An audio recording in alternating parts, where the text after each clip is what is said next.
If I was going to make a Hollywood name, man, I think I'd have to call myself Tom Collins. There's that.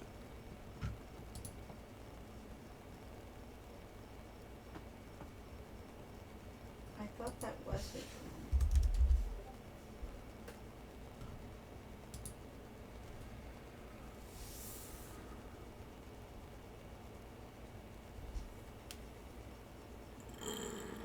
Yeah, we own Dumbledore, but we haven't watched it yet. I don't know if it's going to be any good. Hoping so. Oh,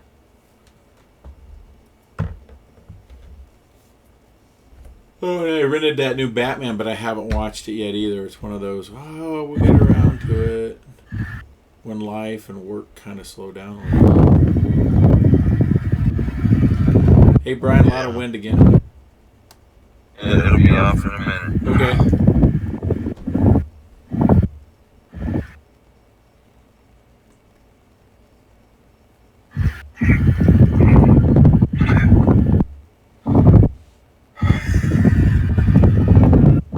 tornado blowing.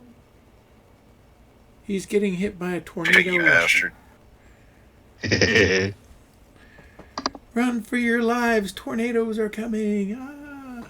Now, the Bosco guy that plays Alhirs, he said a major storm just hit their area, so he might be a little late or not able to connect.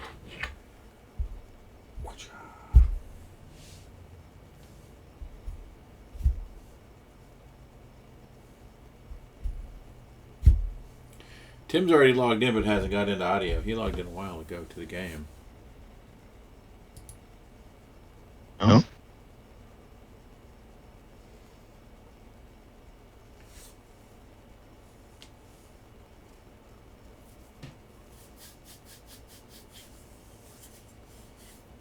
Oh my god.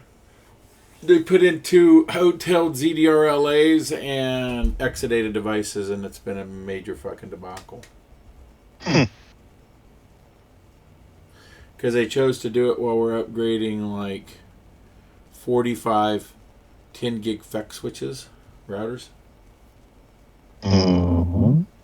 And 2 of them directly affect that environment.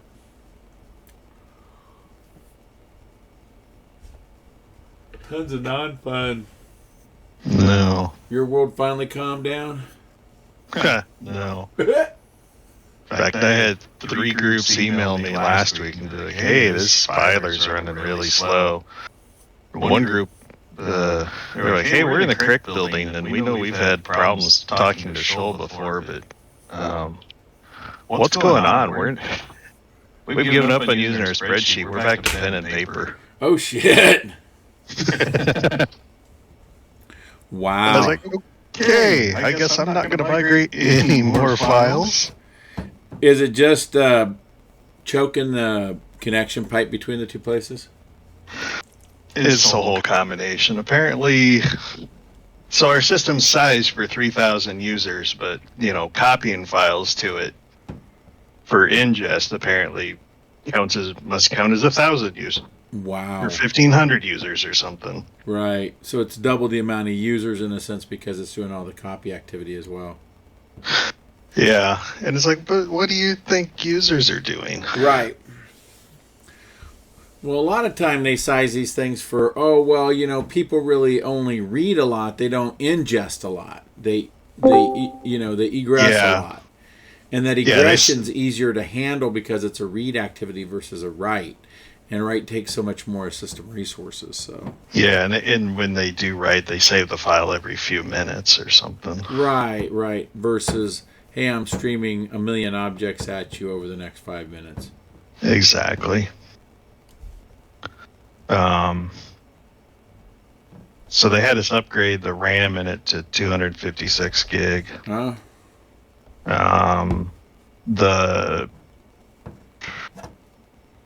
What the heck's it called? Whatever Azure's term for their private connection is. Oh, their VPN thing? Yeah, I know what you're talking about. Yeah. That was supposed to go in at 10 gig. Somehow they goofed up and it's only at 2. Oh, shit. Then they had a change freeze this month, so they halted that for course, a non-technical person halted it. Zit. Now it's supposed to be back on for this weekend. Oh So my gosh. yeah. No fun. No fun. So yeah, I sent those emails off to my boss. I'm like, hey, I'm not gonna move anything. He's like, okay. Yeah. Like we probably need another filer so I can ingest into it and let the users have the other one. And then sync those two with replication. They sync on their own somehow. Oh, good. Yeah. Tons of fun. Tons of fun. Yeah, I'm looking at doing that too. I found a device. I've got to migrate like 20,000 users off of 3 large A9000 arrays that are like full racks. I actually got 6 of them, two at 2 data centers. And problem I've got is the company I'm touching actually uses some archaic processes from like 2005. Let's put it like this. They don't use backup software, homie. They do use snapshots, but that is their backup for their consistency groups and migration things. So it was like, well, you know, we could use LVM, we could use dynamic disk tools, we could do these things to migrate all these users, but man, you know, I'm talking about having admins working around the clock, and there's a lot of chance for human error doing that shit, so let's not do that. So I found actually a neat device that is a fiber channel inline splitter that sits in a virtual fabric inside of the Brocade directors that you can plug into it, and then what it does is it spoofs the worldwide name of the storage, not requiring a reboot. It just spoofs it so that it can get a copy of any writes and any reads coming and does a mirroring of the disk that way, and then also has privileged writes for the LUN because it spoofs the host, so when the host hits low activity or there's no activity on the line, it can actually start a read activity on the entire LUN to copy it over as well. It's pretty cool device. Oh, nice. Yep, and then what happens is it actually, since it's spoofing it, it actually does a entire change. The only thing that's going to happen is when we go to migrate the LUN, we're going to pop the zoning over, and that's it. It's going to be a zoning change real quick, which will require a reboot rescan, but the data's already migrated, so it's just a reboot of the server, and you should be fine. Don't got to change special files. Don't got to do any of that kind of shit. So Yeah. Yeah, if your admins are good, I used to do it a lot on Windows servers. yeah, that's the problem I got. Is it's good as a relative term. Yep. It's not relative to my environment. So, Yep. I got 145 admins that, I don't know. Well, even on our team of 10, we had a few that broke the mirror and then reattached the old one. Yep. We had ones that were supposed to re-IP addresses, and then they took 125 servers offline and gave them the same IPs they had. Didn't even think to go, well, why did we do that? And then tried to get into ServiceNow and hide the record. Yeah. Oh, God. Yeah. So. Yeah, we didn't question it, but we knew it was wrong.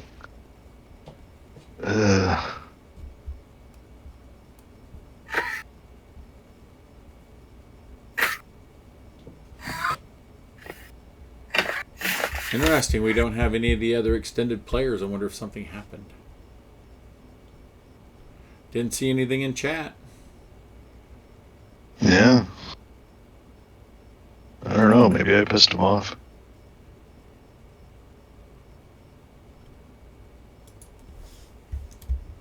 Did I miss something? No.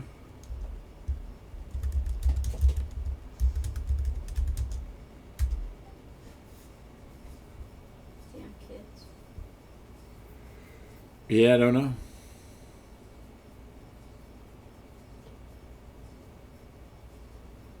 Unless there's a major storm going on somewhere that took out part of the country.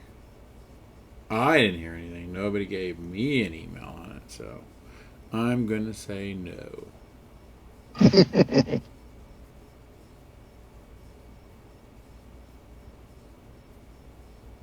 Haven't heard Tim say anything, and he's logged in. Is he alive out there? He's physically here, not mentally. He's muted. I see he's muted.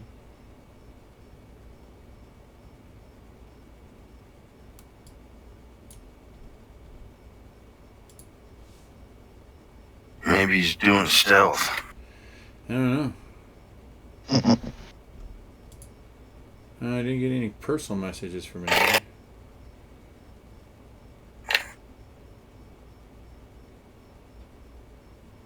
Don't know. That explains that. I'm over here laughing, talking. You guys aren't listening to me. I'm like, well, fuck these guys then. No, you had your shit on mute, man. It's not our fault, dude. You didn't hit the mute button. I heard somebody say, I think he's muted. I'm like, I have a biscuit. Yup. Howdy, howdy. A slight problem in the sense that my computer has A, decided to froze, and B, decided to then update when I tried to restart it. So Okay, we can wait. A lot of people got hit with updates just a few days ago as well. So I'm giving time. I just figured I'd ping everybody because I hadn't heard anything. So. Oh no, that's cool. What I was going to say was I'm using my phone to talk, so we can. Oh yeah, it's If I don't still have you got. rolling, then I'm cool. Yeah, you guys are at a talking stage right now too because you haven't done anything really like teleported anywhere yet. Yeah, so I can do it. It's fine, but it's not any hitting people very hard. Guess everybody got hit with the big update button. Mine came midweek, so It's not. I don't know whether it's me, whether Microsoft don't like me or not, but you can guarantee when I need it, it'll update. Full stop. Yeah, it is the Microsoft I got shit to do detector. And it's like while it's sitting there doing nothing all week long or on and off, or even while I leave it there running and do its reboots during the week just to check X, Y, and Z mails or whatever have you, all of a sudden, I need it today, it needs to reboot. Yeah. I have a conspiracy theory that Bill Gates has some kind of a camera or something in my house and he's just waiting with a button for me to switch the computer on. I always thought Bill Gates had a little button on his watch that was the fuck with the world button. I was like, all right, reboot time, guys. Hit the button on the watch and go get a latte, man. Yeah, the president can nuke this and Gates can shut us all down. Yep. Yeah. Damn that man. Well, get your vaccines or we're going to be in trouble. Yes.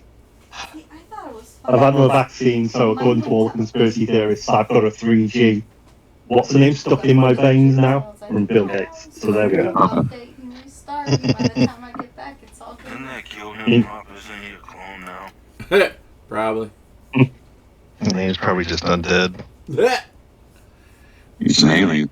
Can't get any silver close to him. There you go. No, that's Disney.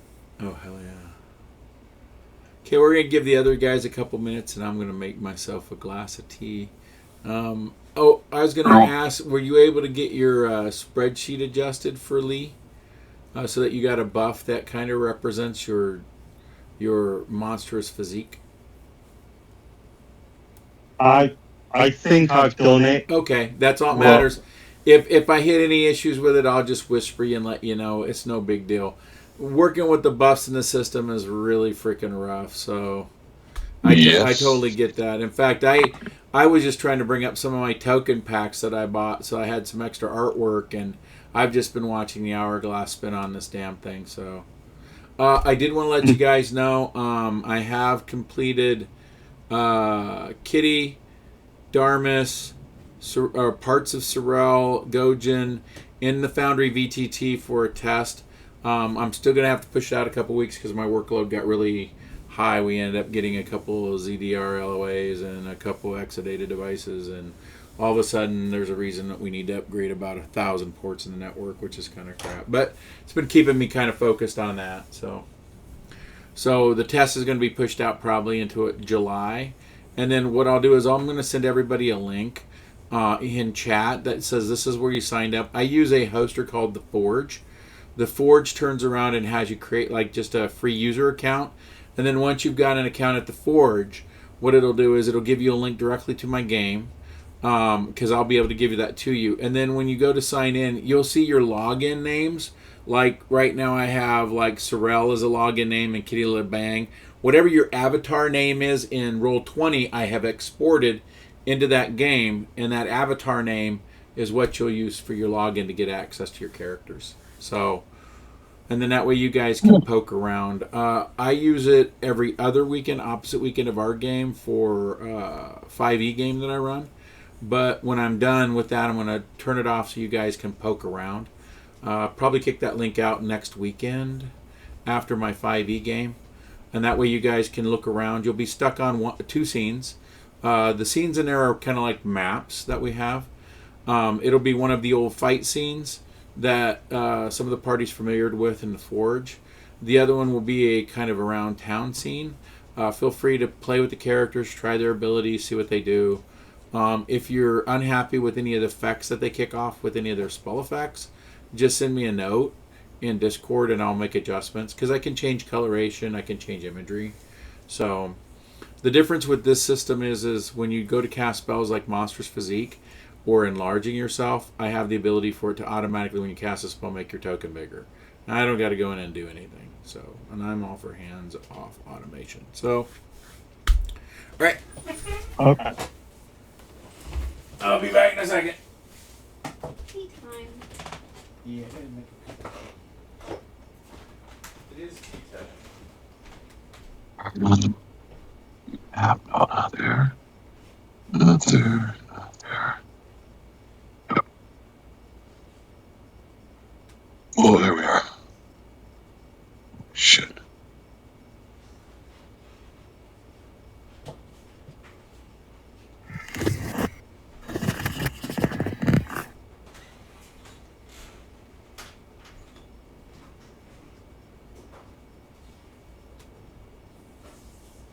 Oh, we got some castles here. Huh?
Alrighty. Okay. Well, we got a quorum and enough to get started at last. Check you guys for... Now, I'll leave this up to the party. You can wait a little longer and see if the other members come before you do this teleportation into the area around Ren Church, and you know you're going to get grabbed by a witch gate, which could probably end up in combat, or we can just move ahead. So I'll let you guys kind of decide what you want to do there. Otherwise, you can still talk about game preparation if you like. Can I talk about They give a little more time. aren't game related? I'm happy either way. There are a couple of things that I think we're probably going to need. But We're missing 2? Yes, you're missing the druid, and you're missing the Runehide, the orc. There's only 2 you're missing. And I don't know about. I haven't really heard a whole lot back from Hungry Gnome, I think. So I'm not sure if he's continuing in the game. I haven't really heard a lot from him. I see types in the chat, but haven't seen much else. So I know there's been some real life things going on in his world. So yeah, I mean, besides the chat I have.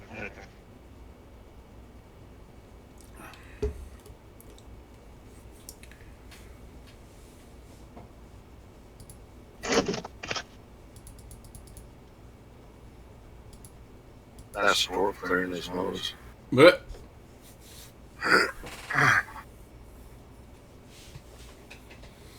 otherwise, it is a nice, calm day outside of the small town of. I think it's. My mind's drawing a blank to it. Rosterscoffer. Rosterscoffer. Yep. Rawstar. You're just outside of that. It's a nice early morning. Dew is glistening off the leaves. The trees have a light, damp sheen to them from the warm air blowing from the south up into the area. Grass is overgrown. Bushes out in the fields are kind of overgrown a little bit too. You can see them blowing in the wind. It's a nice, tranquil day. Don't tell Anthony I touched it. Broke it again? I didn't break it. He didn't put it on. Did something the- break off there? No. This Oh. is the little rock star. Oh, okay. Mohawk.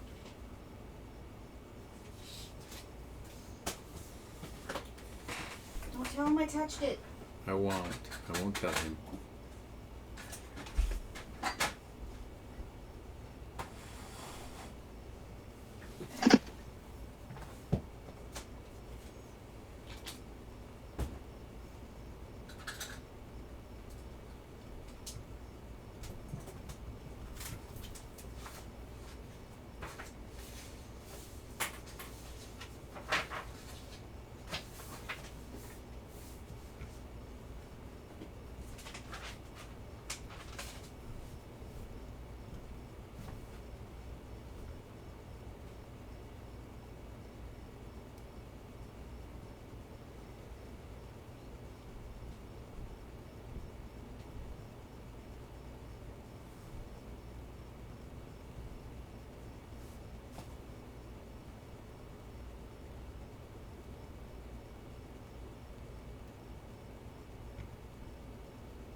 So I have to tell you guys a funny side note. I don't know if any of you have played the video game Valheim.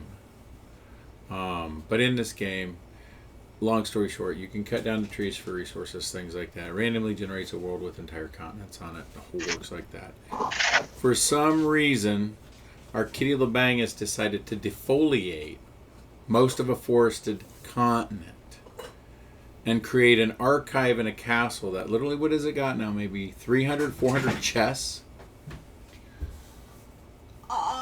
full of lumber. Well, I don't want it to just sit. So I have So to there's a defense to defoliating an entire. It's called the Black Forest. It is literally a plain with bushes in it. There's not even tree stumps left.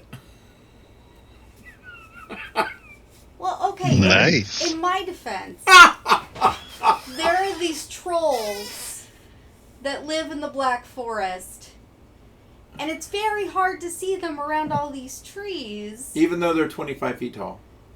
And they're blue. I mean, but Not brown and green. there are these big ass trees that you can't really see behind or can't shoot behind. So So we're walking across the new Black Forest plains, And I went, oh, there's a mountain range over there. She goes, yeah, I didn't know it was there until I cut down all the trees either. Yeah. There's that. Yes. Yes. Yes. So all I can do is scratch my head and go, okay. Watch out, you'll have the environmentalists after you. They'll be picketing outside the castle. That's what I kept telling her the blue trolls were. The Greylings are like the Lorax. They speak for the trees. Speak for the trees. Yep. That's why they're confused. They're like, huh? See, and that's the funny part, is when the trolls respawn, they're big dumb oafs to begin with, but then they just kind of look around confused. Look around like, hey, something's amiss. It's right world. Did I come to the right place? Somebody redirected me to the wrong place. I would say I'm not like that in real life, but I do have a paper hoarding problem. It's just what happens.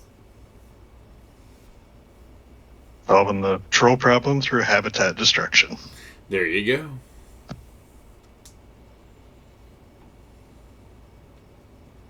It's a game of... I do wonder whether this game has a World Wildlife Federation equivalent there. Not yet. Wouldn't be surprised if it did show up. No, what we have found out is there are bosses in this world simulation environment, and they do not like the fact you're attacking the lesser bosses, so they send waves of these creatures after you. Currently they have goblins that have a berserker that's almost as tall as a giant. It's pretty tough. I think that's Greenpeace because they're actually green. I have to say, though, I love the goblins. I mean, I like goblins to begin with. They're really cute. But these giggle, so you know they're going to attack because they're like, hee! It is amazing. I love it. Annoying as shit, but I love it. She says that until they raid the castle she's building. And then it's like, take a portal, get over here, kill these fucking things. Tell them all my wood. Yeah, well, they're pretty tough. And they do send maybe 2 dozen, 3 dozen at you. Oh, yeah. It's pretty bad. Yeah. But if you like chores, it's a game of chores. It is that. A game of chores. Chores and hoarding. Got an ex-wife to be good at that. Actually, the thing I appreciate about the game is you don't go up in levels and get hit points. You're always at 25 hit points. You always have only like 25 stamina that you can exert cutting things. And then the food you eat actually increases your life, increases your stamina. And you can only ever really have like 3 types of food going at a time. And you have to learn how to make this food and prepare this stuff. So it really limits you on what you can do. And then gear can factor in there too as you kind of start out in Stone Age and move yourself through the Iron Age. But it's in a fantasy environment, so it's not like you dig up and figure out how to do chemical processes. To smelt iron, you find magical smoldering cores that help you melt things and make blast furnaces. But it's got that neat little edge to it, which is still giving it some thought. So, but yeah, it is a very good sim because that's what it was created at. I looked up the designer for it, and he was trying to do a world simulation, and he was 3 years into creating a world simulation simulator, and then he realized, wait, no one's going to pay a game to watch a simulation. They're going to want to interact with it. So he abandoned his project, even though it was really far down the road. And then he met another developer at a second company who got a look at it, and they were kind of like, oh wait, we could add some features to this, and maybe if you took this Viking slant to it, because they're a Scandinavian development company, and take a Viking slant to it, it'll work well. And that's where it came from. So the world simulation portion of it is actually, he was trying to do an entire world simulator that just would build worlds. Makes sense, it was back in that time during No Man's Sky and all those kind of games. So I say we give 5 more minutes, and then we just get started with what you guys have. Yo, I'm sorry. My alarms didn't fucking go off. I'm That's here. All right. Did I miss anything? Nope. We've been waiting to make sure because they were going to do the teleport. So, grab coffee, get woke up. All right. Thanks, boss. I'll be back. That's what I would do.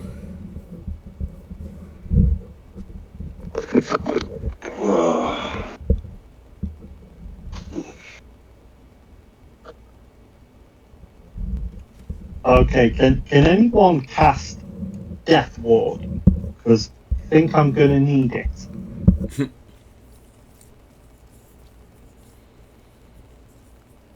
I can stab him from behind. Will that work? Say again? I can stab him from behind. Will that work? That's not going to ward off death. Okay. Sure, I'll watch you kill everyone.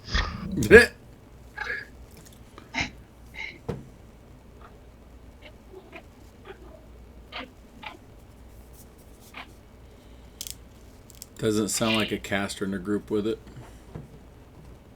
I know of it. It's divine. You have to ask Empress. She's an She's an oracle, so her spell list is set. I don't think she has it in her spell list. Kitty stepped away for a second. I'll look in her spell list and see. I don't think it's there though. I think she was primarily designed as a field combat medic. Okay. I mean,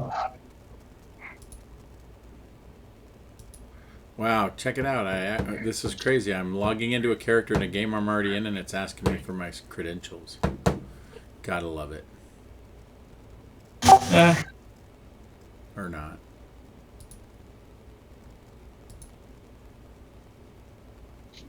I mean, I think it was Bosco that talked about being able to bring a spirit in to do some. Yeah, but we didn't realize anything. Yep. We didn't what, sorry? We didn't do anything with it. Nobody gave any confirmation or willingness to pay. Okay. It's a witch hex that allows me to commune, to like summon spirit with levels, class levels, akin to greater planar ally. So you have to pay him some way for service he provides. Yep. How much would it be for him to cast this spell, or how much would it be for to do it? If we only call him in to cast a few spells, that's like $200 or $300. I think I should check that. Maybe it's 2,000. But if we want him to fight and go with us, that will be more. Grow, kinda. Yeah. Well, I'm curious I mean, about what Ghost needs money for, anyways. Yeah, how much was that? How many of us have money? Well, okay. This is the way I got these some things. cash. For those that have knowledge arcane, this is the way it does work. Since your body does go to another plane of existence, you can take your shit with you in some ways. So, the entreatment isn't necessarily just with the spirit, but the owner of the spirit. Because if it's evil, it could be held by demons or devils. And your payment allows its access to leave the hells for a short period of time to assist you. So when you guys cast your summoning spells, which are up past 5, you will get the creature to come through, but it won't do a fucking thing for you until you negotiate terms. So if you think I'm going to be in the middle of combat and do monster summoning 8 and I'm going to get this Solar to come in here and fight for me, he'll come, but he's not going to fight. He's going to negotiate the price because there is a price that you have to donate to pay. There's a teeth that's required in a sense So Yeah. you have to be aware of that. And that's true in a lot of summonings. A lot of people see the summonings but don't really delve into what's going on there. And you do entreat, and it says entreat with a being for its service, which means we negotiate that. And normal price is 1,000 gold pieces per hit die. So if you're calling in a Solar which has 28 hit dice, you better be willing to cough up at least 28,000 gold for his services for one thing he does. Which could be a resurrection, because they have that ability. So be aware of that. I do use that economy in the system. So Bosco or Isaac's just bringing it up because it's what he has to do. So Yeah. Right. Okay. Because I didn't know that. that's why when you guys do your monstrous physiques and things like that, that works great because you're not entreating with an extra planar ally or anything else like that. So Right. No, Just to I be got clear, that. normal summons like summon nature's ally and summon monster, they work fine, right? yes, oh yeah, the lower level ones, anything that doesn't call a creature that's over usually 10 to 12 hit dice, that's when there can be a negotiation required. The spell's already a long cast to begin with, and it is part of the casting. So you begin the casting and you're automatically in communication with the creature, so you can do this mental negotiation ahead of time. Now, I do want to point out there are benefits to this. If you do entreat with an extraplanar ally and pay them, you then can actually have your summons call them again.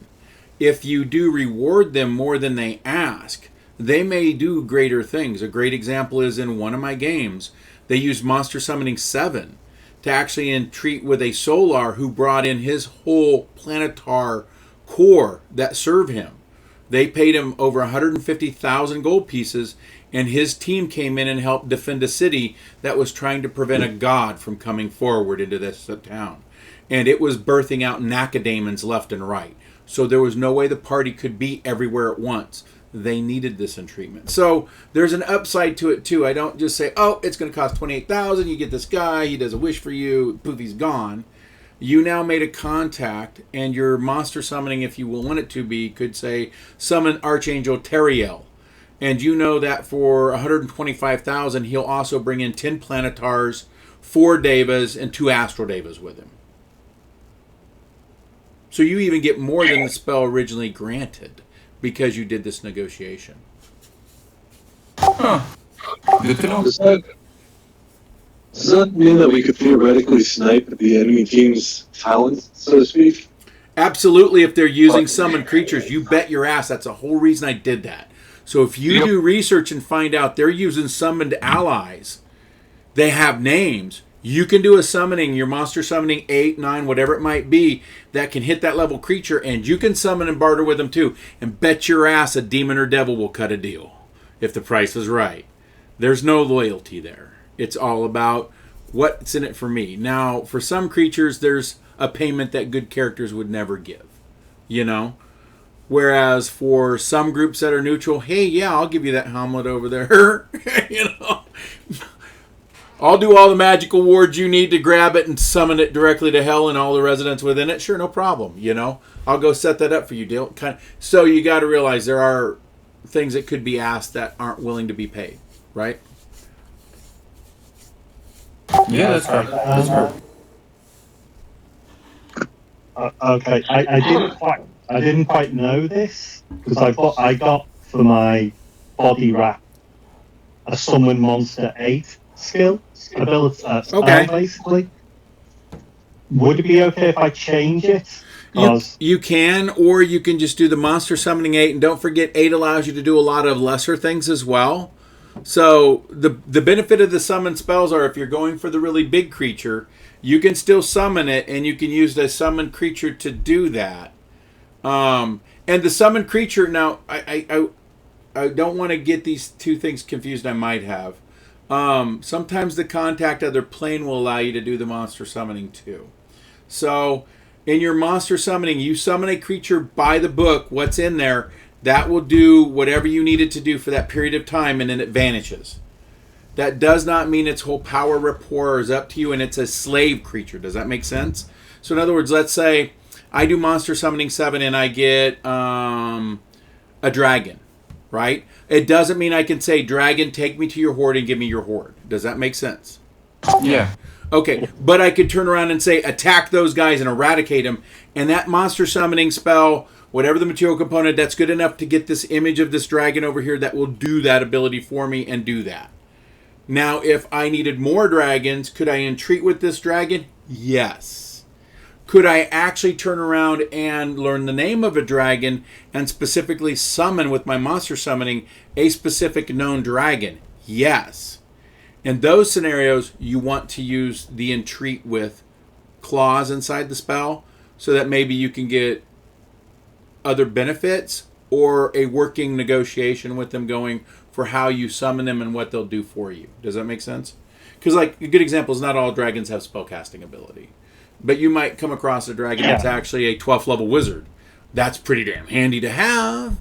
You know, a buddy that you can do a spell, summon, and, hey, they may cost me 4,000 gold, but I also know they'll be able to do Globe of Invulnerability for us.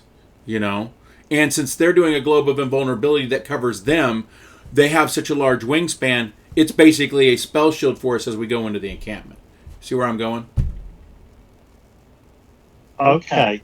So I think I get it. If I'm using the spell as it's meant to be, that it only lasts for one round per level, right? And it's just it'll something do like that. Yep. So I can bring in a Barb Devil and say, take that guy's head off. Right. And he'll do spend the 10 rounds doing it. Right. And that same scenario goes true that if you kill him, you get no experience points. It is just a quick summons, and he goes back to where he's at. The summons can also be used to entreat to learn more about the creature you're summoning so that you can do a specific summons. Because I do allow specific summons in my games. A good example is, since you guys have been out to Axios and you've met Avoe knows your names. She could actually summon you guys with a summon 8. So she could actually summon you guys. Because you're extra playing your creatures to her, a creature she can summon. So be aware of that. So. Okay. No, I'm okay with that. Yeah, so you're not losing any ability in the spell. They will do the standard ABC thing. They won't do more. So in other words, you can't summon the Barb Devil and say, grant me a wish. Because they can do that, some of them. Yeah. He won't grant a wish. Okay, that's cool. I don't want to get rid of the spell because I want it as a sort of if I need an entourage to fight for me. Right. And then there's always the lower versions too, you know, because, well, the monster summoning 8, if you choose to use it as a 7, you get double the amount, or a 6, you get triple the amount kind of thing too. So. Yeah. Cool. Okay. Now it's. Yeah, it just always seems stupid to me. You summon a creature, but you don't really get a chance to talk with it. I can see it's actually become slightly more useful now, because if we do need to talk to a daughter of the dead or a frost giant, then there is an extra element we can do. And since it's a summoned creature, you can use thaumaturgic circles to keep it bound inside of an area while you question it as well. But there may be a price you have to pay for that questioning. Okay. Does it make sense? Yeah. That's cool. I do feel like it's necessary to point out, though, that the risk also goes up because, unlike with dumb some spells to label it right now, they know who you are now. Yes. And if they're powerful enough that we have to bargain, they're more than powerful enough to arrange a party. Yes. So don't piss it off. Yep. That's the beauty of the dichotomy of it, but I also thought it was a great way for players to gain information if they're willing to pay the price. Oh, absolutely. And it also made low level casters a little more powerful if they were a summoner too. Because, you know, I always thought the summoner, even though he might have got an Eldion, was a little weak. You know? Now it's not so weak because of his ability to scavenge and summon. It just means now he needs to keep a codex of who he summoned and what prices they would like to pay or be paid to do things. When the Eldion just won't cut it. Cool. Okay, no, that's fine. Now I understand. Yeah. I'm quite happy with it. I think we got a quorum now, so we can go ahead and get started. You guys were talking buff spells. It's a nice midsummer morning, a little dew on the grass. The trees are glistening with a little bit of moisture. The leaves are shiny. You can feel the wind blowing out of the south a few miles an hour. It's got a nice gale to it. It's running about 5 to 10 miles, but it's nice and warm. You're looking off towards the northwest. You can see what looks like black clouds way off in the distance. You know that's probably Ustalov. It's always got that purple and green lightning flashing way, way off in the distance. We're talking horizontal kind of distance thing. Nowhere even close. And you're looking at each other. Your last conversation was about teleporting into the Witchgate area, which is Renan Church, where you need to now find the priest. You're fairly sure you've got an idea where he's at. He is on the compound. You have a light map of the area that was penned over 900 years ago during the war, the First Crusade against the Witch King. You know the priest's name is Thomas. You also know as soon as you teleport into that area, those witch gates are going to bounce you all over the place. And they're probably guarded because they're traps. Yeah. Yeah. Okay, unless anybody wants me to use Summon Spirit, I'm ready. I'd quite like summon spirit in this. But I don't know how it will work for you because I'd like either he can cast Death Ward on me, or maybe give me a couple of scrolls with Death Ward on that I can cast myself, or something to allow me to have. It doesn't come with possessions. Okay. Or it's only gonna last rounds. Really? So when you say it's gonna Minutes. does Just a that minute mean around. it's gonna be teleported into Let me check. location? A level. I know. You might want to look. 1 minute per level, and he'd have to be like 7th level to cast it, right? Hugging to get in. So I can summon a 7th level caster. Try and summon a 7th level caster with this. You can't tell which one's who. Okay. That costs less. That would be fine if you can cast one or even two would be nice. But I don't know how this is working. He'll just do it now, will he? Or Are we sure we want to do this? And what else can we get out of a spirit that can cast that word? I'm not ready to pay a couple of thousand coins just to have 2 spells up. Let's get more. One thing I was saying is that while attempting to bring the spirit with us, I feel like that's risky. We might lose control of it over there.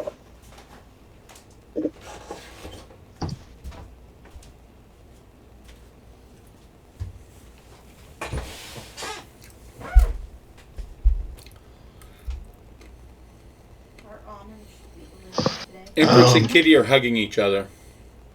Kitty's tail wraps around Sorrel's leg. We don't want to get separated with the teleport. Yeah, the teleport thing is a whole other issue here because Yeah. you have to do multiples, and if you do multiples, parts are going to be split up, bounced around separately. That's why I have this thought that if So what I do we do? hug really tight, then it won't know. Buy some horses. Shut We've up, got it. Armis. Tentative map. We can get some horses do it the old-fashioned way. Walk our asses in.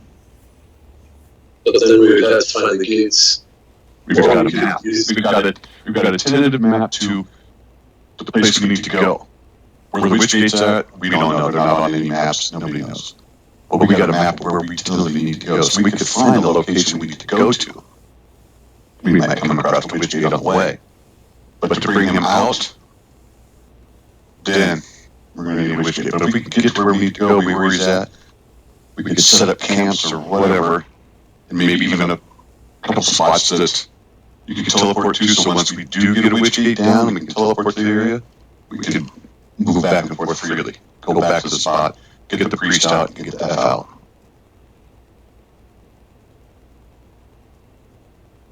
But that's That's just my 10 intelligence. Yeah, So I'm gonna be he's real on that. totally looking at you like Unless you don't have a brain. you were talking about summoning a creature, did you get one that can also teleport us?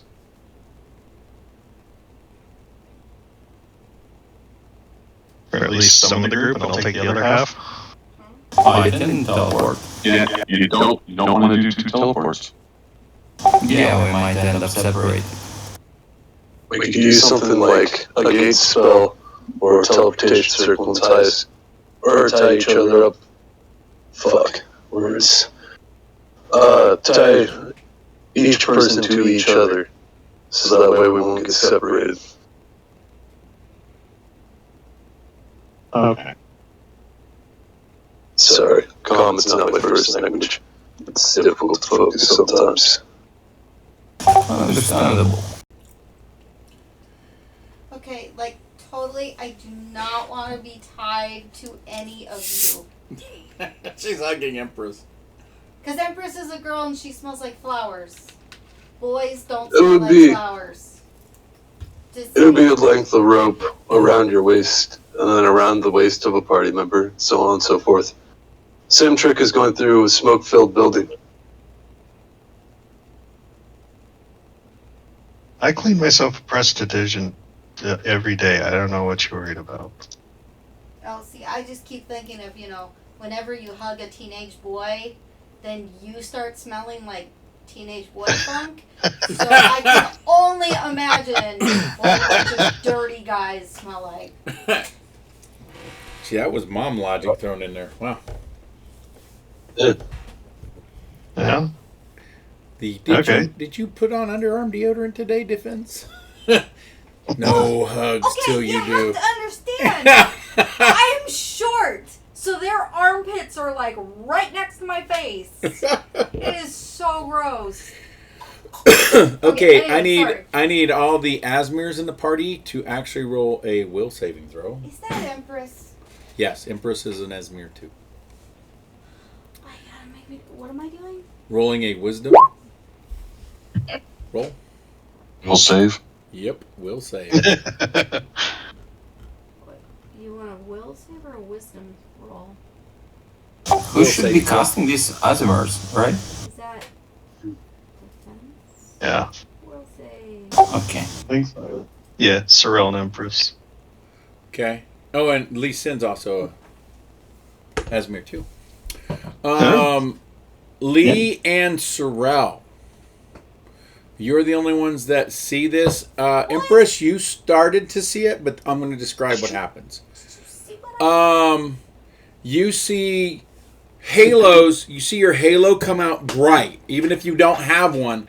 A halo erects, but then it actually barbs and looks like cogs for a second. That everybody sees. These halos look like cogs, and they start twitching around their head versus flowing like radiant energy they normally are. They start twitching like a cog. Sorrel and Lee drop to a knee. As you guys look up, you see the valley, the plains before you ripped asunder. Everything is dead, and there's large gorges going off into the horizon. Behind you is burning buildings, and you can see the people who have tended to you, the barkeep, the local guard. You see their flesh is ripped off of their body, and you see glowing orange eyes as they lumber about, slowly coming towards you. You can see off in the distance what looks like the forest that was the northern Fangwood is now all warped in bent green trees, dripping with what looks like a necrotic fluid. Even from miles away you can see it as a mist rises up over it. The whole ground shakes as you feel nauseous in your stomach, and then all of a sudden you snap back and you see everything that you're looking at. Green fields, pretty glistening trees, nice southerly wind blowing out of the south. What Empress saw the cogs come up, but you notice that it looks like things were rippling, and for a second, you saw Sorrel and Lee vanish. And then you watched them come back. Like that. It was like a snap, but they weren't there, and you're very sure. You're very, very sure. What you saw is their halos created what looked like a bubble around them. You remember when you fought Avoe? She had cogs coming all the way up her legs, and they wrapped around her body and even connected to her wings. You saw the ground instantly do that to them. Like for all of a sudden the ground turned into that same building material of a rodent's tower, go up their body and connect into their halos. And then they vanished for a second. Then they came back without this sweathing or kind of wrapping of cogs around their body. Okay. You felt and saw none of the cogs, guys. You just saw the effect. As you guys watch their halos come back and then they turn to look back at you guys, you can see what looks like their irises slowly go from being what looks like glowing yellow cogs back into their normal coloration. Empress's is still looking like a cog pattern in her eyes. Your perceptions are too high for me to even make you have a do a roll on that. So 5 or higher, you guys noticed even Empress's eyes matched her halo, which looked like a cog for a second.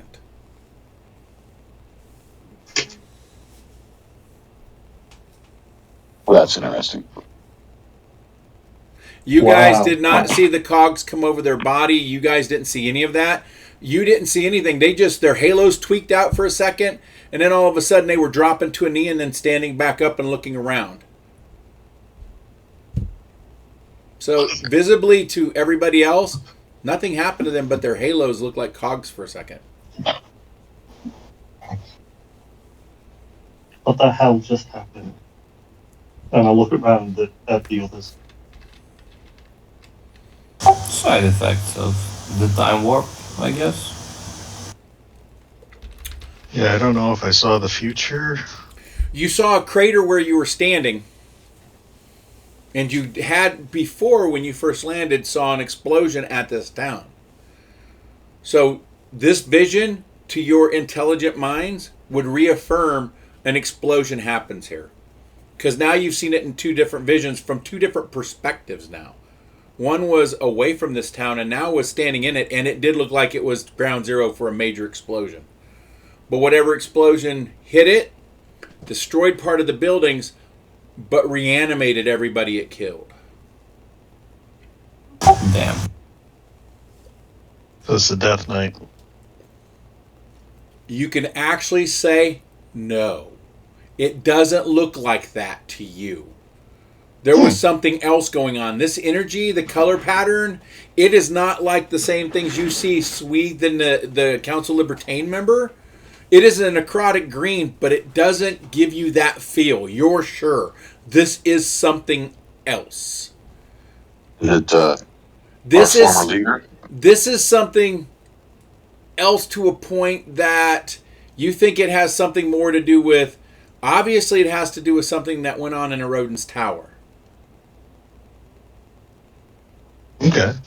So it doesn't give you the same feeling. When you saw the Council Libertine members, I'll reiterate that their luminous glow is a dark ivory green, almost a black green. This was more like a lime bright green that you see in most necrotic dead. Like if you did an animate dead and you cut it, it's shit that comes out of it's a green liquid. That color. Standard undead animation. Darmus, I think your mushroom tea got tainted. Didn't see anything.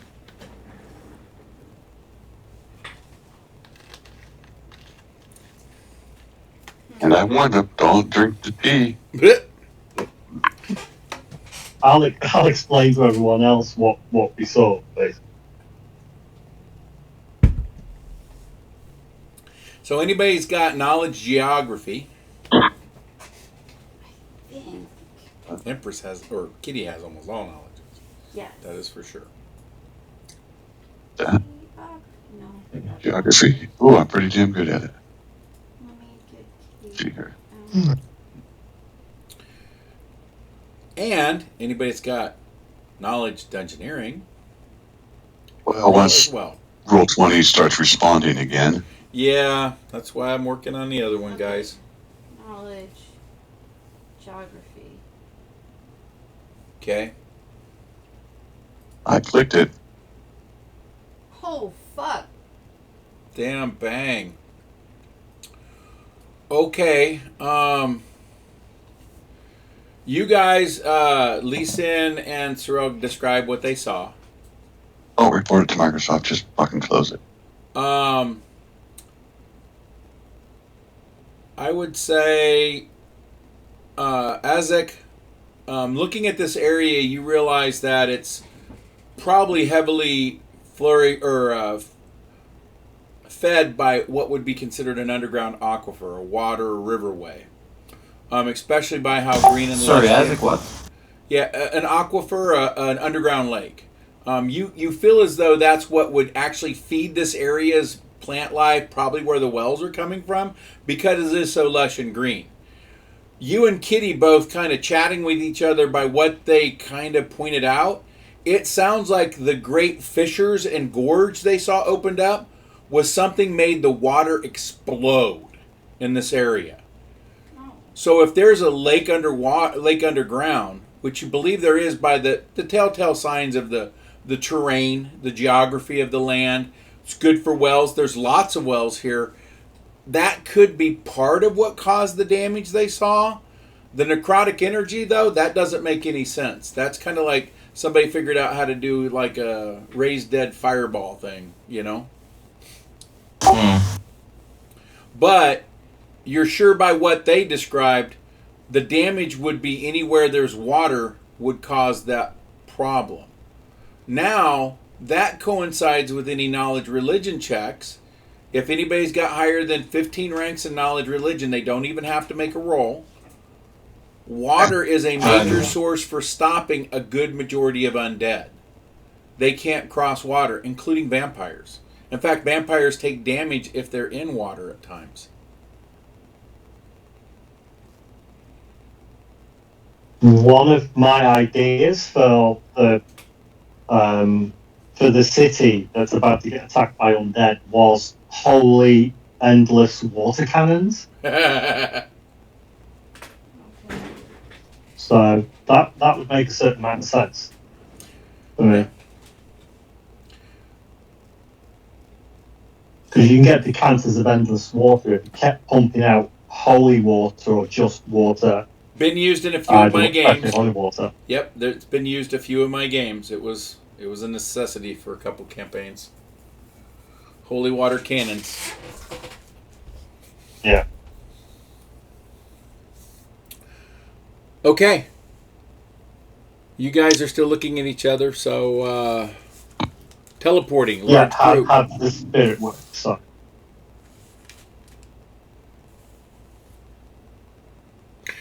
I'm quite happy to bring the spirit, and he can like follow us and give us buffs when we need them, type thing. If that's a better way of doing it. Did you ring the link?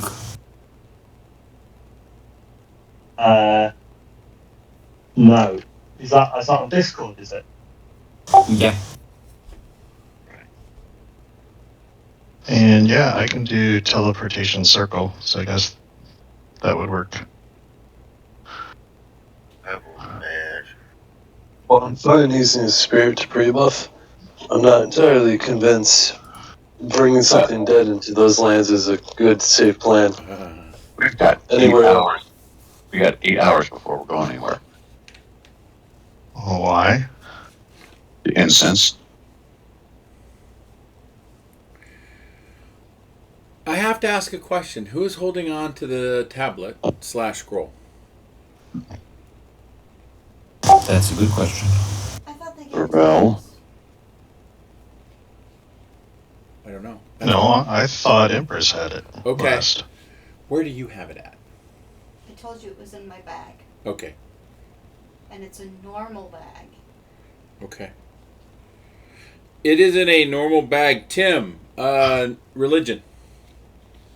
Okay. Here it comes. If it doesn't hourglass on me, and it did not, I got a good roll. Nice. Decent. Nice. You're bringing out your candles, and you're remembering the feeling the candles give you while you're meditating by them, and the reassurance energy that it comes from the candles. Now, the creation of the candles is actually done through a divine conduit and connection, and that's how the wax is made, and that's why it takes so long. along with the intense meditation that goes on with candles. You felt this before, and it's just now becoming clear to you because there are less things making noise around you. The first time you encountered it, it was incredibly overwhelming environment, and there were so many powerful forces and auras, it wasn't discernible. Now it is. You feel almost that same energy source radiating from Empress's side.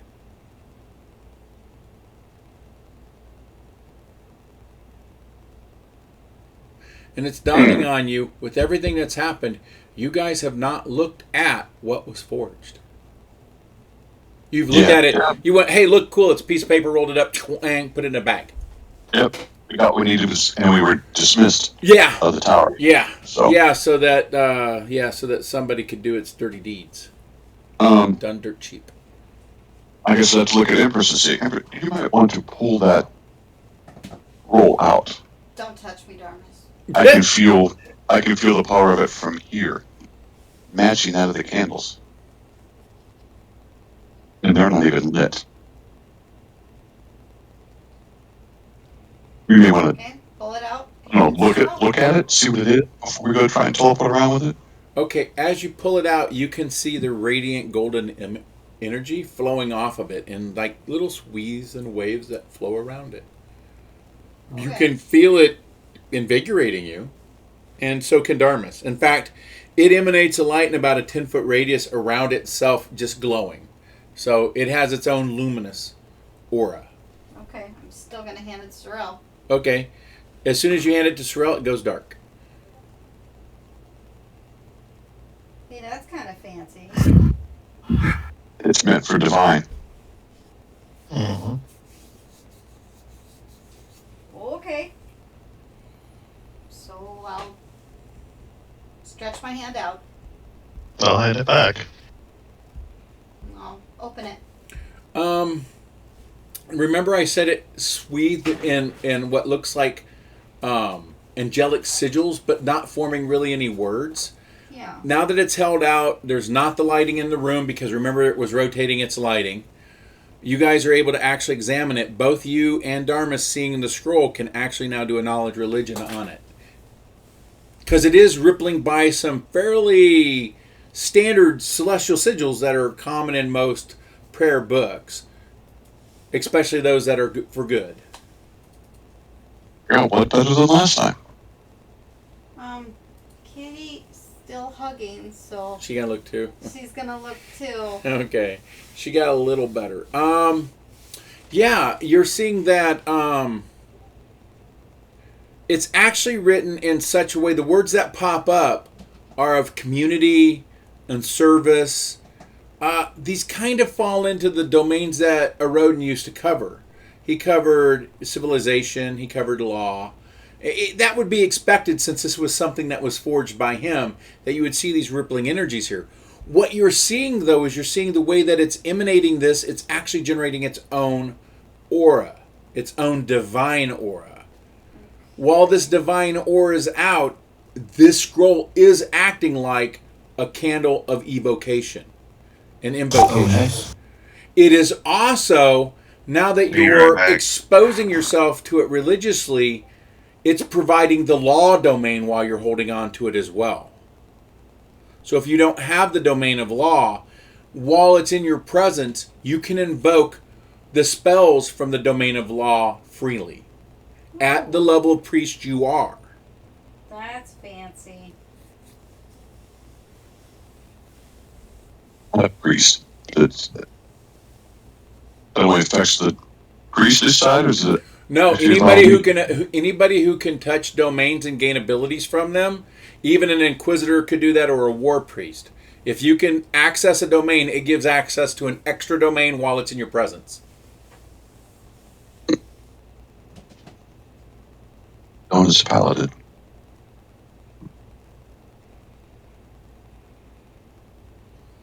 Otherwise, while within its small radius, which is only 10 feet, all divine spells are treated as if they're maximized. They will do the maximum amount they can possibly do. Numerical value. Numerical value. Random numerical value is the only thing affected by this. But her healing and stuff would be maximized. Right. Or anything that, like a flame strike would be maximized too. Correct. So, while Empress has it out, Mm-hmm. and Kitty goes to touch it, does the part where Kitty touched go down? That sounds really. Yes. Oh, that's cool. But it comes back a little as soon as you Oh, move it. yeah. And Empress doesn't have to hold it. It just, on her side, anybody within 10 feet of her, that's the aura. Nice. 10 feet, huh? She's going to stand out like a lighter in the middle of a black room. Like Sorrel doesn't with his halo up? I'm just saying, Well, man. yeah, Call it what it is, right? Yeah, we all kind of stand out, I guess. I So mean, it's kinda pure white. you guys are dark, Yeah. you know, because you got dark vision and you don't have to. But on the flip side, you know, those magical weapons aren't that necessarily dark either. So I'm just going to point that out. So I know we all like to Yeah. envision that we're all going in ninja uniforms and there's not anything glistening, but you know, some of us have like 8-foot long weapons that are strapped to their backs, swathed in glowing energy. Others are packing staffs with exploding lightning coming off of them, holding gems in place. So, you know, you guys are all kind of noticeable. I'm just going to point that out. They're highly stealthy. If any witnesses are dead, we will not be reported. There you go. Yay, no culpability. Woohoo! That's a real adventuring party. So, what next?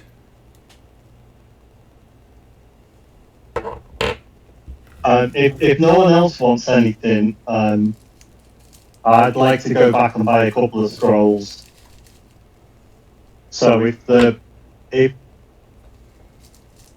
Look for these castles. See if they got them there. There's no castles here. You're in a hamlet. It's Yeah, not a but village. I see a castle Everstand, castle. Yeah, yep. If you guys travel to there, sure enough. Yeah, we'd have to walk to them or ride to them or whatever. But Right.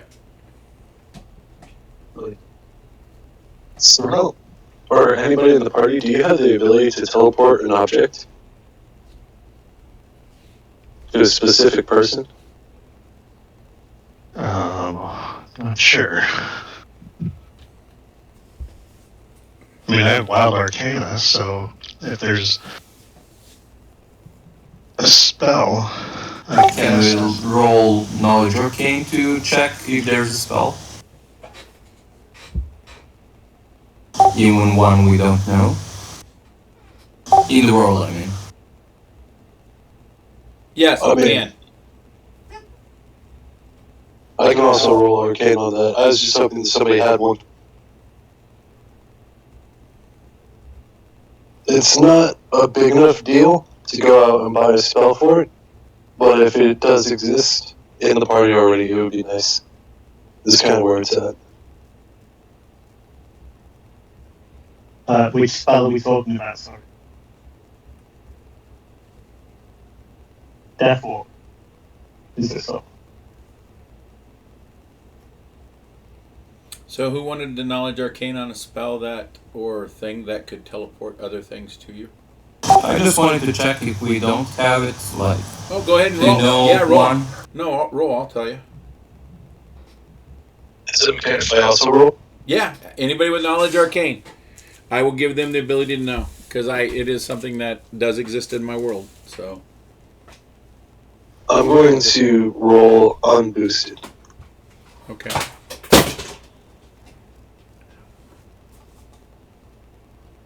I don't even know what we're looking for.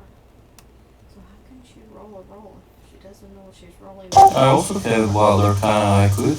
It's The knowledge two? arcane to understand if there's actually a device and or spell out there that allows you to teleport something directly to you. Oh, I thought they were looking for the spell. Nope.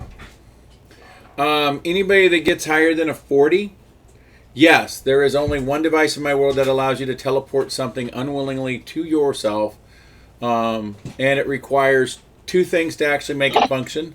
It is the eye and hand of Vecna. When you get those together, Unified on one person. The eye allows you to scry anything, and the hand allows you to teleport whatever you're scrying directly to you.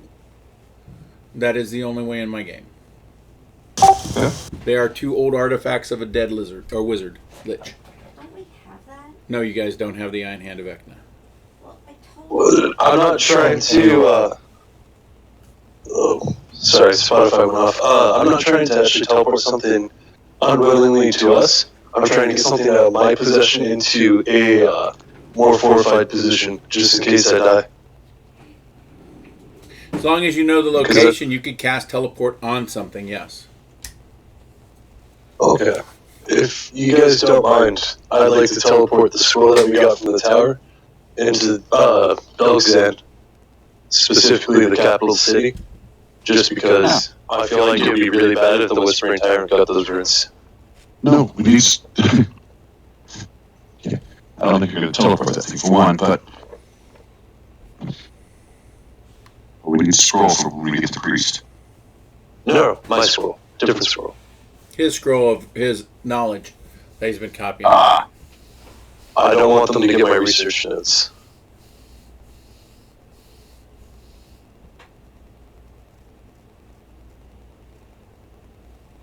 Well, if I'd like to go back and buy some scrolls, so I could take it back for you if you want it. If you're willing to teleport me and teleport back, that seems fine. Is that what we're doing? Going shopping again? I love shopping. Kitty's like, are we going shopping again? I love shopping. Woo! Tar Heel Promenade, here we come. I was thinking of just going for a quick buy and out again, to be honest, but, you know. But I could totally use some new shoes. I mean, shoes that magically get rid of blood and guts and gore. Those would be a hot seller right now. Shoes?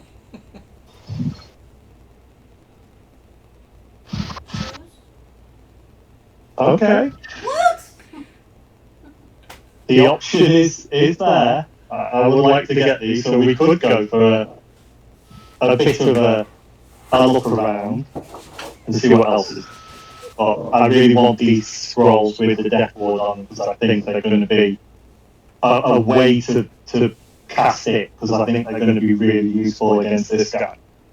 Sorrel, can we go And his boys. shopping? And I've got money to pay for them as well. So.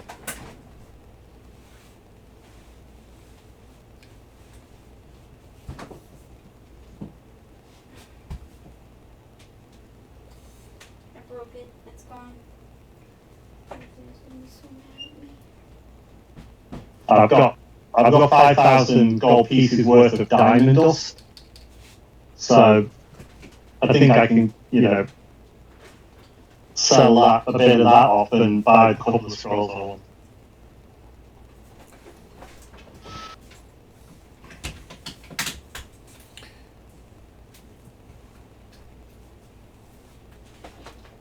Oh, you know who might be able to assist you, Sorrel, if you did need something. Oh, that's right. We know where Jessica is. I didn't even have to say the name. That's awesome. You guys know how to do ascending to Jessica. That is absolutely correct. You come to us. That's what he does. Mm-hmm. Traveling salesman.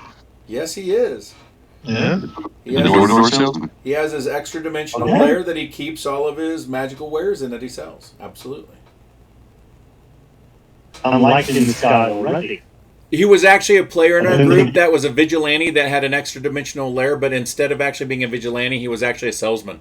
So his ultra identity was actually a salesman. A magical salesman. Wow. Tell me that's not creative. Best fence ever. And he's a mesmerist, so if you fuck him over, he'll ray your ass to death because he was a warlock variant. And he'd get you at 100 feet out, too. He had some sticky fingers. He just- You go Super Saiyan on your ass and you're done. Fuck yeah, 9 Plus, goes around. Oh, He would be a good place to offload things like our belt, our cogs of creation. Absolutely, he All paid that top dollar jazz. too because he's friend. He's a friend. yeah. That sounds like a good idea. And you know the password to get, you know the way to get through his sending because he already told you if you needed him. So somebody got a sending, do it to Shizeka. He'll come. If he's not tied up in another deal. It's always at percentile. I'm for this, definitely. We pay a finder's fee to try to tip the percentile more in our odds. No, or tipping our odds. He's as friendly as you're going to get. Yeah, he is. Yeah. That's true, but I always find that offering beer and pizza gets friends over to my house faster. Hmm.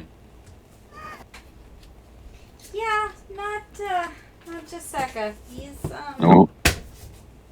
he's a special. We could summon a spirit to bring us pizza to summon the guy.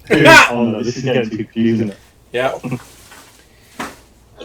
You're already offering a lucrative trade. Yeah, that's good enough for him.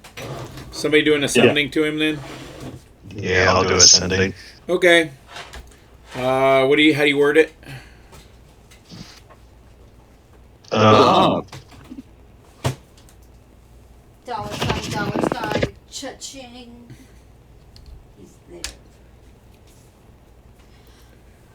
Okay. What did I just...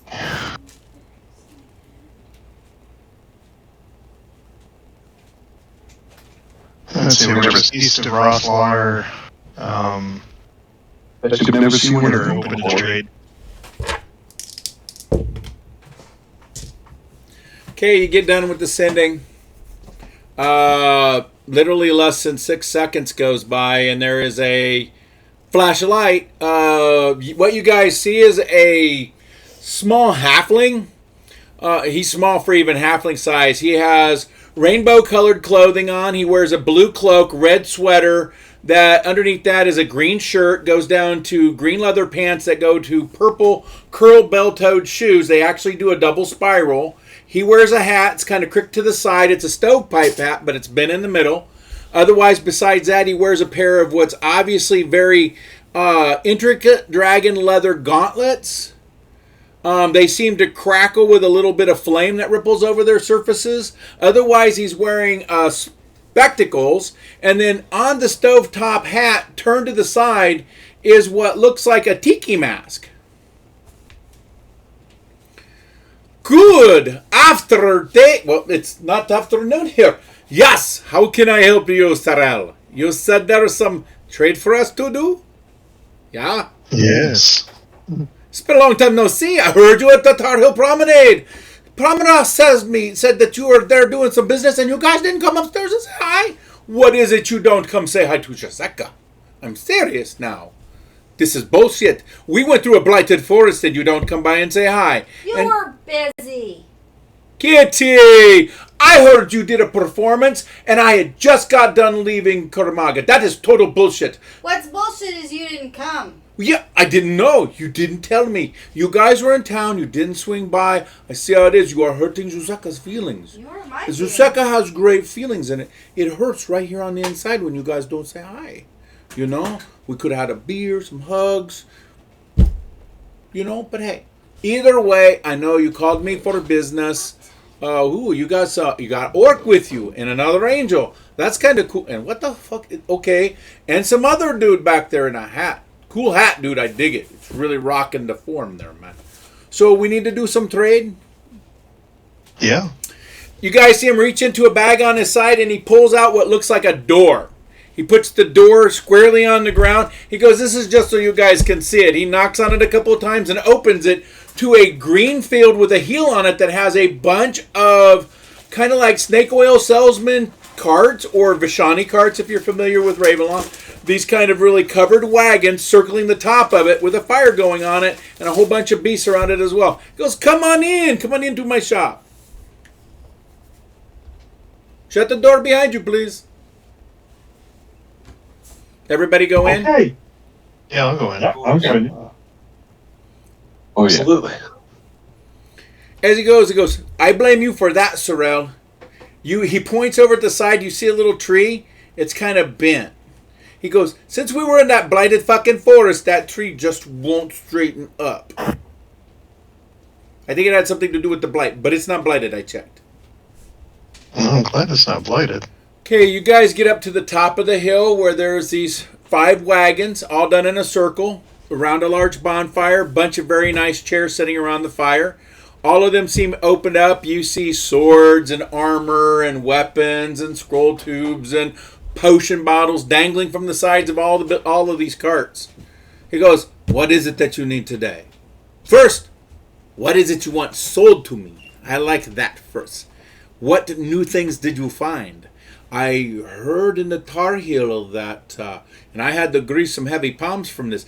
That hound Archon, he's a stubborn son of a bitch, but he told me you guys were in a tower. He felt that there was some Axios energy coming off of some of the stuff you had. Very much so, yes. So you guys were planet traveling. Shusaka would have liked to have gotten in on that one. Well, not really. You guys get lots of baggage. So Shusaka has enough of baggage. I don't want no more. So what is it you would like to sell to Shusaka? My current ability is up to buying up to about 1 million gold pieces worth of things. So if it's cash you need, I got up to 1 million on stuff I can buy. After that, you're going to have to give me a day or two to liquidate some of my back stock.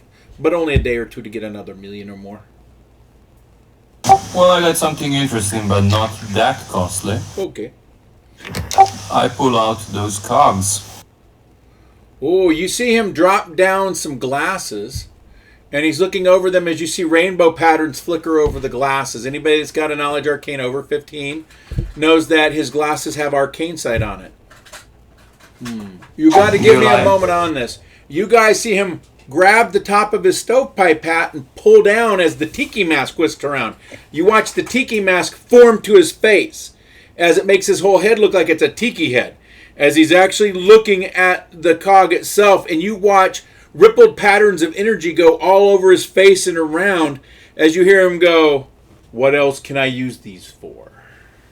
In a very, very serious voice. 50,000 gold pieces a piece good enough? 50,000? Yes. I have to fix Anthony's. I look at the others. This is as much as yours as it is mine. He's not going to cheat you on it. That's a fair deal. No, to another dealer, they would turn around and probably only give you maybe 5,000-7,000 for it. I understand what its full utilization can be, so he tapped the mask. It could save up to 10,000 that amount. I get that. Yes, that's why I'm offering you 50,000 $500,000, yeah. each. I'm offering you 50,000 each. I know, but it could be used for much more. I say it's worth it. If you find some clockwork builder, Oh, I'm sure Zozeka knows exactly what they can be used for. Hence the mask. At the same time, the man's got to find a buyer who understands the value. There's a lot of legwork involved. He needs his profit too. I understand, but we don't need the money right now, right? I would like the money right now, personally. Yeah, same here. I've got 15 grand to pay back to you, so I need a bit of it. I would not to sell this, but Sorrel, up to you. Say we should sell them, but wondering why are you wanting to hold out? I want to find some golem master and sell for like 100,000. You may not live past the week. The Bass Golem Master won't pay you more than the 5,000. Really? Really. Cheap bastards. They are. The only reason I offered you 50,000 is I understand that they can actually be used to create an extra dimensional portal, but it would only take a portal master to do that. There's only 2 portal masters I know of outside of Sigil that I've ever come across. Okay, fair. You're looking at one of them. fair. Do we sell all 3, or do we keep one? So all 3. This is the best fence we'll find. Yeah, but we might want to use one. Flattery will get you everywhere with me, my big green friend. Oh my gosh. Those are very nice tusks. Have you seen the latest in Hulda Belkson tusk decorations? There is a tusk carver now that does golden inlays, and I know one that does andamite inlays. He has been in exile, but he'll do your tusk really cheap if you keep that kind of flattery going with me. Just saying. I want to clap him on the shoulder. My friend, it's been so long since I met a true ally of our people. Do you know that most people don't understand the intricacies of tusk carving, let alone enchanted tusk caps? Oh, that's no kidding there. I found one that actually had the ability to put a dig spell on his tusk. It really fucked up the other side when he came into combat, slammed his hands on the ground, slammed his head into the ground, and they fell into a fucking pit. It was amazing. Oh my god. It's some funny shit. Oh shit. I can't believe that worked. Must have been a real joy to behold on the battlefield. It was, but I needed to get my ass out of there because, you know, not all of your people appreciate a little pink guy running around in red boots. And yes, his boots are red now. They were purple.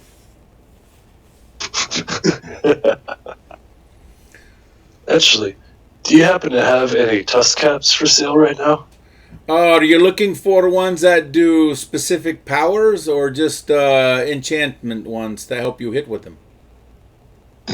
In all honesty, friend, I wear nothing upon my neck, feet, or rings, so I have plenty of soul slots available.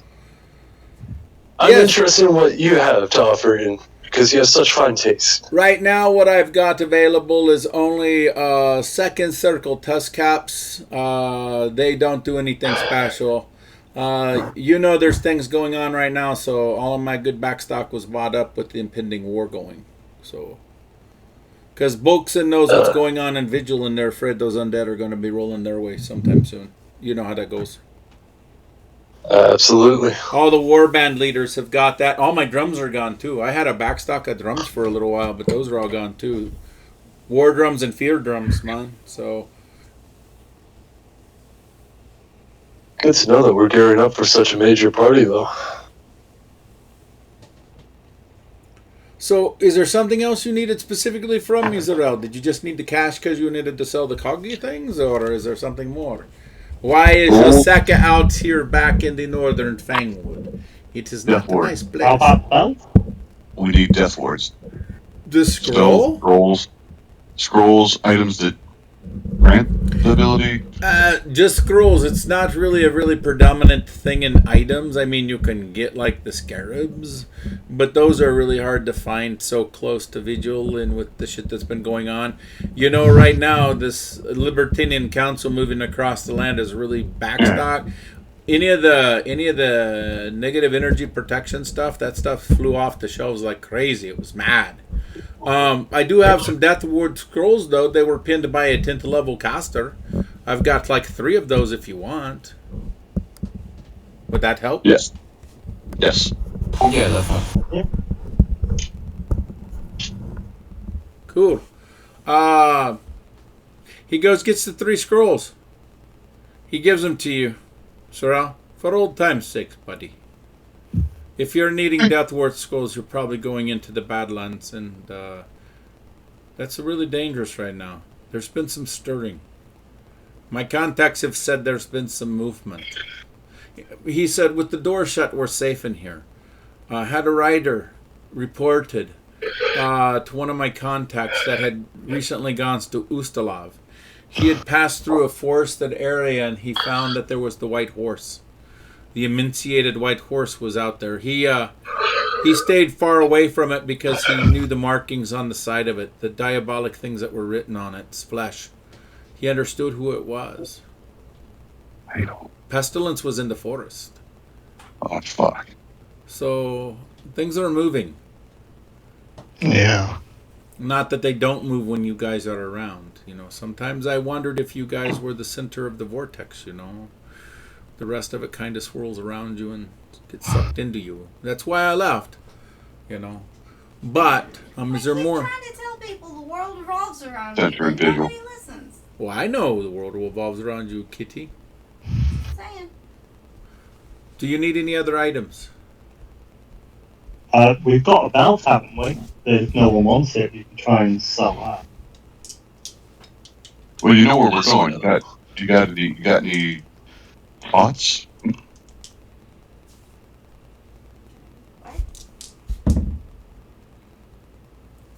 Do you want me to ask the question?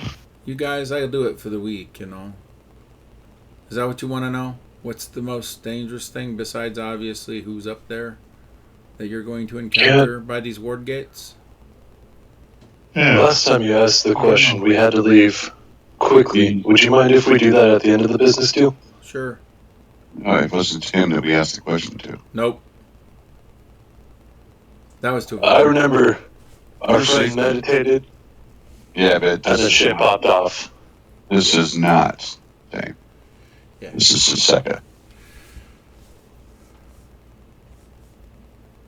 I'm aware of that, but last time we were in Jiseka's realm, we got shunted out after he did meditation. We've never been in his room. You haven't. Yeah. Yes, we were earlier. We were. No, you weren't. Yeah, we were. You've never met Jiseka today. We have. No, they met him before. I know him. I know the guy. We were there. We You weren't there, Tim. The barbarian bought that soul thingy. Yep. Soul protection thingy. All that crown thing, didn't you? Yeah. That stopped detection and stuff like that. Yeah. So you want me to do it at the end of our deal here, huh? Any other items you guys need? I do have a couple holy swords. Yes. Now I have one that is holy, does holy damage. It's a long sword, and then I've got another one that I think is a holy blade, but it's got an attitude. I thought all swords make people holy. Well, they make them cutty, sure. Attitude. Now that's interesting. Oh, that's out of your alley. I would like to the people who are thinking of doing the monstrous change, the monstrous physique thing. I asked about this before. Your weapons don't change with your size. Yeah, they do. Oh, yeah, they grow. Why not? It's not an enlarged spell. Monstrous physique only affects the person. It is not an enlarged spell. It does not enlarge your gear. It will fold your gear into your body, giving you the natural attacks, kind of like if you did a wild shape. But much like a wild shape, a druid doesn't have access to a longsword that would be on his side either. So monstrous physique, I actually had to do a review of it, only makes the person grow. Enlarge is still required to make the gear grow. So if your gear doesn't grow, then you're limited to only what other gear you brought with you that could be of that side that may be in bags of holding or portable holes. So or you just carry it with you. So, yeah, because monstrous physique... It's a polymorph spell. Right, which means it changes your gear into you, but doesn't enlarge your gear. Only enlarge affects the gear. If you read the specifics of the spell, enlarge says it does enlarge your gear, where monstrous physique just says it does polymorph you, but that doesn't enlarge your gear. It polymorphs you. So in other words, if you're covered in magical items and got all your weapons and you polymorph into a dragon, you're a dragon. You don't have all your gear hanging off of you. Yeah, but that's because you don't have item slots for those, right? No, it's because it's all polymorphed into your body. Just like you can't access some of these items to use them, just like a druid can't when they wild shape. So it's part of the polymorph. Okay, wait a second. If you were to polymorph into a humanoid shape that's huge size, could you cast Mythic Enlarged Person to spike your gear to that size beforehand and then get polymorphed so it fits you? Absolutely. Or you could just have your gear enlarged and then you do monstrous physique. As long as you can enlarge it to the right size that you're going to be. Because normally enlarge only doubles the size. So it would have to be something that was like extended or etc. so that it gave you the extra growth you'd need if it's bigger than just one size up. Makes sense? That's why you use Mythic, because Mythic spikes you 2 sizes. Yep. But it has lower bonuses than Monstrous Physique. Right. But it would do your gear. Okay, I have an out-of-gear question. Okay, out of So game. sounds like we just need to combo those 2 spells, and then we should be good. I'm not going to be altering my size. When Gabe did a I still alter my size because my fists became dumb as a box. get altered. So That was in another game. I'm assuming that Does part it work with this? I can still Okay, kick that's- people's backsides with my hands. That's why I wanted to check that out for everyone before we truly decide what. I actually found a line about polymorph that says, if your new form does not cause your equipment to meld into your form, the equipment resizes to match your new size. Send me On that. polymorph, sub-school of transmutation. Okay. Polymorph. Yeah, send me that. Put that link in Discord, and I'll take a look at it real quick. I didn't want to initiate this now. Also, Well, yeah, but I need it for a review so I can make a determination on it. Because that's part of my job as being a ref is to interpret those things. And if I do and don't, where do I send it? Just put it in Rules Discord. or directly, or yeah, put it into chat? the rules. Put it into rules one, and we can review it later when we're getting ready to do that.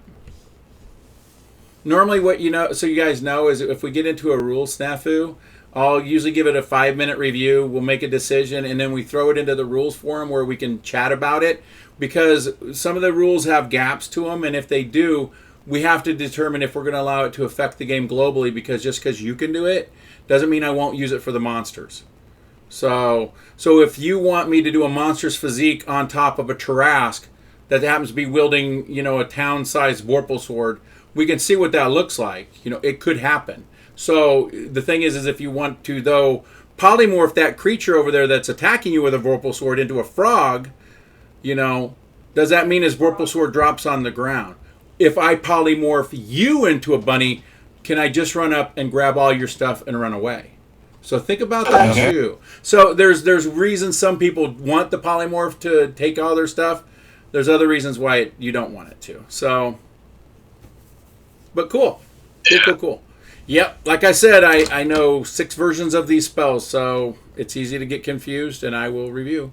And we'll all review because I want everybody to vote. So that's the way I run our games is you all have a vote. Do we do it this way or don't we? And then we leave that new one as a pinned topic inside the rules, and it becomes kind of our house rule of how we handle that. Does it make sense? Yeah. Yeah. So, because we're going to hit these gaps, especially with high-level characters, there's going to be huge gaps. So, cool. All right. And, I mean, both ways kind of make sense, so I'm definitely going to need a moment to sit down and read. Just personally before I make my vote. Yeah, go ahead. Well, we still have the shopkeeper here, though. I'll do that on our next piss/smoke break. Is he interested in the belt that we have? Sure. The one that anchors you to your current plane of existence? Sure. Alrighty, let me drop a link for that. How much do you want for it? Well, I don't truly know how much it's worth. I can tell you what the magic does, but I'm not sure the value of it.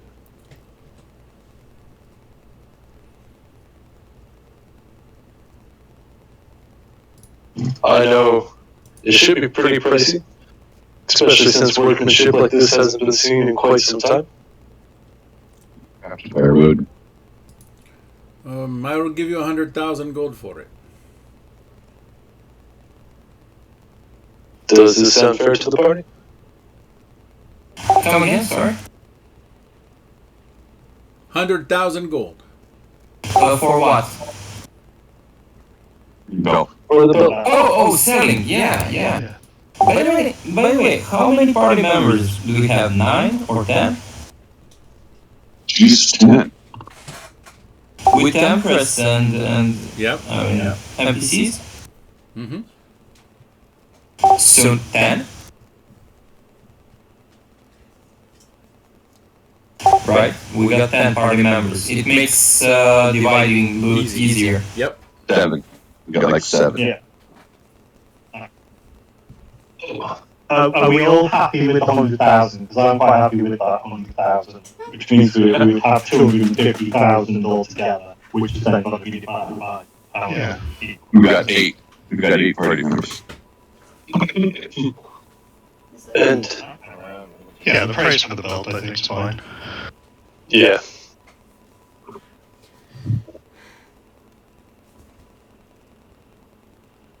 And we've got 8 characters. Yeah? Yes. We've got 8. Let's see.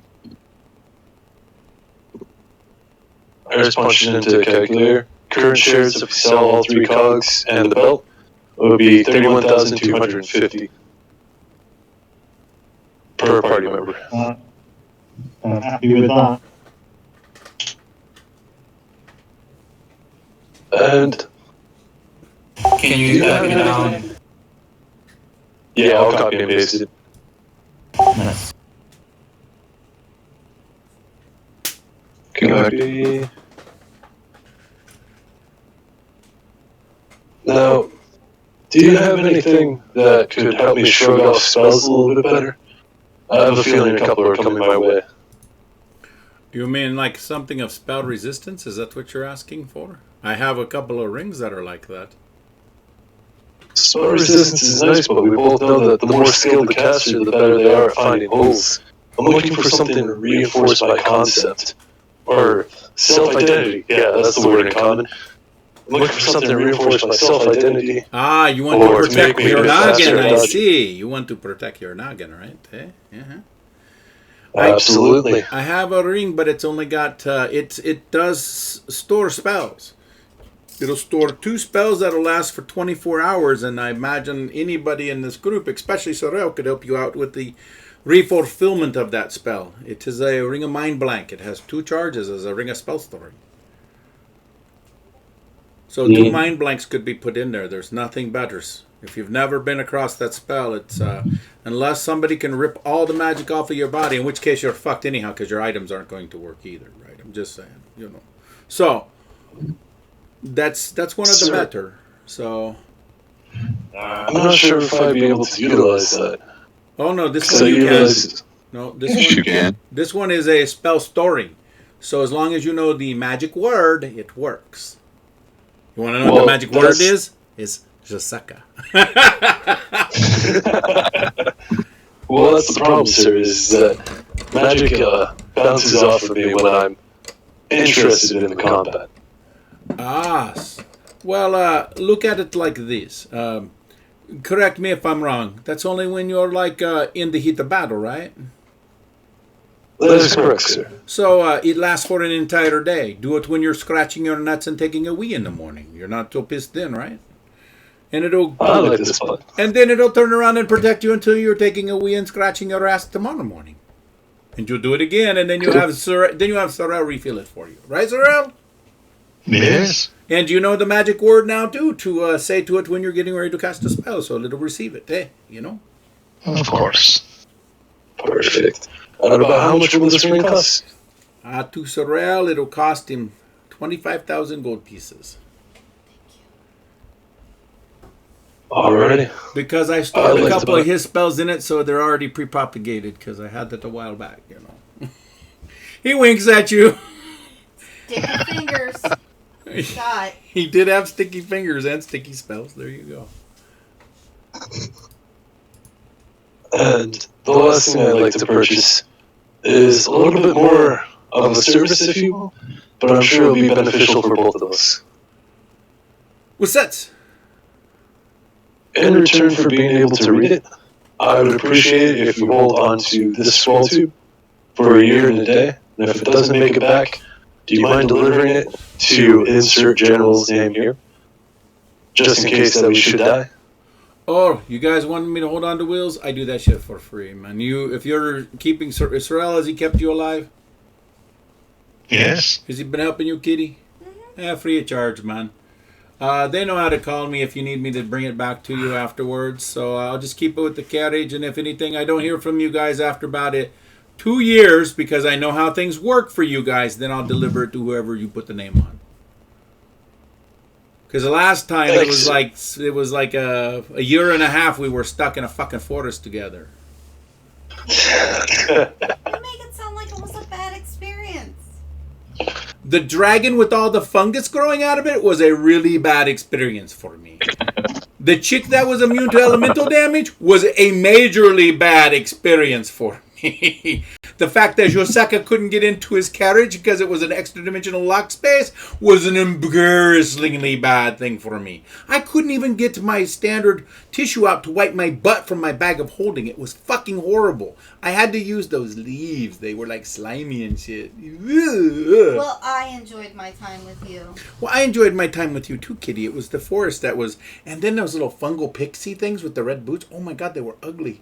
Like your red boots. Well, I kind of kiked a couple of them.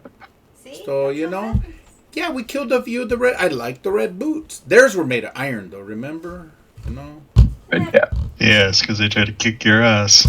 Well, it's because somebody was surgically altering pixie or quicklings and red caps. So Yep. they had quicklings with red cap boots. Them's were some fast shit kickers, I'm just saying. Woohoo. It's some shit kicking. So you guys need me to do this question you got now about the place you're going into? Well, we're talking swords. Oh, yeah, you want that one? I definitely like to look at it. Okay.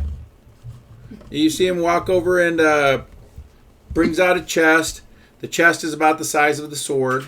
It's lead. He opens it up and he goes, "It is about time you have opened this. My God, little man." Yes. I know. I want you to meet somebody. Who would that be? Because you want to come over and touch it? I ain't touching him. Don't touch me. You put it I'll that walk, way. I'll walk over and touch it. Oh my God, it's a giant bug. What are you doing? Are you trying to destroy me? The heavens will avenge my destruction. How dare you? He just wants the tip. Not going to destroy you. You pick it up? Yeah, I'll pick it up and look at it. Yeah, it's a Holy Avenger. You can feel it. See a bunch of symbols running up and down it. A bug. Do you know who I am? I am Sir Hemmelgrass. How dare you handle me with such shit in the shells? I do not like the way your scaly fingers are running across my intricately carved leather. Shut up! Sorry. That's what I was saying. I will tap you on the shoulder and pull you aside for a moment and tell you. Joseka is like You just- sticking leaves in his ears right now. He's rolling them up like little earplugs in his long, pointy, curved ears. Okay, I'll sort of whisper to you. Having items that are intelligent can be quite annoying. I just want to let you know. As someone who's got them, they can be really tedious and you want to punch them. I'm just warning you. And me? Whoever was going to go for the holy blade that's talking to him, I was just letting you know. Me. As someone who's got a couple of... I'm not punchy. Intelligent. How dare you, You're you warning winged me. buffoon? The man who wielded the golden sword. You're warning me about intelligent items. Oh, please, sir. Okay, I just thought I'd help. Oh, yes. Oh my God! Maybe he got that kind of fetish, you know. People I- possessing him, items possessing him. You know, I do not normally travel with theatrical groups. This is ridiculous. I am meant for crusades. You, sir, are traveling with obviously a group of buffoons.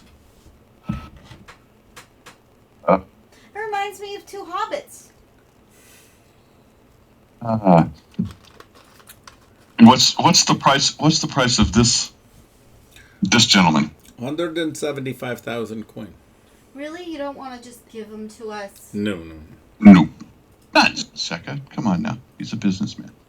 He goes, Try the set it Jedi back, mind trick on him. He may give it us for free. set it back down Wait, in the having box, some- Darmus. Yeah. Let's talk. I would. How dare you want me put back into the box? You do that? Yeah, I'm putting it back. Yes. All right, he closes the lid and locks it. He says, That's So- loud, man.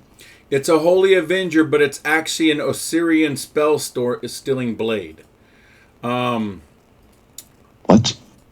This is what I found out. I actually got this from another salesman who had been traveling through the Whirlwind back before right around the first Crusade. When things started to go bad and the Crusade had not actually totally formulated, a couple of very pompous, powerful paladins who had been in the service to a Rodan, decided they were going to sally forth into the Great Wound and right the wrongs that were done there. A couple of them wielded very powerful blades. One of them did wield a Holy Avenger that is still in their family's archive. The other one, this one, Sir Londegras. Sir Londegras was wielding a spell-stealing blade that when he hit the individual would disrupt their spell-casting capability.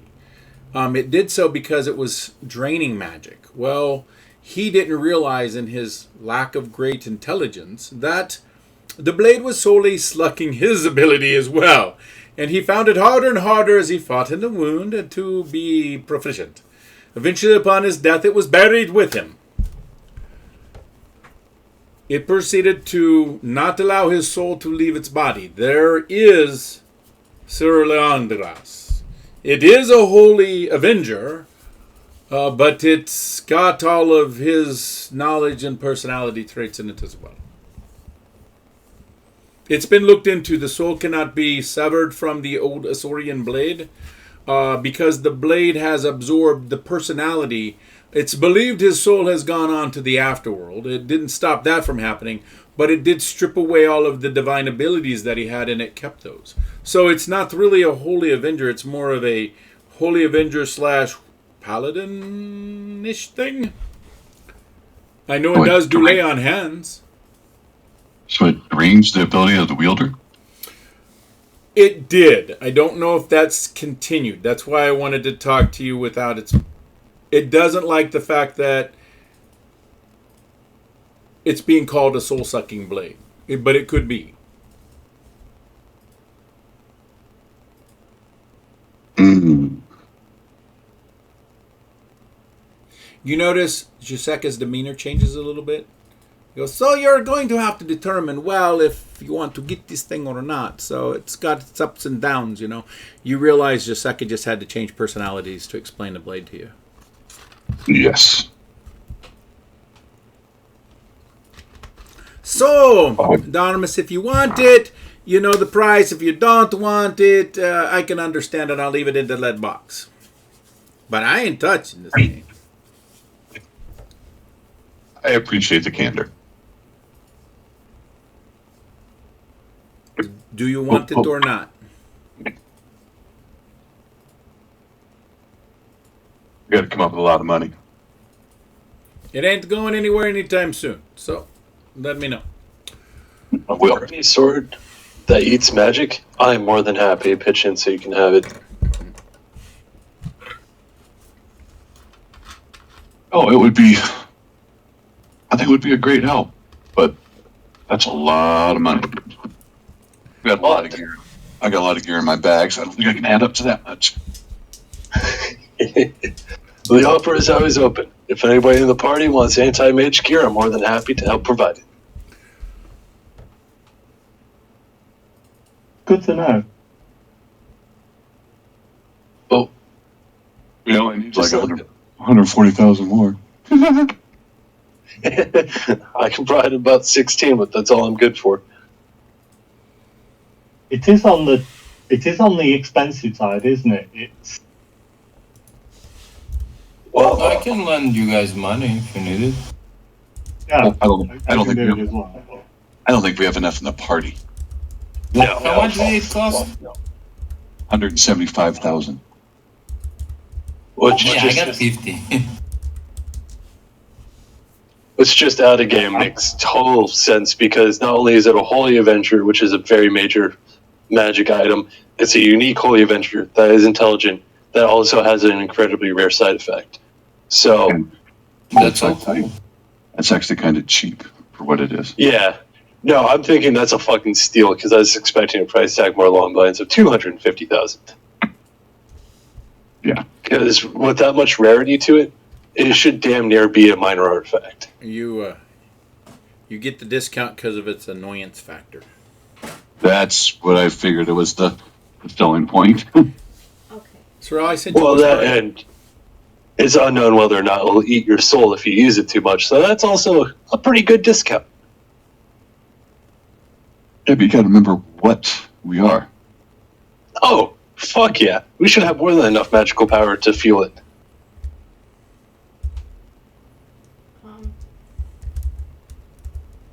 But this does leave the question of, does Jaselka have other things that are effective against magic that won't, slowly erode away your capabilities? I don't know if it does that anymore. That would be like a curse, and I would be able to put it back down. It could be a curse, or it could just be the simple way that the enchantment works, that has to funnel some power from you to make it so it can do its work.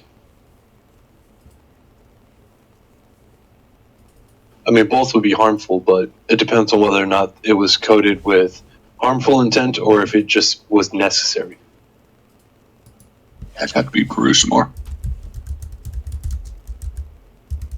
Yeah. And it could be as simple as it's an optional thing that the paladin just didn't know about, so he left that gate open. Which, if he did that, it goes against the way the weapon was designed and could kill him. And it would look a hell of a lot like a curse, but it just comes down to user error.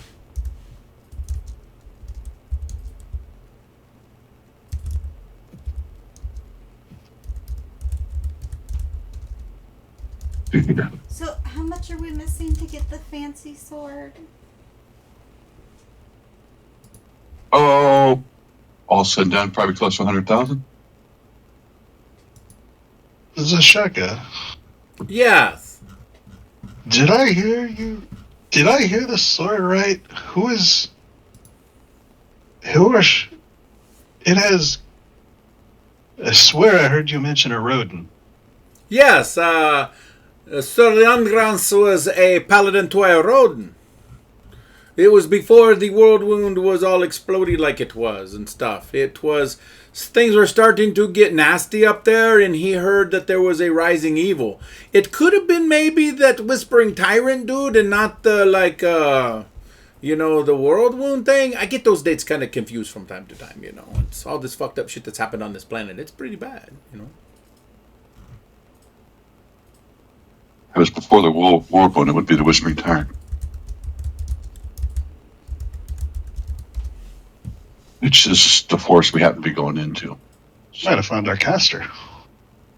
Yeah, so it might be perfect to... Hell, I might even know who the caster is. Lord. Sword may know things that we may need to know because of the place we're going. Oh. It's even better. The sword's a divine caster of a rodent. I mean, I could put up some of my gear to be able to afford it.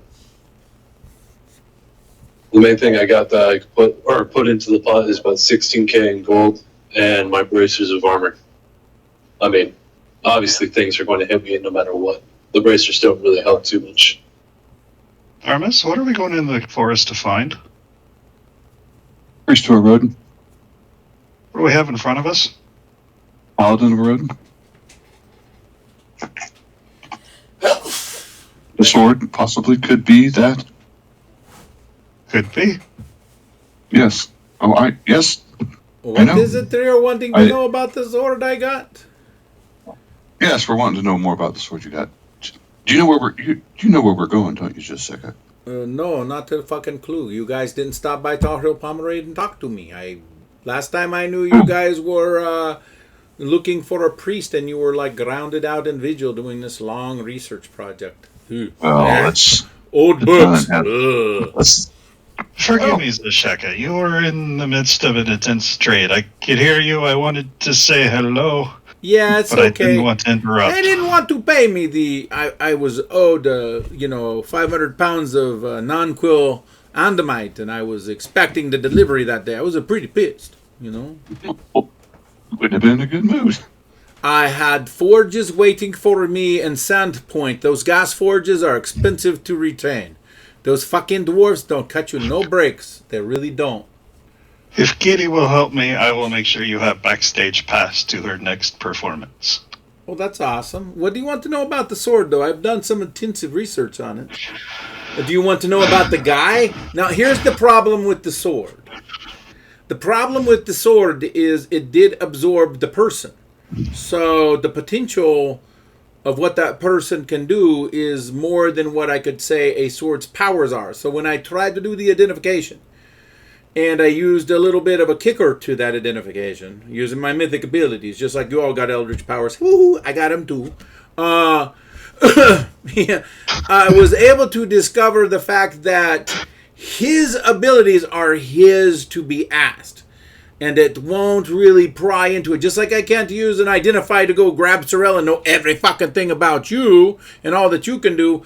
I can't really do it through the blade. I do know the powers of the blade. It does act as a holy avenger. It does a dispel. It does a protective aura. It does do extra damage towards evil creatures and outsiders and all that blah, blah, blah shit. You guys already know. Because you're like all arcanists. He waves his hand again going, me too. He's so... But when I tried to understand what Leandagras was, he said, fuck you, ask me questions, you little prick. So we've been kind of an impasse since he called me a little prick. Okay? So what I was able to research by going over to some of Kitty's friends in the Orate district, and then also in Visual, you remember, I was there for a little bit. I talked to Ophelia. I was able to find out that the Leandagras was a high-ranking member of the clergy of Arodin. But I was unable to get any transcripts because that shit's in Chiliacs. And a lot of those books got burned by those devil-worshipping pricks. So it's really hard to know what his titles were and where he really sat. Was he more the knightly guy or was he more of the scholarly priesty typey? You know, I couldn't figure that stuff out, so I'm not going to lie there. So he could have been like, you know, Dharmas over there, war priest evangelist. You know, this could have been a paladin, you know, priest. It could have been a paladin oracle. It could have just been a paladin. It could have been just a cavalier paladin or something weird like that. I don't know. So that's part of the reason I got the box shut right now. He can't hear. When I close it, it actually does a silence in a 5-foot radius, my own modified version for him, around the box, so that he can't hear us talking about him, because he gets really prickish like that. It's really hard to communicate with him because he gets in this rut, and literally I've had him for almost a year now, and I can't get shit out of him. So I don't want to tell you he could.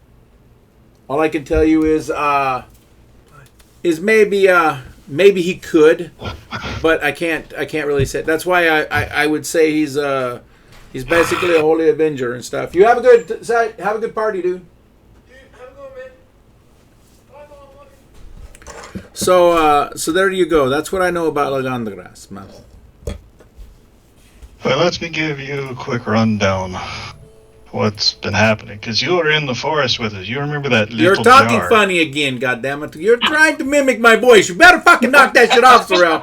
I have not been part of your party and have to put up with this kind of shit for over 2 years now. The orc is cool, man. He's not trying to sound like me. Don't you do it neither, man. I'm trying to modify. Speak your language. My language is cast, motherfucker. Give me gold or go away. It's real simple lingo. The jar we got when we were in the blighted forest. Oh, yeah, the ugly one. Yeah, I know the one. I'm not going to bring it up inside my private little sanctum. Yeah, I know the one you're talking about. He gets real serious. You watch his demeanor change. Yeah, I know about. What about it? It's a canopic jar of... I know who it is. Yeah, it's a... Yeah, hers. And it's corrupted. Yes. It's probably corrupted by Sithum. Yeah, I know. Yeah. Totally different mannerisms you see sweep over his face. A little sterner look in his eye. We need, we're on a mission into the forest to find a cleric of a rodent. They're all dead, man. Not all. Not all. With the wish wars going on, some were just imprisoned in a force cage. Oh shit! You're thinking he might still have stored power, but that would evaporate his. Oh, I understand Axios now. You went seeking a shard of his power. Exactly. And you're not here without it, so you got it. Wow. Yep. Okay. So you're thinking Leandagras might actually be able to leverage that shard of power to do something you need him to do? If he can cast that spell, we might be able to crack the... You would know as well as I do, absolutions or atonements are impossible for paladins to do. They can receive them, but they can't cast them. But if he was, as you said, an oracle or a cleric, that's true. He might be able to. So I would say he would be your plan B, because finding that out from him is going to take an incredible amount of patience and time. And he will probably tell you no right off the get-go, which could be a lie. The reason I've noticed that his truth-telling abilities kind of waver is he has told me before he can't cast spells, but I have physically seen him cast spells, cast healing spells. So, thank you, Zasheka. And I hope you understand why I was trying to keep the mood light. Oh no, I totally understand. Understanding what you're trying to do, because I believe your, correct me if I'm wrong here, Sorrel, your thought processes are going along the lines that if you're able to cleanse the canopic jar, you may actually be able to reduce the spell plague's effect upon the world, which then again would actually remove that effect, freeing priests to help you in the endeavor that's coming ahead if there are stirs going on in Ustalov, correct? Yep. Yes. Along that path, we believe. Take the sword. Take the sword. I'll make it up in profit elsewhere. He kicks the box. Keep the box, man. You're going to want him to shut up. You can have the box with him, too. I could do more than that. No, ask to borrow him. But thank you. I don't need to borrow because I don't want him back. And if you're using him, you're taking him to a place I'm not going to go get him back from. And there's too many times that we hit the road that we wish somebody would have done something to assist us. There you go. What? Just so you know, because maybe you'll ponder it, but we believe the plagues are tied to the four horsemen. I bring that up because you mentioned the white horse. Yeah. We think they're trying to free the tyrant. I think so too. That's why there's been stirrings in Ustalov. The orcs are really worried about it. They've been very worried about it. That's why I had to go there. I think that's probably why Runehide's out here and not doing his job that he was doing, which was helping arrange the war bands and war leaders to make sure they're falling in line. Absolutely. You totally notice his demeanor. You totally notice his demeanor change, Warhide. You notice there's a very serious side to him. It's almost like the blade of a sword. You know, the flat is nice and shiny, but that edge is cutting. You're feeling like you're talking to somebody that's more... They would cut you and leave you dead like an orc would in the forest. So you can understand his appreciation now, why the other orcs appreciate him. The sight of him seems like it is a lethal fucking killer that you're talking to right now, not happy-go-lucky Shazeka. Yeah, so my first instinct that he's an ally is true? Yeah. Oh, yeah, absolutely. Oh, yeah. Oh, fucking perfect. So I'm going to tell... Oh, I'm sorry? Oh, no, he says he's still talking, though. He's like, no, go ahead and take the sword. If he's of use to you, he's of use to you. If not, then bring him back and give him back to me in Tario Promenade sometime. Just leave him there for my pickup if you don't want him anymore. Or if he's done what he's needed to do and you don't need him around anymore. And he looks at you and he goes, hopefully you'll need him.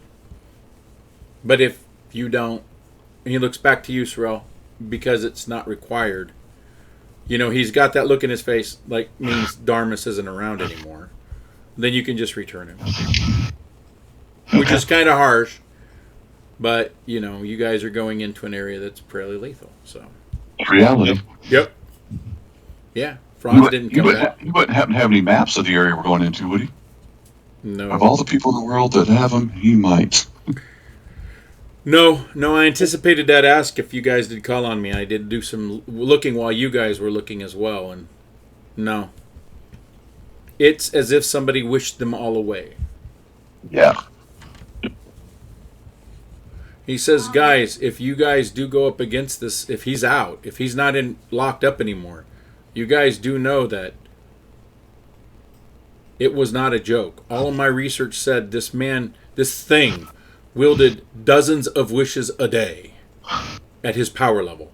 My gosh, do you know how powerful of an arcanist you have to be to have dozens of wishes at your disposal? dozens, and has crafted him an entire empire out of his mastery of using wishes over 1,000 years. My gosh, guys, I don't envy you. It's not going to be fun. Let's hope he's not out. Let's hope he's still locked in Gallows Spire, right? I hope so. So, I hope.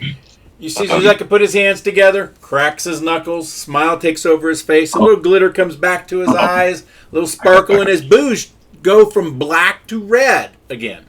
Because his boots did change black. His boots go to red again, and he's like, so, you'll take the sword, and, you needed me to answer a question for you, right? Are we getting towards that part of this negotiation here? Just looking one last thing. I don't want to leave you without payment of any type. Oh. And if you folks can understand Orcish, this next part's going to be clear. But I'm going to tell him in Orcish to read my last will. You'll require a priest of X level, I think it's 17th level, to implement it. And it will be invaluable for your front door. He speaks back in perfect Orcish. Done. To everybody else, he said, Kuplak. It's like Klingon. Gotta like it. Except Kitty, she giggles. Yeah, Kitty giggles. She speaks that language. Okay. I was in the restroom. Yes. So, are we trying to figure out where someone is? No, We know her. No, you guys already know where Thomas is at. The priest of Erodin that was imprisoned. You believe he's on the grounds of Rune Church.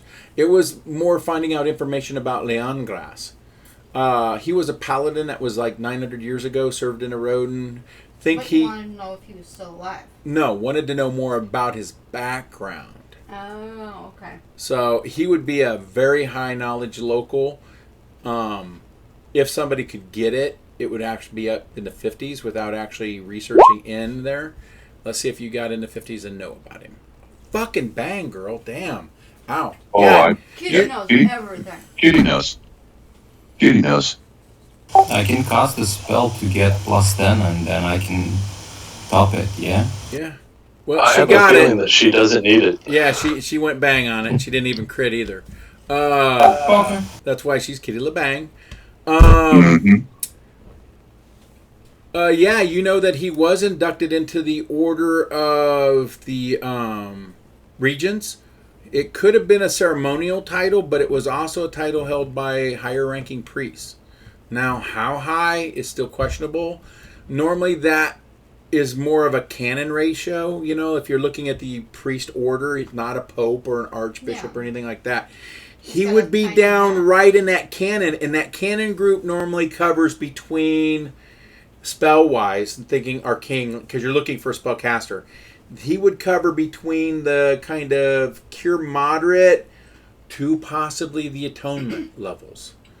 And atonement's a 5th level, so he would be between that band of a priest that's, you know, between probably 6th and 11th skill levels, as it goes for divine invocation and divine power. So he could be there.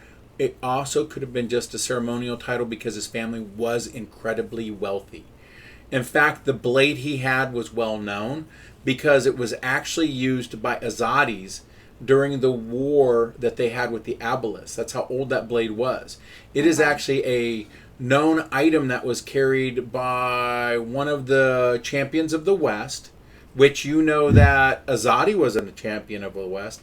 So was that angel you guys fought. She was a champion of the West too. Okay. It was a Orsorian Azadi spell-stealing blade that was reportedly able to disrupt spellcasting and whoever was hit for up to several minutes. And you guys know having your spellcasting interrupted for a minute is fucking a death sentence.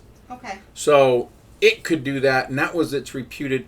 Now what you're hearing is it was a spell stealer.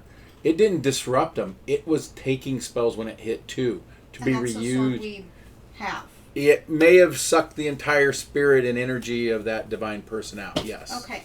Now, is the sword capable of knowing its surroundings? It called Darmus out as a chitness bug right off the get go. Why is that bug getting ready? It was very obvious. It sees, it hears, it has standard senses. But see, I have this nice little ball of scrying that I can. Yeah. See. He's in lead, but he's in lead. But we can take him out. Well, yeah, but but then I can go see what he saw. No, that would be seeing back into the past, so that would not be possible. No. Sorry. Thought it was memory. Yeah, but you can't see into another person's mind. You can scry another location, though. That's perfectly fine. There are other psionic abilities that would allow you to do something like that, but that is not the case right now. So that would be more of a mindscape, and that's not what we're talking about. So it's just a bowling ball now? No, it's actually a crystal ball of telepathy that allows you to cast up to third level spells through. I wouldn't call that a bowling ball, but yeah. Telepathy. Yes. So, yes, you do know about him. He could be of that skill level. I'm going to let you explain it to the guys in Kitty's words as I go use the restroom. I'll be right back. Seriously? Yeah. Seriously. They heard you. I'm good. Actually, I barely heard him. Basically, he could be a spellcaster between like 6th and 11th level, or he was just given the title because his parents had money. But we don't know. Okay. One or the other. We don't know if the sword is still capable of draining its wielder. Oh, wielder. Okay, that's nasty.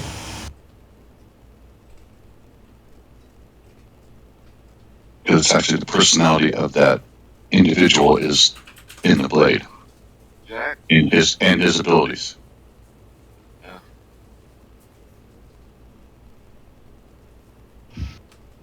So it's stealing from the wielder and not from the enemies he hits. Oh, no. It takes the spellcaster enemies, but it also, it did this individual. It also took and drained it. It didn't drain his soul. His soul moved on, but it drained his personality and abilities. So basically, it's a holy avenger that builds spells or just for spellcasters and is also a paladin / cleric or whatever the hell that guy was. Wasn't it also said that leeching happened because he was buried with it? So it probably took a very long time in order to drain him.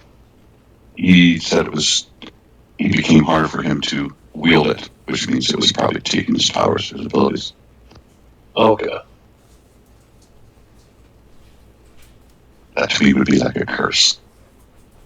I don't know. For what we're going and doing, I might risk it. Honestly, not a bad call to risk it, because this is very much so a break glass in case of emergency type situation. Yeah. Especially since we're going to need to hit hard and fast before the enemy has time to reinforce. Yeah, it looks like I'll be carrying a lead box in my... I can fill the saddle up with it. There you go.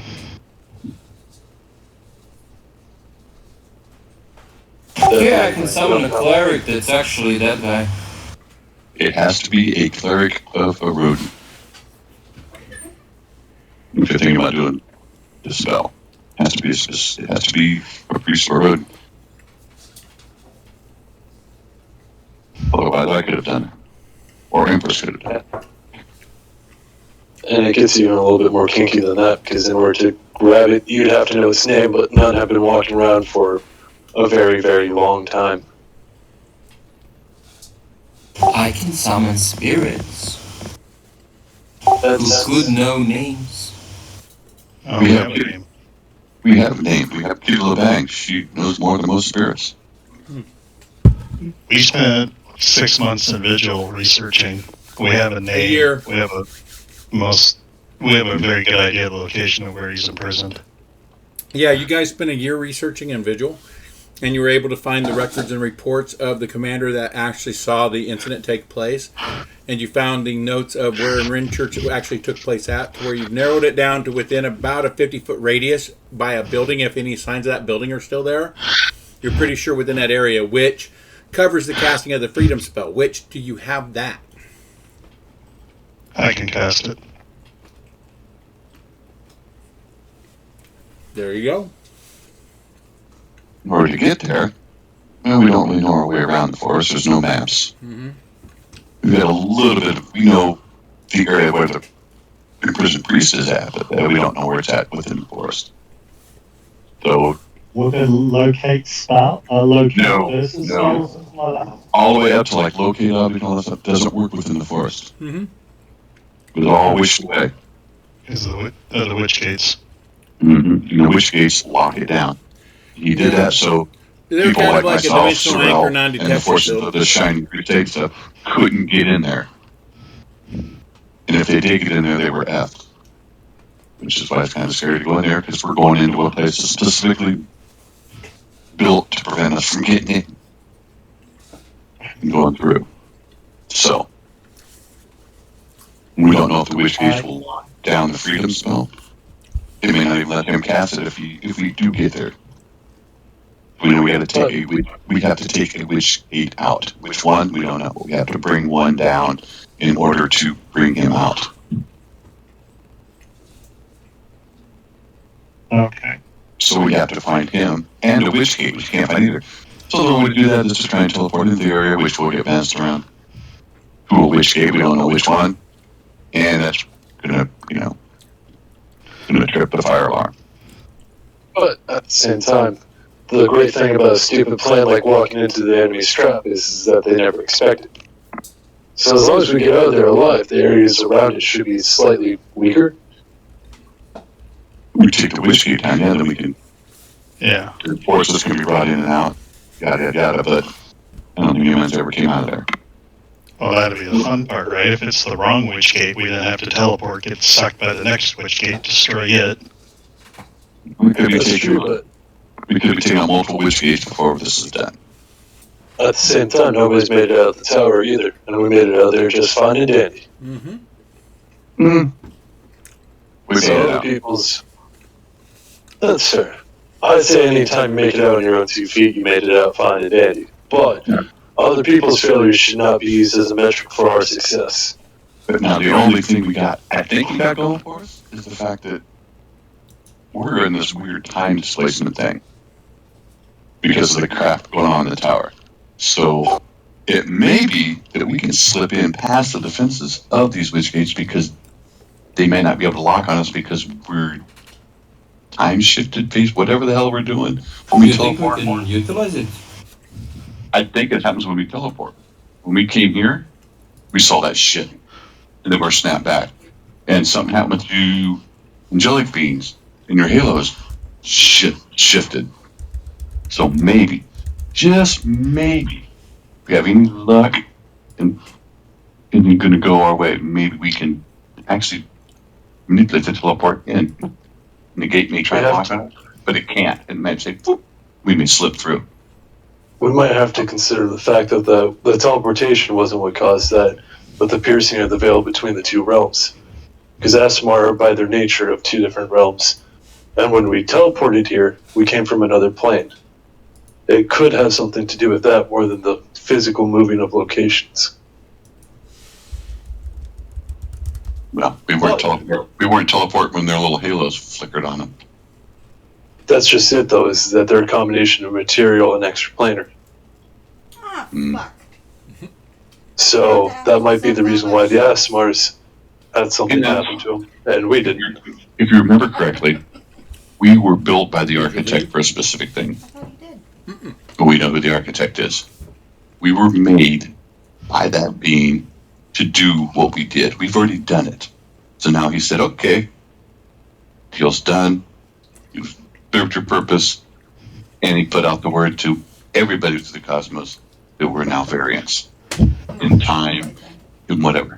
Because we are beings that were pulled from where the hell we were pulled for. Powerful sparks of other beings I believe I may have been a follower of Maestra from another plane. Whatever they did to us put me in this body. Who I was back then, I don't remember. I get glimpses. Ooh, you could have been my girlfriend. That'd have been nasty. Well, no, if you were from Feyran, whatever that plane was called. No, but I'm my favorite. You are Fate's favorite. So doom and gloom and doom and gloom. Yes, I know that, Zarmus. I know that all too well. So how may Zoseka help the rest of you in your doom and gloom mission? I think it's time to ask the question. Find out what it is the biggest thing we're going to be threatened by going to this place. All right. Is it time, Sora? It is. Okay, he spins around the tiki mask. You watch it grip onto his head and makes his head look like it's a giant tiki head. It begins glowing with light blue energy. He crosses his legs. That makes him float up in the off the ground a little bit. You see energy swell all around him. As you hear him begin incantating lightly, but he's not really casting any spell. It's more ritualistic. Then he stops.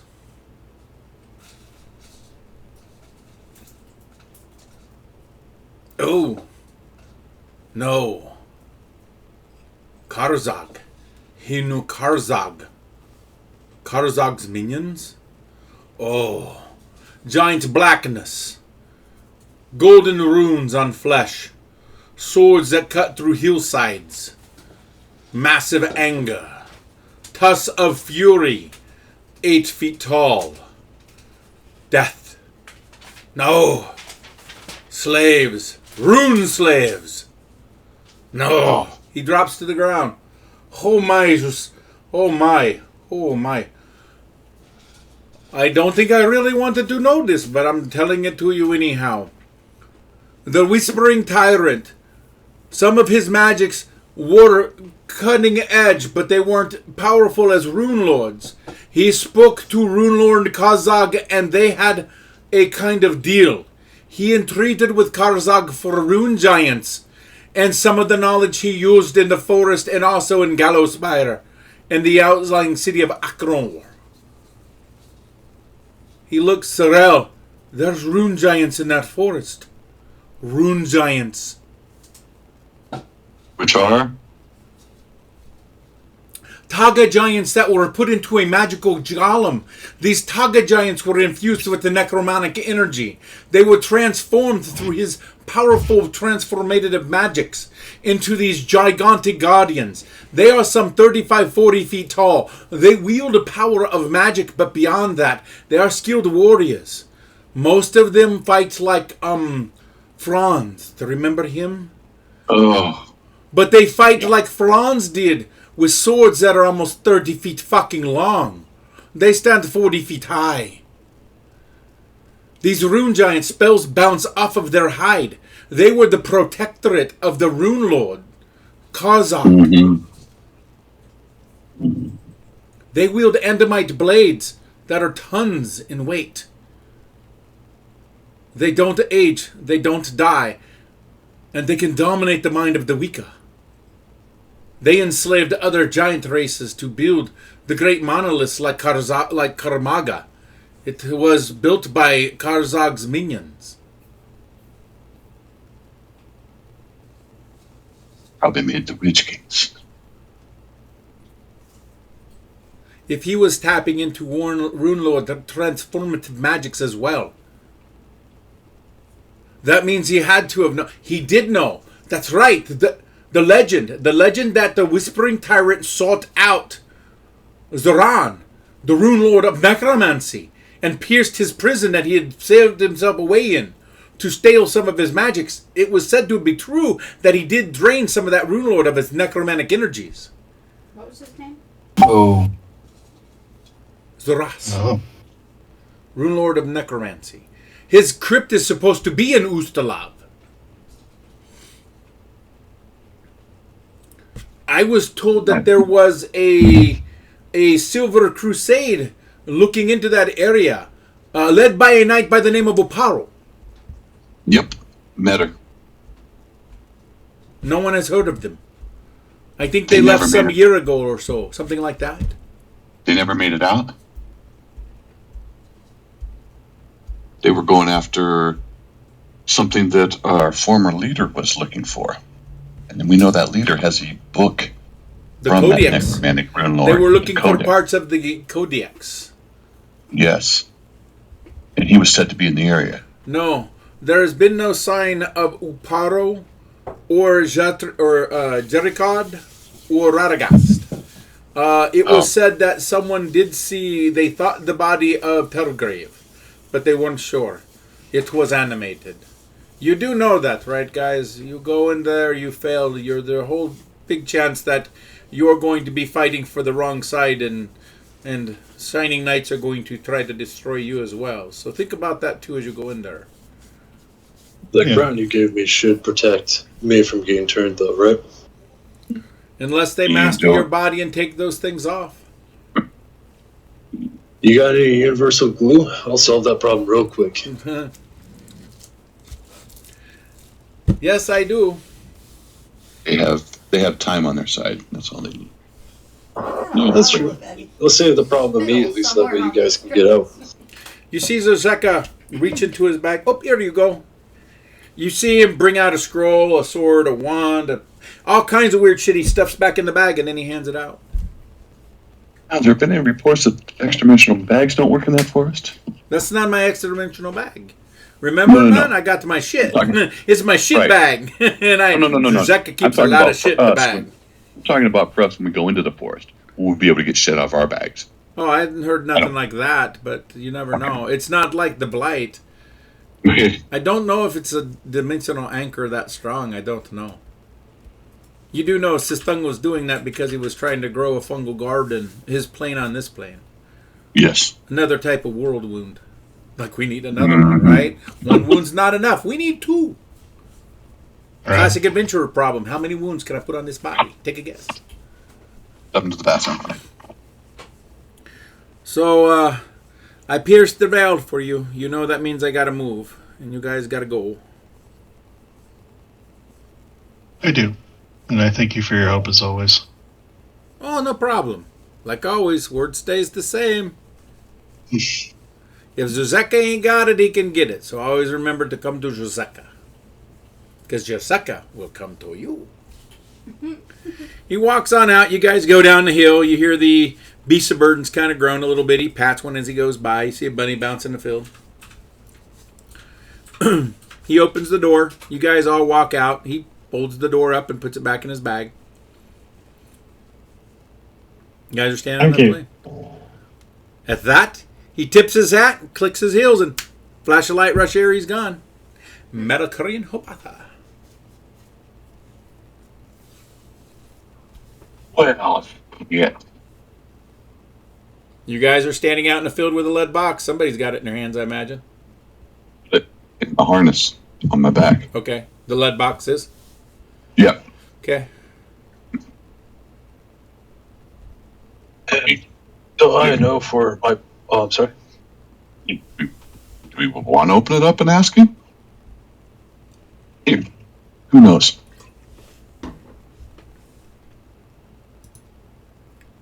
Isn't that up to Sorrel? Or do we just pull him out? Do we wait till we're in the deep dark forest and pull him out and say, hey? Yeah, you're our Hey, divine look where we champion. brought you. You're our divine champion, Darmus. I'd say it's up to you. Deflected. Well, yeah, but personally, I don't know what to do. I mean, Zasheka said befriending him may take a long time and probably should be your secondary option. Which I'm not against starting, but Wait till we're in the middle of a fight and then pull him out. Go peekaboo, get him. yeah, be less concerned about my chitinous skin, and there's somebody tasty over there for you to sink into. I don't know. no expert with intelligent weapons anyway. Well, yeah, this would be the third time's a charm, right? Yeah, they definitely seem to find you. Like a deja vu, grab it and run and go help the necromancer. Yeah, okay. Well, this time maybe I'll grab it and run and go beat on the necromancer. Well, let's figure out what we're doing first. Does seem like it would complete the circle. Wasn't it though? Oh, I'm sorry, but so I know for bookkeeping, what type of ring of spell storing is it that I bought from Jaselka? You have a ring of spell storing that can hold 2 8th level spells. Well, shit, okay. I will drop that into the description. Command phrase to it is Jaseka. I do have that noted on the item's name, but I'll add that it can hold 2 8th It's level. also carved on the inside of the band. Hell yeah. Best advertisement. One ring to rule them all. Hopefully not. That'd be awkward. So what's our plan? Value of the ring's 125,000 gold. Oh shit, okay. Damn. Yeah, because standard rings of spell storing stop at 5th level.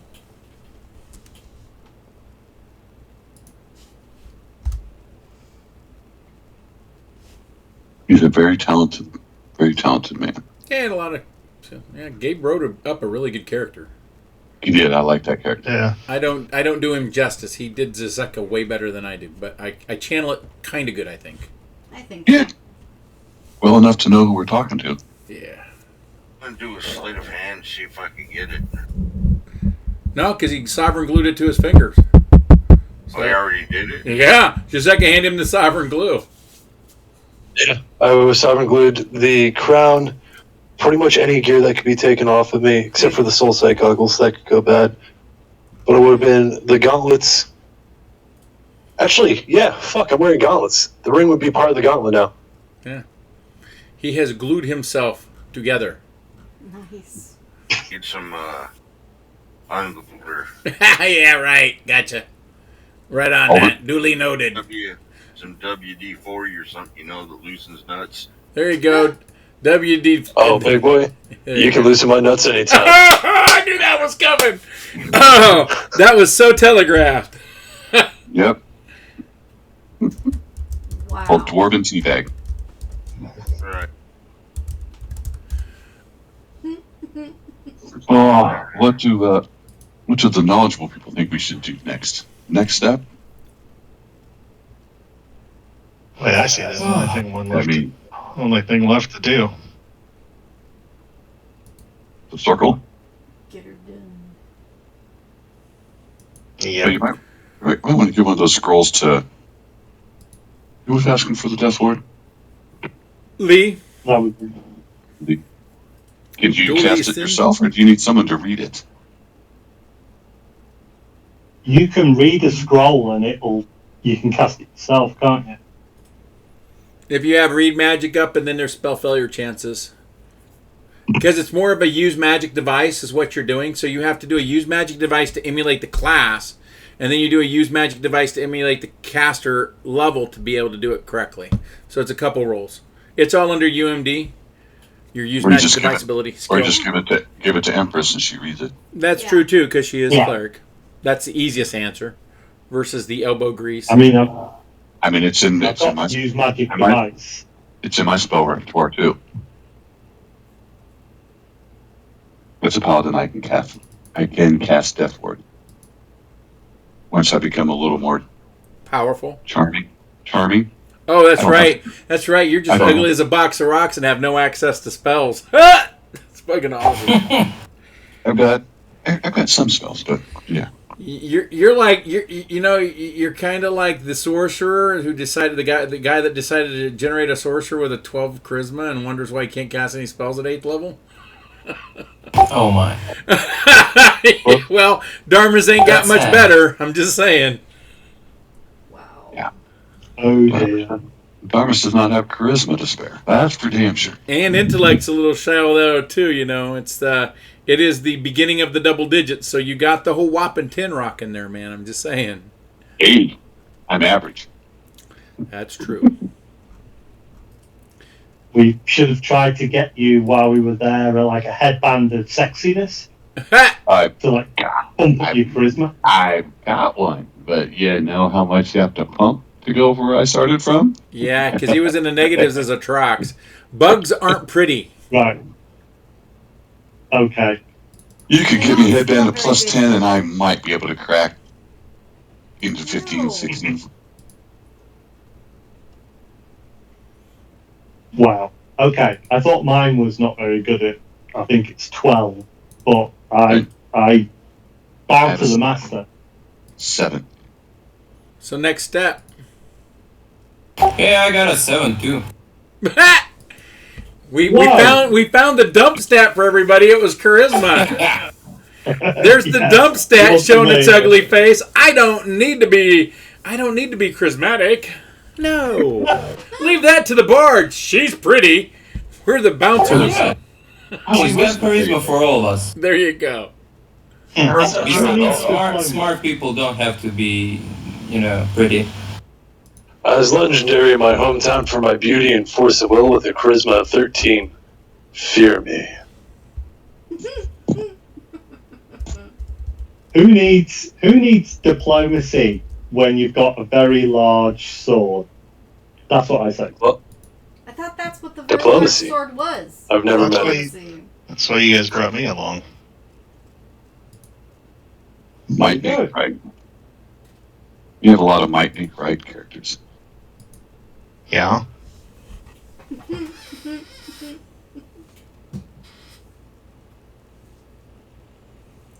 So is it magic circle time? If we're ready to buff, yeah, I think it's time for teleportation circle. Oh shit. Shit. Okay. Oh boy. Can I have a couple of gulps of tears to wine? Yeah, that'd be Everybody wonderful. should take that, yeah. Yeah. Tears to wine. They were the only two things I could think of we needed was death wards, because I thought we were going to go up against undead, and a couple of big gulps of tears to wine to make us super brainy. Yeah, I haven't heard from him in a while, so he's kind of sidelined right now. I'm not sure what's going on. Has anybody else heard? But he took the money. Hey, there's a song about that. Took the money and run. Mm-hmm. Billy Joe and Bobby Sue? Two young lovers with nothing better to do? Go home, take the money, and run. Yeah. Hell yeah. Billy Joe shot a man while I was. So what I'm going to do is I'm going to say you guys have one more dose of Tears to Wine each. And then until Hungry Gnome's able to come back in, he's kind of sidelined. He'll be there with you guys so that you're caught up. I can look into playing his character. I'll see how many times he's got the spell to kind of not leave you down any guys. If you guys want to, this is your call. So do you guys want me to run his character for now to keep him with your group and keep him caught up? Yeah, I don't have a problem with that. This is one of those unanimous vote. Okay. Because if anybody says nay, then that means that's also they don't want nobody running their character if they're not there either. So I do the best job I can, but that never belays that they couldn't get destroyed. So I won't run them into the Inferno, but the Inferno will sometimes run into them. So Yeah, that's fair. Yeah. okay. There was this smashing event that happened. Yeah. It wasn't that smashing. Okay. You guys do your buff spells. Please list them in chat. Roll 20 chat so we got them known. And readily available. Sure.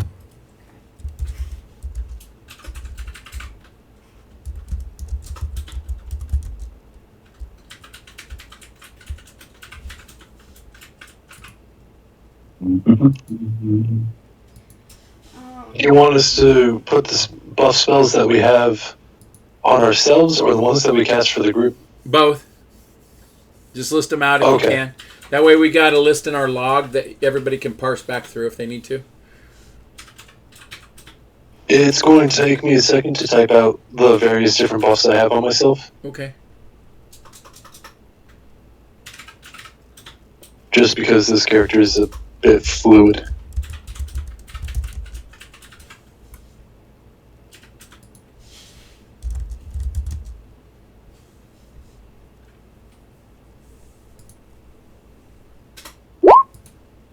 And Darmus, since you're wielding the sword, would you like touch a ridge on you so that way you can wreck shit for the round that you arrive?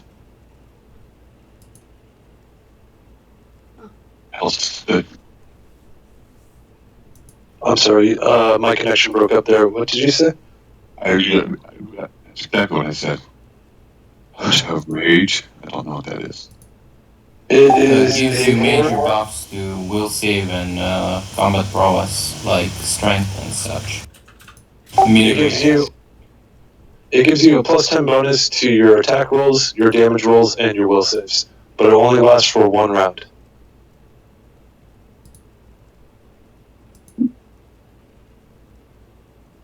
By the way, why doesn't Darmus wanna take Monster's Physique? I already am a monster. Sorry? I already am a monster. Oh, you're immune to it. Yeah, he's a monster type. You can't. Well, does it affect creatures and monsters, or is it personal or humanoid only? It's personal, but with Mythic version I can cast on others. There you go. As long as it affects monsters, it don't affect him. Because he classifies as a monster. You can't charm person him. He's not a person. He doesn't classify as a humanoid. Range is personal. Range is personal. Says you can assume the form of any small or medium creature of the monster's humanoid type. Yeah. So any small or medium creature. I'm a large monstrous humanoid. No, you can assume. Right. Sorry. It doesn't say you're restricted by anything. So you could use it if you want to, Tim. That's the point. To make myself a small or medium-sized creature? Or bigger. Yeah, you can become huge. You get like +8 strength and I don't know how much natural armor. 7. Oh, there you go. You can enlarge yourself, be taller than the trees, then everybody will know where we're at. Shoot the big white We already have 3 characters doing that. Yep. Would it be a better idea that we leave that casting until we get there, and then you cast it on us if I'm not wasting around for that. I'm going in buff. Guns blazing. Okay. I have righteous might that makes me big. Okay, if you don't want it, okay. 7 armor. 10 strength. I'm quite happy about it. Not to mention 6 arms, but you got 4, right? 8 arms. 8. Oh. 2 big ones and 6 little ones.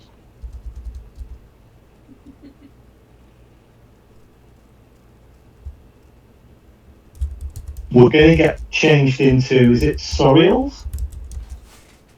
Oh, right. Saurians, no. Actually, I took for our mythic ability, I took +2 intelligence boost. So I got new skill points and I put them in knowledge locals. So I can actually roll for that. Genies. There you go. Okay.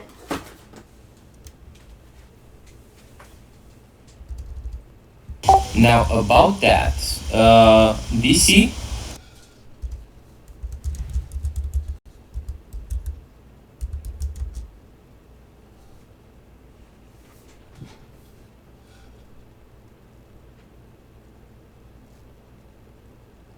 It went quiet. Oh, sorry, you're casting Mythic Ace? I can, unless you want to. Oh, no, you're listing it as something that you have on yourself. My apologies. Yeah, I'll cast it because I'm going to be losing access to my spell slots anyways.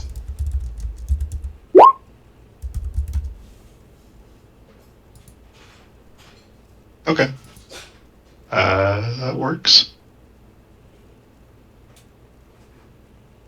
I got 14 ranks in local and 32 bonus on the skill.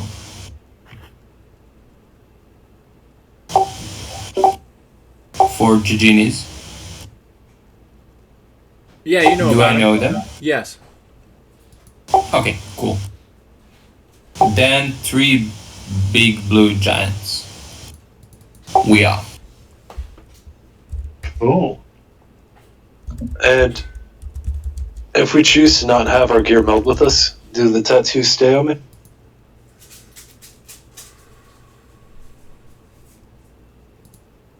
Hold on a moment. Sorry, if you choose not to meld gear. What do you mean?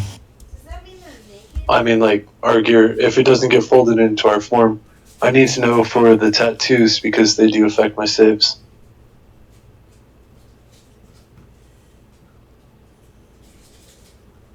Yeah, that's nasty. How is the Genie spelled, please? I'm going to double check it one last time. G-E-G-E-E.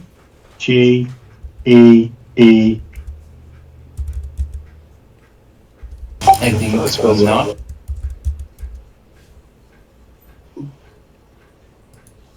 out. Gegenees. Thank you.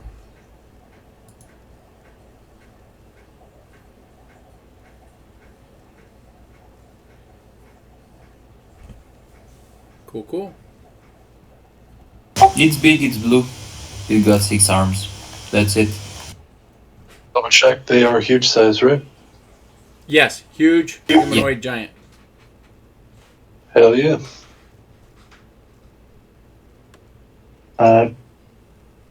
I'll put. Oh, sorry. Sorry, I was just about to say, if you want a token, I've just put one on Discord. I think it works. That's what my character looks like with the Giginis.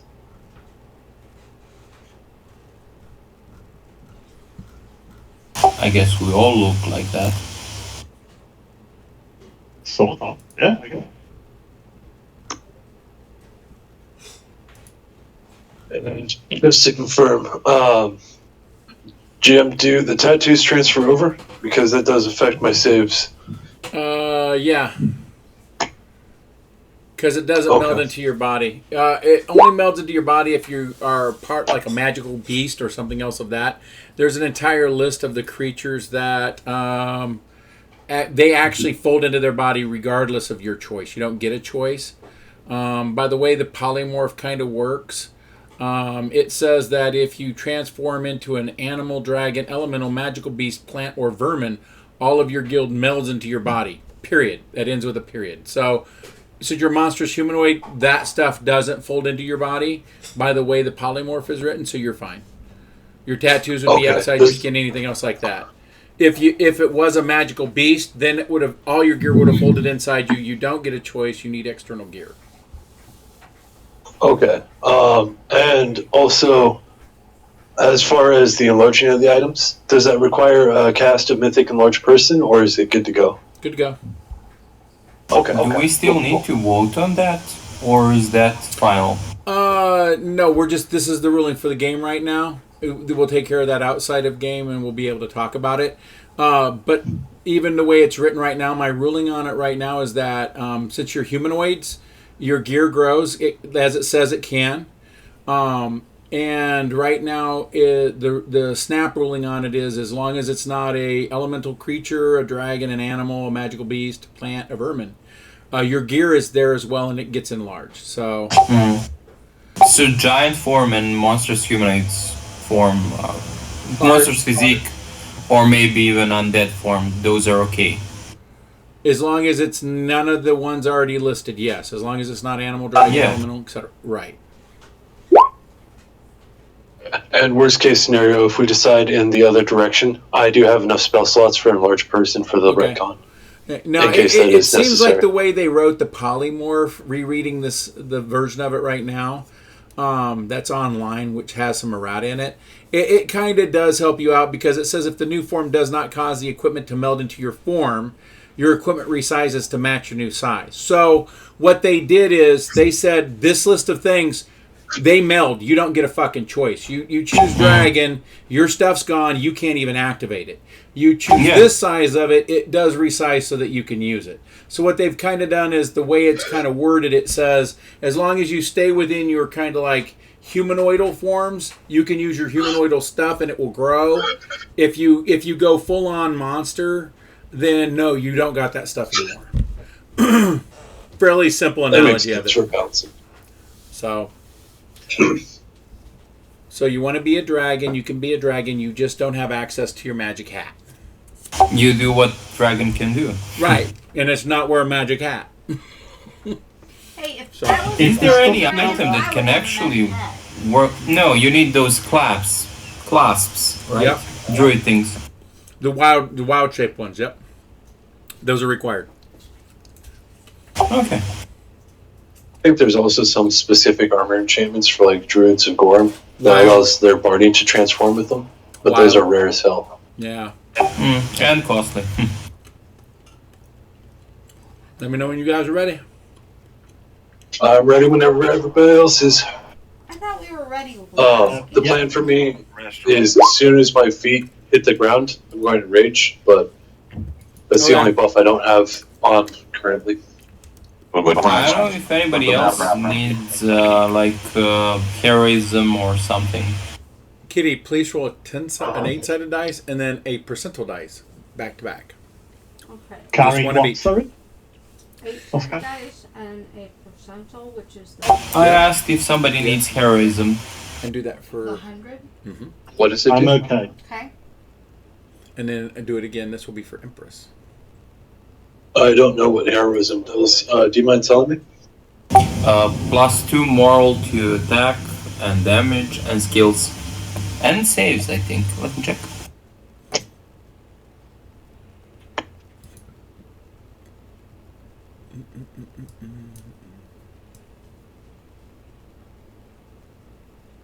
So 2 moral, attack, save, and skill. Not damage. But I got mythic version that's +4. Yeah, Moral I bonus. love that. Well, let's do mythic on you. I need everybody to roll first an 8-sided dice and then a percentile dice. Please do them one after the other. First the 8, then the percentile. Thank you. It's a trap. Okay. Nope. It's a random landing location, regardless of the magic circle. Kitty. Oh, Irrelevant. no. They're Irrelevant. So tight, they're the same person. Irrelevant. You said a D8 and then a percentile? Yep. This is gonna be fun. Yeah, it is. That's why I did it. Let's see who's dead.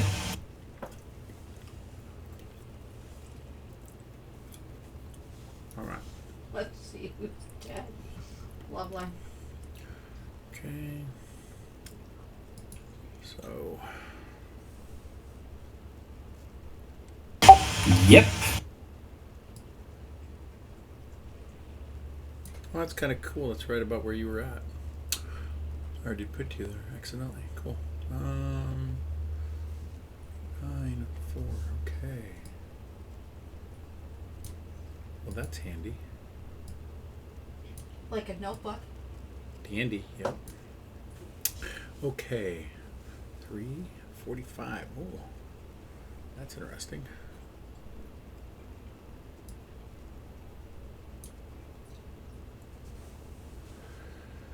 Okay, I think that's everybody.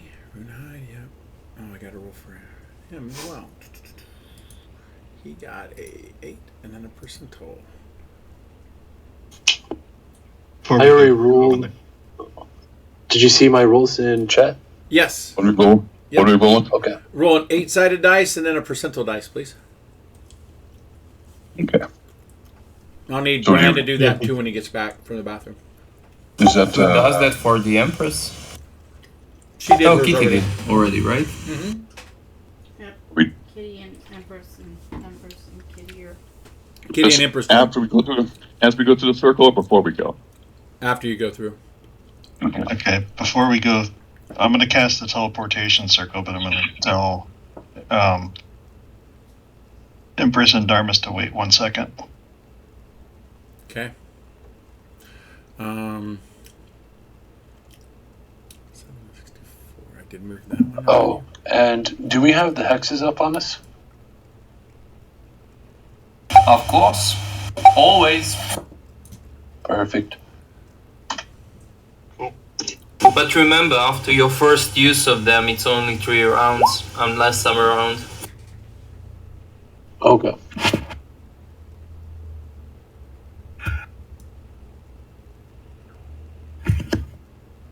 I'm back.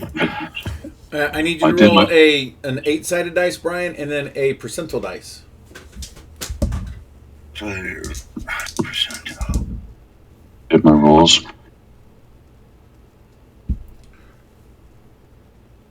So I was feeling spunky, guys, and got myself a pair of metal 20-sided dice. But they're unique in the fact that the 1 has fuck you, and the 20 has... Actually, the 1 has fuck me. Oh, fuck me, and the other one has fuck off.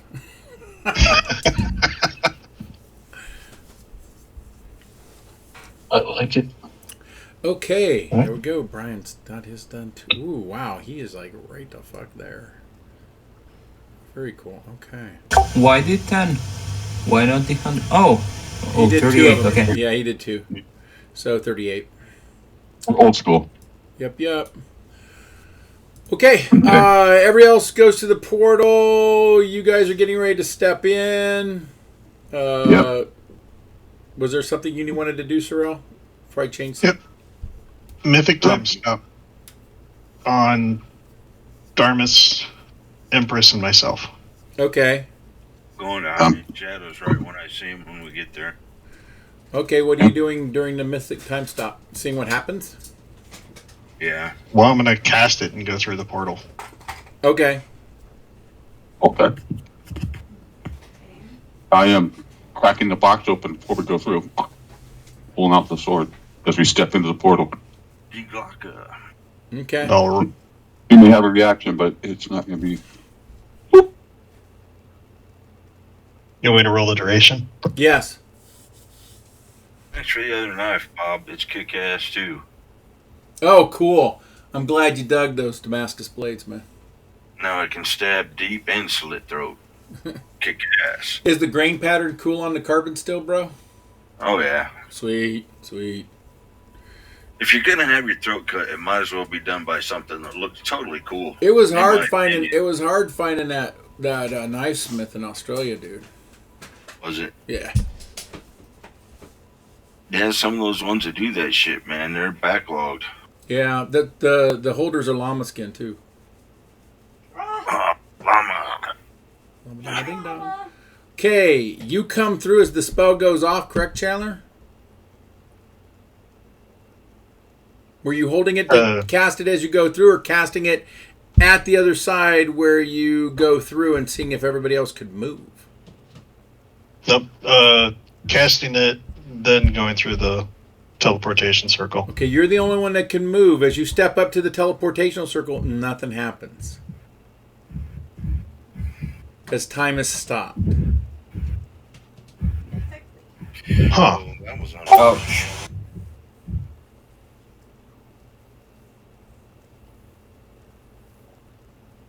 Well, that's I know disappointing. good, but that's not good. Are you seeing if you can free them? Sure. They start moving. Okay.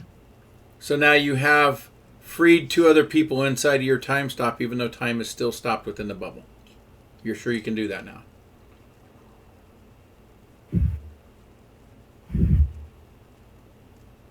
I'm confused.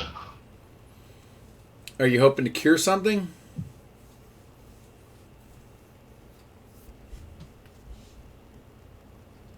No. What? What's going on again? You did a time stop. I did We time stopped. stop. But we Yes. stopped. We went into the teleportation circle, so we're kind of stuck. Not teleporting.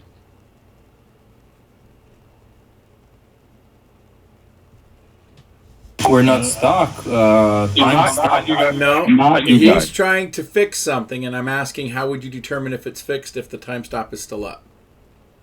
Okay. But if I think I get what he's. Yeah, I don't worry get- about it, Tim. Don't worry about it. This is a side chat that went on with me and Shockwave. So you're doing it because of what we chatted about, correct, Chandler? Oh. If you did it because of that, while it's still up, you're not going to know if it resolved what you were trying to resolve. True? I forgot about that. Yeah.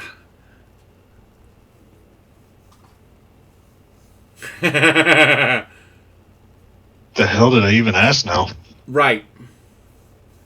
So you have freed 2 people to move within your time stop area of effect, which I still think is about 100-foot radius around you, if I remember the spell, this version of it correctly. They're able to move, but the teleportation circle doesn't necessarily function because it's stopped in time, and all teleportation allows you to do is slap through the astral very fast and move very fast through the astral to your destination target. So because of that, the time stop is stopping that from happening. Now, time is not moving forward for everybody else either yet until you end the spell, and then 3 rounds will catch up very quickly. You can end it earlier, or you can just see if it had an effect on what you were trying to resolve originally with one of the problems, because there's 2 problems you have with a time stop. True? I don't think this version works that way. Let me bring it up again.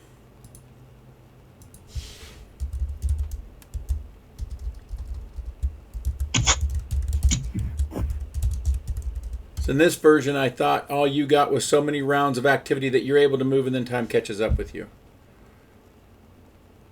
In fact, you speed up so greatly that other creatures seem frozen, though they're actually still moving at their normal speeds. You act freely for 1 to 4 rounds of apparent time, allowing you to do your actions. You cannot move, harm, held items, carried, worn, or a creature struck in normal time, but you can affect any item that is not in another creature's possession.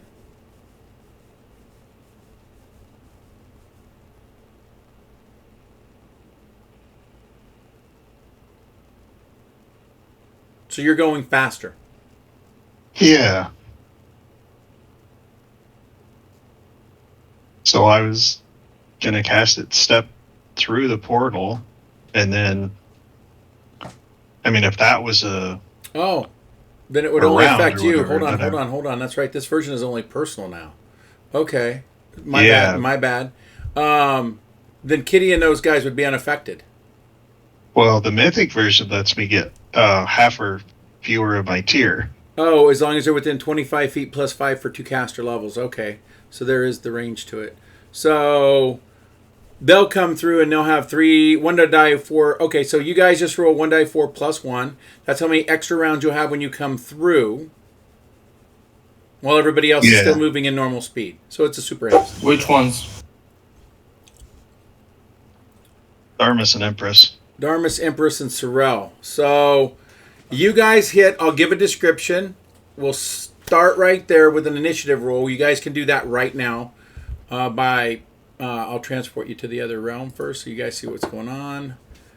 Then you guys can roll initiative once you find your characters. I will give you a description of the area while you're getting your initiatives calculated. What you see is you land in the middle of what looks like a necrotic forest. This forest has been withered by time, and you see bones are laden around every tree you look at. Slime grows off of them along with fungus as well. Green energy ripples through a stone portal that is over 80 feet high by over 150 feet wide. This thing's pulsating with a green energy. You can see the trees about you have bones collating around them as if it's their bark. You see bones all over the grounds as well. Here and there are large areas of nothing but corpses that seem like they have not rotted yet. Their flesh still stinks, and this whole area has a smell like somebody just bombed somebody very close by, almost like a formaldehyde smell as well. The pulsating of the energy lashes out as little ripples of green energy that seem to cling on to stones and rocks around the area as well. All of you see easily with your perceptions that leaning up against a couple of the trees, covered by some of the bones, and it looks like some type of a clingy vine that was growing out of the ground, are two giants who are now look like they're getting ready to stand up. One is a 35-foot tall black giant covered in golden runes that seems to have a blade on him that's about 19 to 20 feet long. The other one stands at about 35 feet tall, and it looks emaciated like it's undead. Its eyes glow orange, and it has what looks like a 25-foot sickle in its hand. They are both standing up as the energy pulsates around the entire area. That is what you see when you come through. I will now reveal the creatures that I mentioned to you. You see this, and you see this. They are appropriately sized. The one in the armor is the rune giant.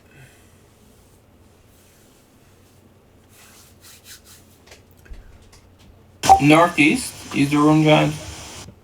Yes, rune giant, I will ping. Just a minute as I move things back around. Rune giant. Thank you. This, if anybody makes higher than a 20 on your knowledge local, that is a Taga giant, an undead one. Yeah, you told us earlier. Yep. He used a lot of Tagas. He enslaved their whole race. Kind of probably picked that up from the Rune Lord. Now you kind of figured that out.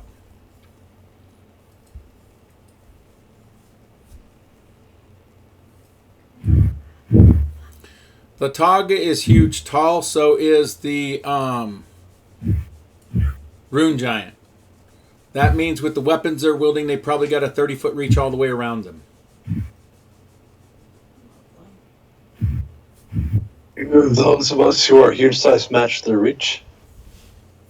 Yes. If you have a two-handed weapon or a reach weapon, absolutely. They're both using the equivalency of reach weapons. Okay, so we're still going to have to close half that distance. Yep. Perfect. And I was having some difficulty seeing them on the map. I'm not sure if I just don't have vision lines on them. Let's see. They're to the north? They're to the north. Everybody came in a random position. And you have the visibility with your figure that you currently have.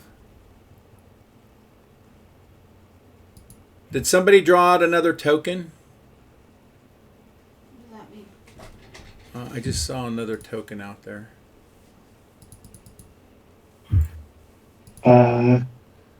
Whose token is this? I'll ping it. Oh, that's me. I didn't think I had a token out there. Okay, I thought I put your character at the right position. Maybe I drew out an older version of your character. The random rolls was everybody was actually randomly thrown in this environment. 8-sided dice of the compass, and then 100 feet away from the portal up to. So let me put you in the correct location because nobody's close to anything. I want to go to the exit. Yeah, that's the big arch. You are here. Oh, shit. Okay, Lee, you landed right on top of a stack of bodies. Oh. It's literally, you're on what's considered difficult terrain. It's going to take double the standard walking movement to get over these rotted and web-encrusted creatures. It basically looks like the body of dead knights. In fact, you see some of their heads turning to look at you as you landed on them. Okay. I should roll my initiative as well, so I think I've done that. Yeah. I need everybody to do their initiatives, and then we've got 1 die 4 from Kitty and Darmus and Sorrel that I know that they have to get things prepped that they want to do. Because you're hasted, basically. The time stop gives you 1 die 4 plus 1 rounds to do your song, to get it ready, to cast any spells you want to get out there. Did Empress Yep, and Did you do Empress or Kitty? Empress. Empress, okay. So any spells Empress wants to get out. I already did. Okay. And I can't select Sorrel. Okay. You can't select Sorrel. Okay. So he is not usable to you. All right. What is the deal? I hate to usually near Sorrel gets disconnected. This time it was Sorrel. Yeah, it's one of those things that I hate about this Roll20.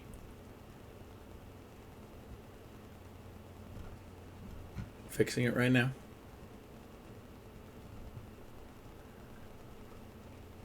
I know, here you are describing the place, and it's cool and everything. But... Fuck, I can't touch nothing. Where's my deal? I gotta break the mood with a technical problem. Yeah. I'm waiting for it to update. I chose you. It should now say your name. Can you move your guy now? Hey, there we go. All right. Thank you. Yep. Yeah, I want to put Death Watch out. Can you add Azek to the initiative roll? I didn't select him before rolling, please. Oh, sure. I will do that.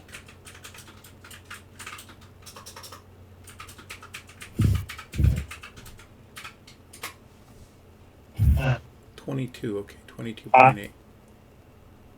I click my button. I click my character and then hold initiative. Is mine on that? I'm not in trouble seeing it. You are right here. Does your character have dark vision? This is a newer token. The other token I had already set up. So I got it. This is the problem with this system, is any new tokens have to actually be given sight, vision. Do you have night vision? Yes, I do. 60 foot like 60. standard? All right. You should be able to see now. Yes. Yeah, I have to do it for every token. That's the difference between like when we look at going to the Foundry. When you log in, it gives you access to your token, and your token is your character. So you don't go to a library or journal to find them.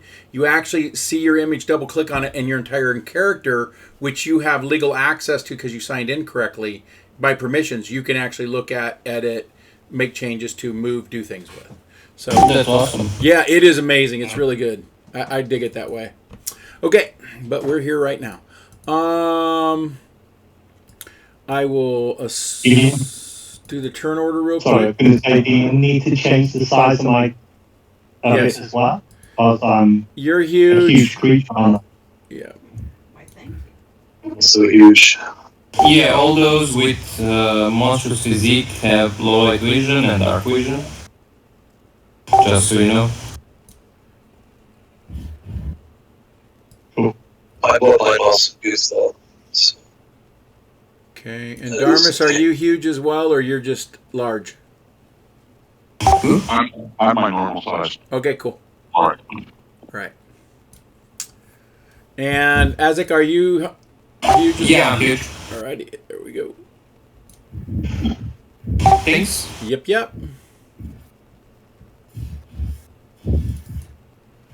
Alrighty.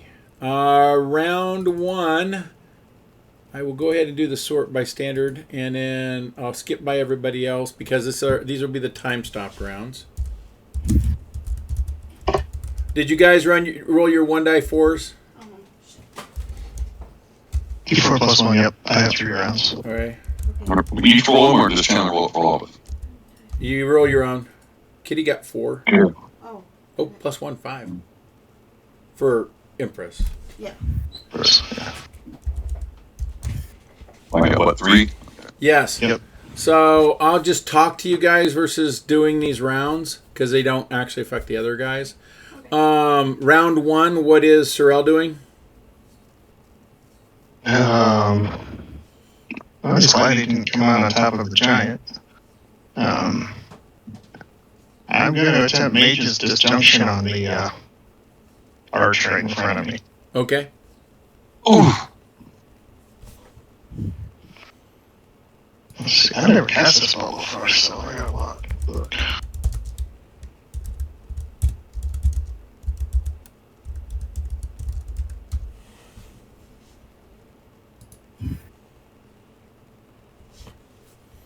Ooh. fermentation. I assume it's an artifact. Yes. Okay, so it's like a 1% chance of destroying it. Oh, man. Let's go 1%. Now the rule in the country. Alright, I'll roll Could you- personal. Could you redo the turn order, please? Because I'm all the way down at the bottom. Yeah, Yeah, I it will. is redone. I'll redo it again.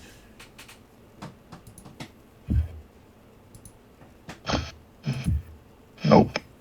Thanks. Cool.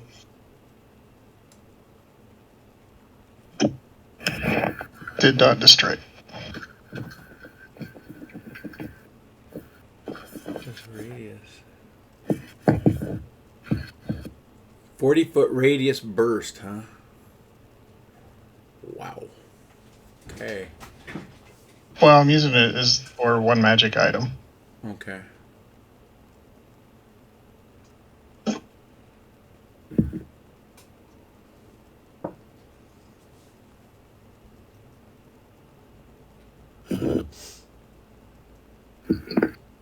So the one with the scythe is the undead. Uh-huh. Now, Chandler, you didn't destroy it. But, I will say but, Yeah. you turned it off. 1 minute a level. Next 20 minutes, it's off. Nice.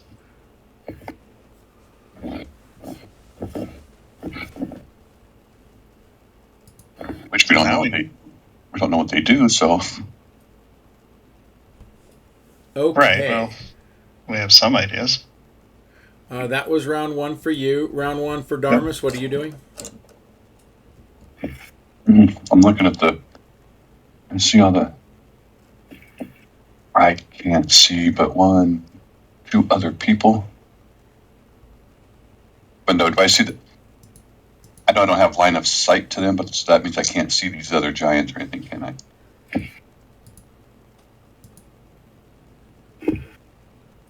Or are they that big that it can be seen?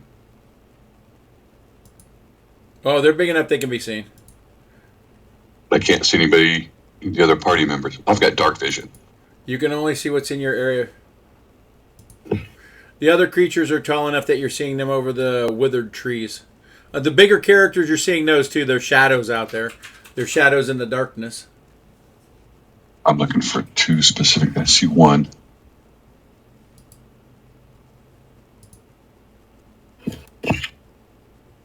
So I'm moving to put Kitty within my 10-foot, 15-foot reach. That way she's going to have protection from all my auras as well. I can't see Empress, so first round I'll be moving to Kitty, and then I'll be looking for Empress. Okay.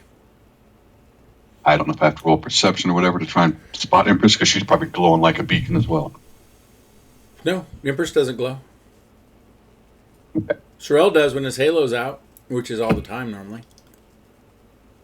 I know I'm glowing. What is the radius of your glow? I have a 10-foot aura, just my paladin aura, and then whatever I don't know how bright the blade glows, but yeah, I have a 10-foot. Oh, you drew him aura. out. I drew him as I stepped through the teleportation, yep. I didn't want him in a box when he went in here and then shit hit the fan. Okay. He sheds light in a 60-foot radius. Whoa, we're into the symbols of villainy. Yes, into the bowels of darkness we go. 60-foot light from him. Okay, Empress, is she casting any spells? I cast the 2 before I came in. Yep. When you got here, I was talking about Okay. once you got to this side of the portal. Okay,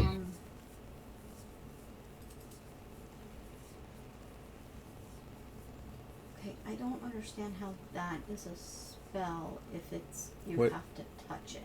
Yeah. But don't forget, you have the mystic ability that anything that's a touch spell can be done at a 30-foot range. How close is he? Who? The undead. Oh, that creature from you, there's actually a little ruler. If you drag it out, they are about 50 feet away from you. 55 feet away. Shit, he's got to be 30, huh? Uh-huh.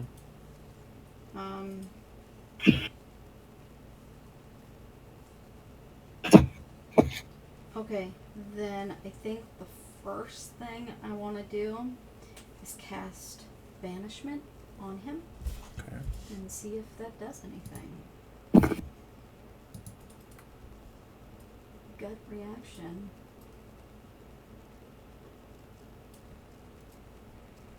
Mind. Nothing happens. Okay, second round. I'm going to call these TRs, T rounds. Time stop round 2. That was the first one. Now it's time stop round 2. Where did the thing go? Where did the turn order go? It should be out there still. Did it close? There you go. There we go. Thank you. Okay. God, I love it how it's okay. So that was round 1. Then 2. What are you doing, Sorrel?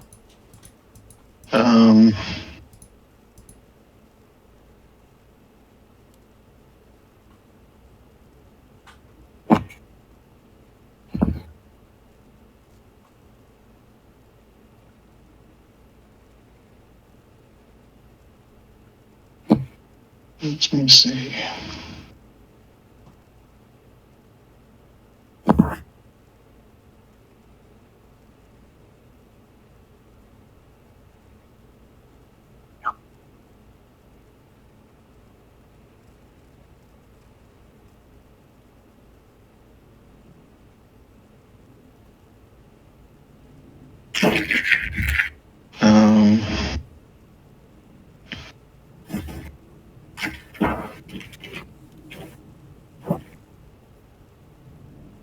I'm going to cast Greater Invisibility on myself.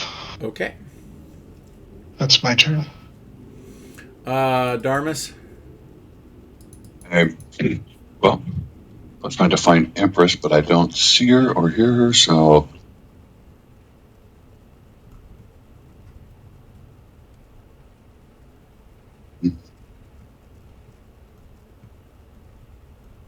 So do nothing? Yeah, I'm trying to find everybody else. I found Kitty. I can't see anybody else, so I'm spending the round looking. Going to Kitty? Okay. So then we'll do... I'll spend this round looking, then give me one more round to react if I find someone. Okay. Well, this is round 2. This is your last round, Tim, because you only got 2. Empress. I got 2 + 1, 3. Oh, 3. Okay. Okay. Everything else has stopped, correct? You're moving faster than it. They're moving in real time. You're moving in super fast time. Okay. Empress wants to run 30 feet. Yep. You do that. Easy. And then I want to... Empress.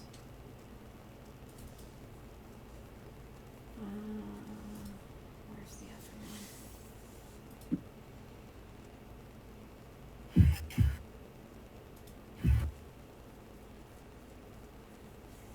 I want to cast out.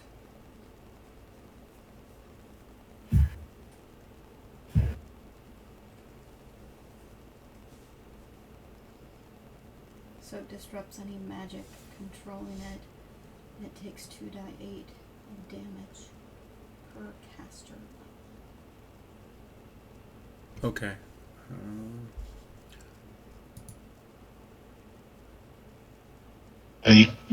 With time stop, you can't attack. Yeah, you can't hurt him, so you can't do the attack spell against that him. means I couldn't do the other one either. Right. Well, that was it was a area of effect kind of spell. The other one was banishment. So yeah. I guess instead of that, this is more of a preparatory spell for you.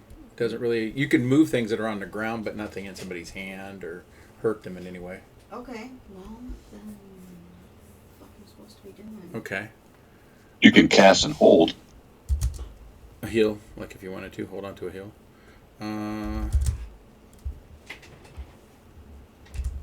Okay, this is the third one. It's almost done. Sorrel?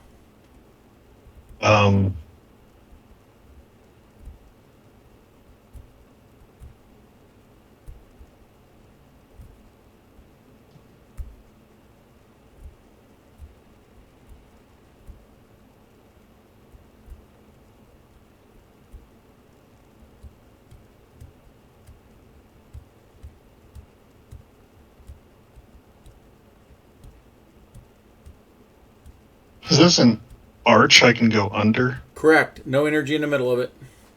Okay. Before there was that radiant green fluid that kind of was wisping off his energy notes to the rest of the area.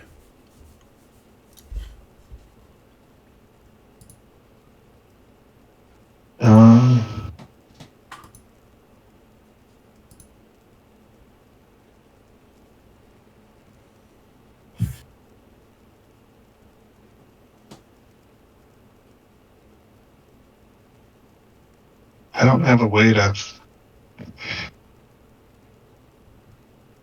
I'd like to look around and see if I can't find that. What was that building or Ren Church or? There's no other buildings in this area, just forest. You're in the middle of a forest, as far as the eye can see. As far as I can see. Okay. Mm-hmm. And it is pitch black in here as well. It's almost like a deeper darkness outside the arch area. You notice that your disjunction stopped the arch from functioning, but the other areas in the ground still glow with this radiant green energy. It's like it's permeating from the ground.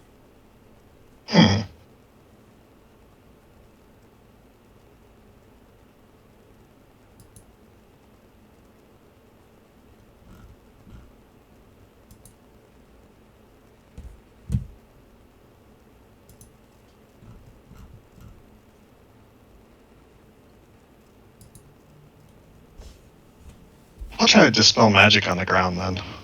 Okay. Nothing seems to happen. Okay. Darmus, last round.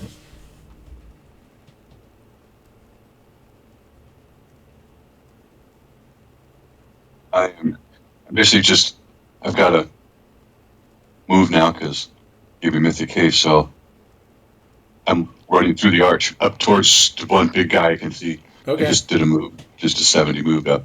Okay. And now I can see the Oracle. Yes. Okay. All right, round 4. TR round 4. Time stop round 4. I'm going to go to the bathroom, so I'm no longer time stopped. Nope, you're with everybody else. Yep. I think this is only you. I don't think Empress. Yeah, because you got 2 more and Empress is done. Oh, no, she's got 1 more too. 5. You do. You're right. You and Chandler both got 5. So. No, I only. Let me look. I only had 3. Oh, okay. So you're done, Empress. Okay. What would you like to do this round? You can see the arch is down, so.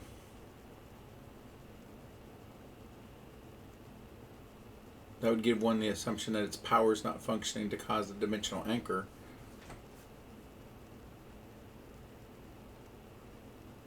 What does that have to do with anything? Just knowledge given out. But why would you tell me that unless it had value? No, it does have value if you could do any extra dimensional summoning things of that ilk. I don't keep total dossier of everybody's spell in my mind. It's too much to keep track of, so I was just tossing out facts. So monster summonings will temporarily work because the arch isn't working. Teleportations could work as well if the arch is what was shutting them down. Okay, so this is the last round of Time stop. time stop. Mm-hmm. Okay, I still want to do that run that You did. I was doing. Okay. I want to time it that I hit that golem when the time stop is up. You mean that undead giant? Yes. Okay, so you want to be inside of his area of effect so that you can attack him and not be attacked by him. So you're ready to attack him, but because of the time stop, you got in there before he could attack you. Yes. Running into his area. Okay. And do you want the 30-foot range? What do you mean? Well, your touch spells can be done at 30 foot because of your mythic ability. So you do them as a ranged touch. Actually, for what I was doing, I already had a range, maybe? hold on. Go to attacks.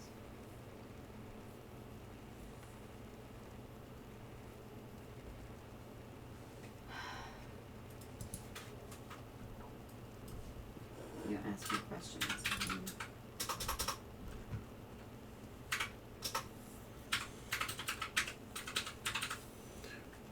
While she's looking that up, if others could type in what their end time is for today, that'd let me know this fight might take an hour or two now that it just got started. Wanted to make sure people have the time available to do the fight, or if we have a bunch of people that need to leave at a certain time within the next hour or two that we should plan on dropping and stopping. That help me? Yeah, I have half an hour. Okay. So should we just hold off then? No, I need you to finish your turn.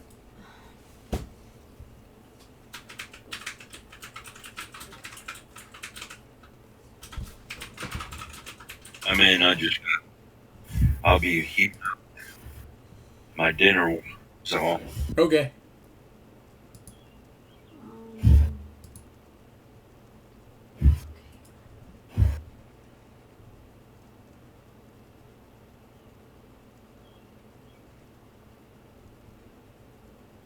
I have to click on this to know what it is because I can't find it. Okay, that's fine.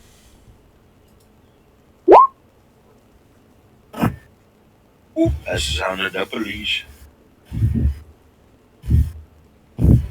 Our new job is now to get trained and armored like military, nice. while we can stand outside of schools. You're going to do that? I want to do that. Okay. Okay, you'll be ready to do that once your round kicks in, which is now. It's going to be, we're going to start the original round. I will go to the top of the initiative order, which is Hazek. Oh, nice. It is now round one. This is nice. I don't actually know. As that portal's light flickers out, because everybody sees all of a sudden it looked like gnats for a second, these buzzes. As these buzzes shoot by, you see Empress shoot over into position, and you see her holding her hands close to her like she's saying a prayer. You notice that Darmus shot from underneath the portal to get up by Empress, and he moved faster than you've ever seen him move before. It was like a wisp into existence. Sorrel's hands are coming down as the arch is turning off, as you see the energies pulsate into the ground from him casting another spell as it ripples back up and around him as he's going, damn.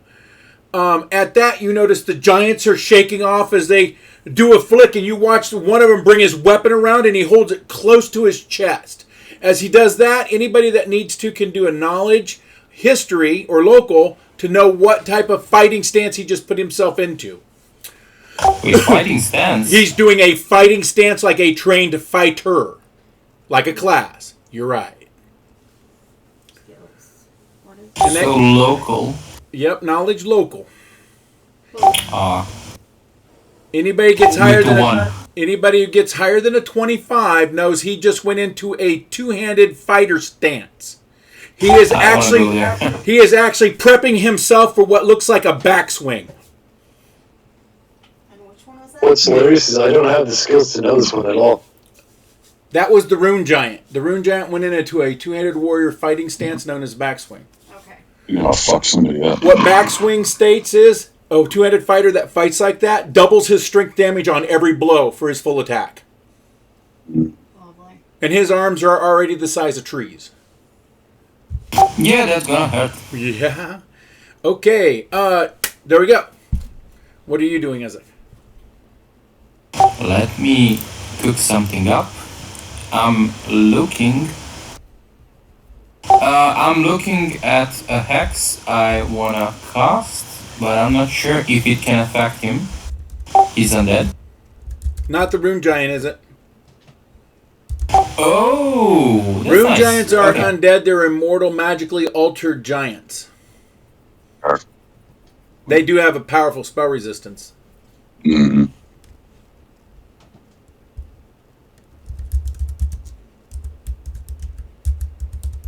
Give me a moment, please. Let's have somebody else play, and I'll come back to you next. Okay.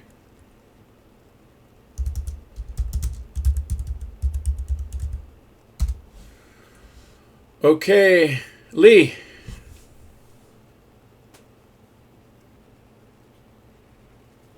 My apologies, but I think I've been skipped. Oh, did I skip you accidentally? 22. Yeah, I had Oh, you're 22. 22. Oh, you're out of. Why are What? you out of order? Okay, you're before Lee. Then let's do you. Lee hasn't done anything yet, Sorry, I don't know why that jumped by you.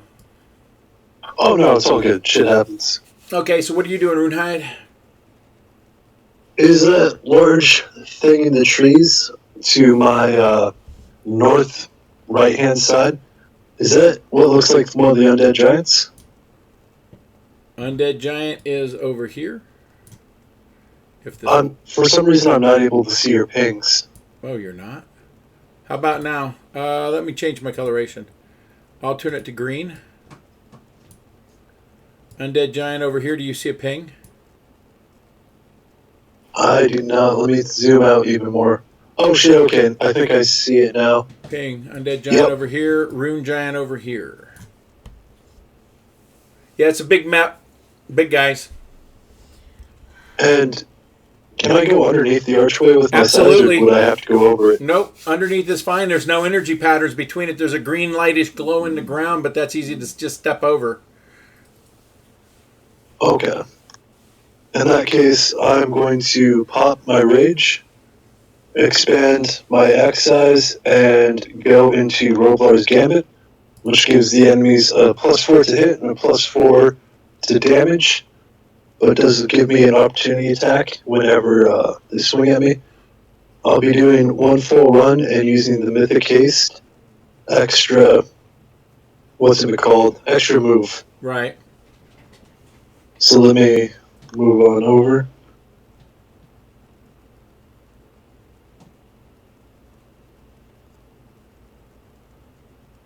Oh shit, it turns out just a full run will make me there. Okay. Then I'll spend a mythic point to gain a standard action. Okay. And swing at him. Okay, as you run into my area, I will take my attack of op against you. That's fine, I'll take an attack of opportunity off your attack of opportunity. That sounds great to me. Oh, I see your attack of opportunity and raise you an attack of opportunity. Yes, I see the love. Alright. Boost the love. Here we go. Get the creatures open. I have to keep going into all these subdirectories because I can't. I double click on it. I'm like, wrong system. I can't do that. Okay. Oh my god. It's making me sign in to use the fucking characters. I am so fucking tired of this system. Yeah, that's... I can't believe it's making me... Wild. I'm in my game, but it's making me sign in to access the characters that I created. Okay. Lovely. I'm just going to leave that there and move on. I guess you need to That's stop good in security. Valheim and work on your other game. No, I've been working on my other game. It's almost ready. I just got to finish rebuilding the characters. I'm almost done. I know. Let me harass you. No, I won't. Somebody broke single sign-on just in time for the weekend. Oh, you got to love that. I use my hex to re-roll that nat one. Okay. Where are you, by the way, on the map? I don't see you. Oh, I ran straight up to the Rune Giant. Let me actually physically move that token. Does a 49 hit your armor class? Oh, it absolutely does. Am I able to use my hex to re-roll that nat one? Yes. Can you even attack him when he attacks Yes. I spent a mythic point to gain an extra standard action. Yep. And I'm in Romar's Gambit right now, which means my defenses are open.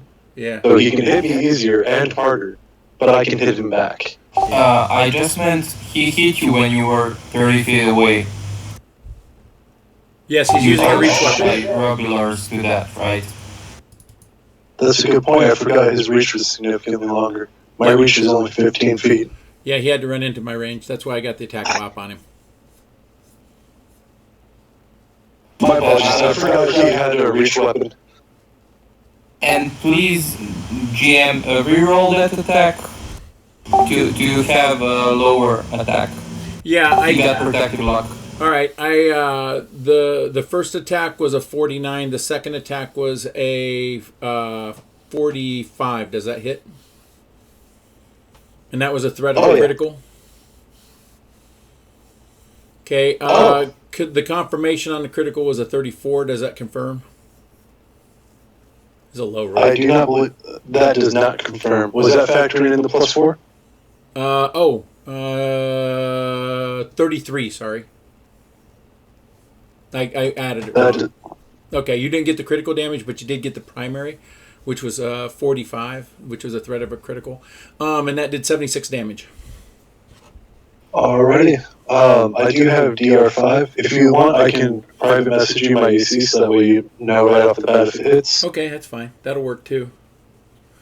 I played my bypass your DR. No, his is barbarian, nothing bypasses. Oh. That's right. Well, it's kind of funny. I traded away that, but I got it back. Okay. So. There you go. As long as you got it back. Yeah. And then I hit you at the 30. Yeah, so my 2 attack rolls don't matter. I forgot that it was 30 feet away, not 15 feet away. Right. My apologies on that one. Okay. Is that the conclusion Would you like... turn? I'm sorry? Is that the conclusion of your round? No, I'm going to do a vital strike on him. Would you like me to use the 2 rolls that I thought were for the attack of opportunity and say that that reroll will have been spent on making the attack land? Whatever you or want would to you like me to roll again? It's your call. I'll let that be your call. Okay. I'm going to go with this roll then. Okay. Well, actually, no, that roll doesn't take into... I have to redo it because the damage is so different on a vital strike. Okay. Makes sense.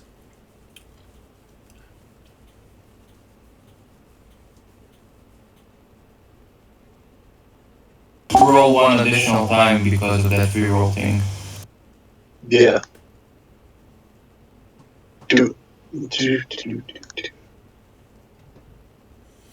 And does he automatically take the second or the better of the 2? Let me check.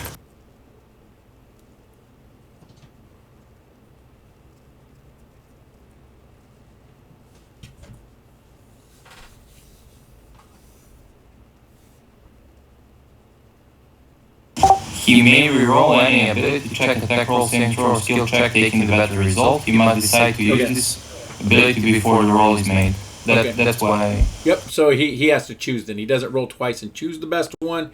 He chooses if he's taking that roll or chooses to re-roll and then takes the better of the 2, correct? Kind of thing? Yeah, he has to say he'll be rolling twice and taking better. And how long does that last?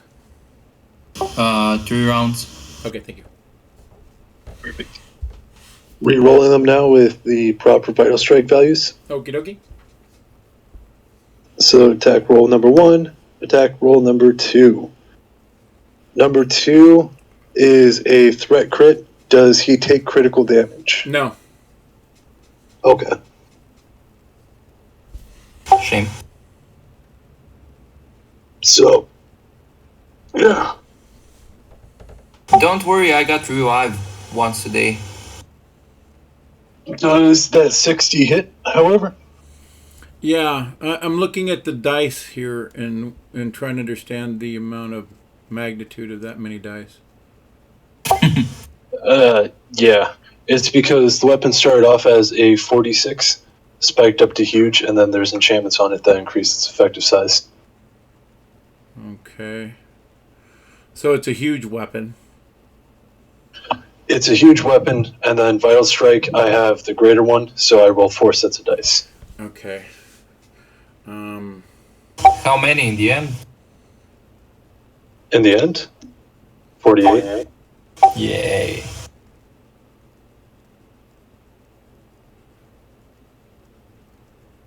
Okay, Mythic so... Vital Strike is... Oh, yes. no, I know this Mythic Vital Strike. I'm just looking at it. Oh, yeah, no, I'm just explaining to the outside why it's so gross. Oh, no, they had a warrior in the group by the name of Franz. He hit almost as hard, if not a little harder in some ways than you just did. I'm just looking at the dice to make sure they're set up the way I would understand them to be. He was a two-handed fighter. Yeah. Yeah. By the way, Gnome, did you add natural armor due to mythic monster's physique? I did. My AC is just low. That's one of the weak points I left in. Yeah, I know. It was intentional, I get it, but maybe, maybe it helped. Okay. He took the hit. Well, yeah. Did it seem like I got past his defenses easily? No, you was did that a hit bit some of a damage. struggle? You did hit something that was resisting some of the damage. You felt like you were hitting stone when you were hitting him, by the way. Okay. Perfect. That will definitely be the end of my turn. All right, Lee, your turn.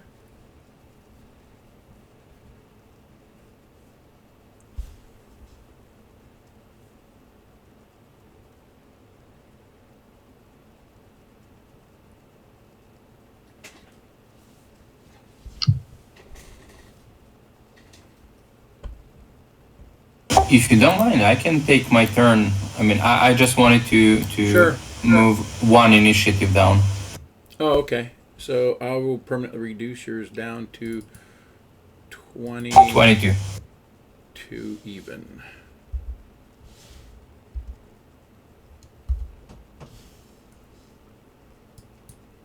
Okay. Azak will move like just outside of reach would be here, right? Let's enter here. Okay, so first thing I'm gonna do is cast use Hex Evil Eye on this monstrosity. That's, let me check DC. It's a will save. And I'm gonna check the DC.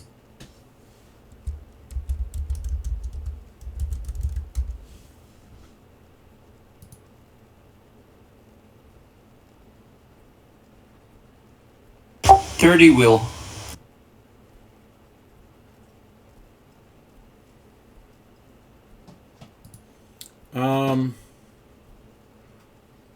Okay.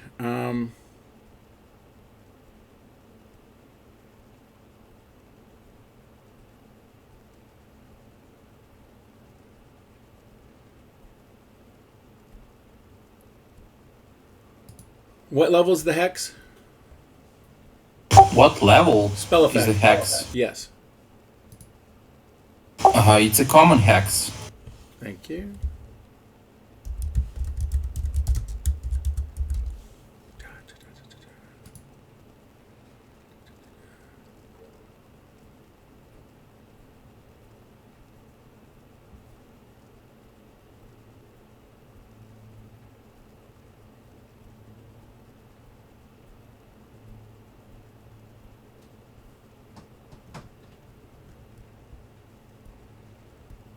And what was the name of the hex again, please?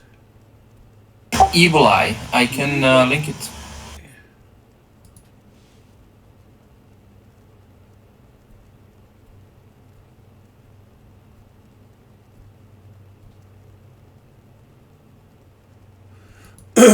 Okay, make a will save. I think your will save is 30 because spell turning flipped it back at you. Okay, nice. Good that I didn't do the other one.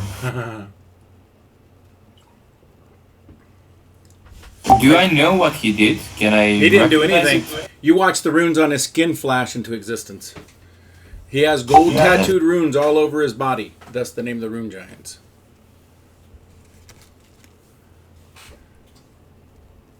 Oh, I'm gonna. I didn't say I'm gonna reroll. I know. Sorry, man. You're affected by your own hex. Yeah, that's fair. Okay.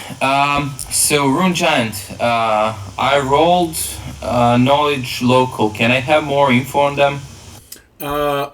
Immortal giants, were leaders of stone giants and cloud giants that were enslaved by a rune lord over 8,000 years ago by the name of Karzog.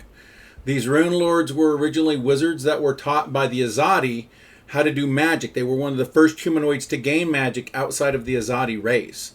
When the Azadi people were cast into darkness because of the coming of the end of their era, they foresaw it and they foresaw the earth fall. So what they did is they hid themselves away. Some of them created extra dimensional spaces, etc. They put themselves into stasis so that they could survive the calamity of the earth fall.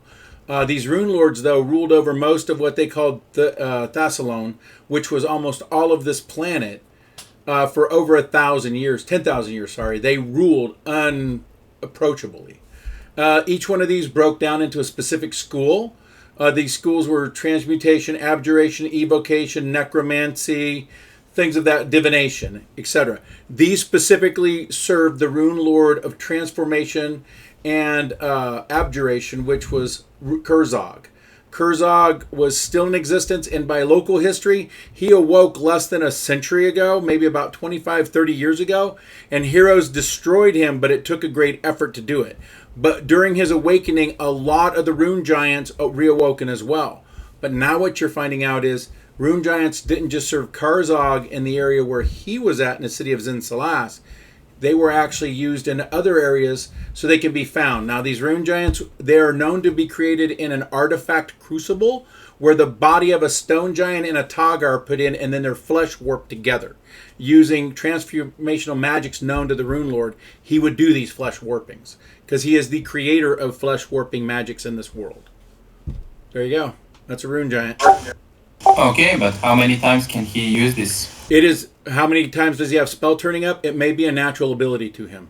Or it may have a charged factor. Normally spell turning works on how many levels can happen. If it's levels related to hit dice, this thing's probably got the hit dice of 2 small armies. So it's going to be for quite some time. Is it automatic? It's actually burned into their bones. It's said that if you kill a rune giant and strip off his flesh, you'll find his bones are tattooed with his energy. So yeah, their bones are used in Rings of Spell Turning. They're part of one of the components. What I'm saying, it's not used for the round. It's gonna keep going. It could be an emanating personal effect, yes. Okay. But this is hex. I didn't know it works on hexes. Okay. Yeah, it's a magic trick and it's SU, so that means it can be reflected because spell turning works on magical spells and spell-like effects and spell effects. So since it's a magical effect, it can be turned back at its caster. If it Just for my education, do I need to pierce spell resistance if this comes up again? Yes. Is this similar? Yeah, because if it's a magical trick or effect, it has to bypass their spell resistance, yes. Okay, I got problems then. Well, your level's still really high. No, your level's high, and your spell level would be your level would be considered the spell level of it. So that's still pretty strong. Okay, thank you. Yeah, Lee. That's all I can do. Are you back yet, Lee? Hello? By the way, I'm gonna run now. Oh, okay. I have to leave. Okay. My time is out. I'm gonna spend like time buffing everybody because I don't wanna suffer anything. Okay. My will is down 4. Okay. Sounds great. And it's gonna be down for 15 rounds. Okay. Have fun, everybody. I hope nobody dies. Have a good day and great weekend. See you in a couple weeks. Thank you. Same. Bye.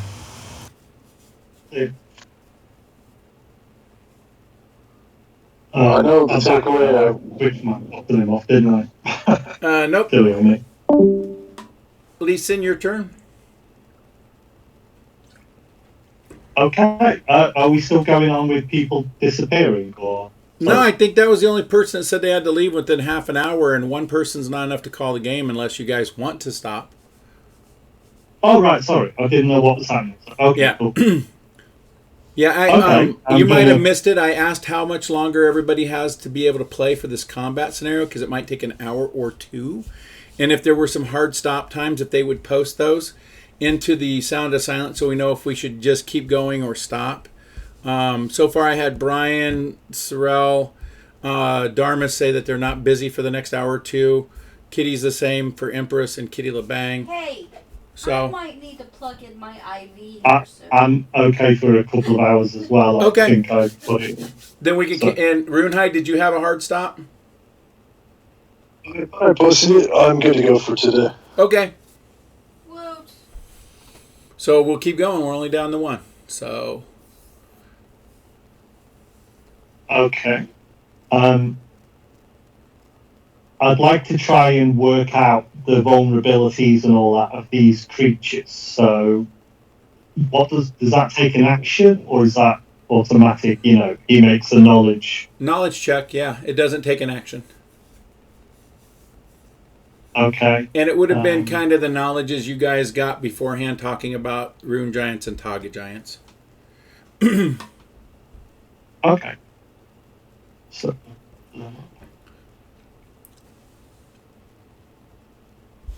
What skill do you want me to take? They would be knowledge arcane because they're made by magic.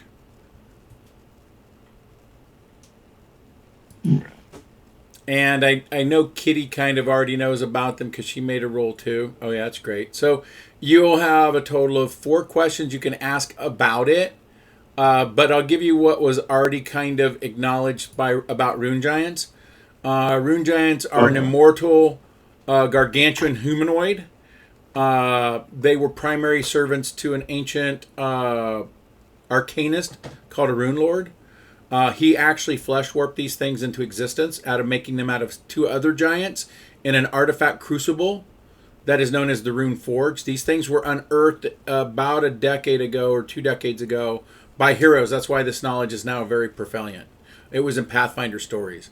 Otherwise, what's also known is they have the ability to fight. Most rune giants can fight like fighters, and they use specific skill sets of fighters when they're fighting. Some of them might fight like a 2-fisted warrior or 2-handed warrior using 2 weapons. Others may use like archery fighting styles. The one you're facing has already been called out as using a 2-handed fighter's fighting style.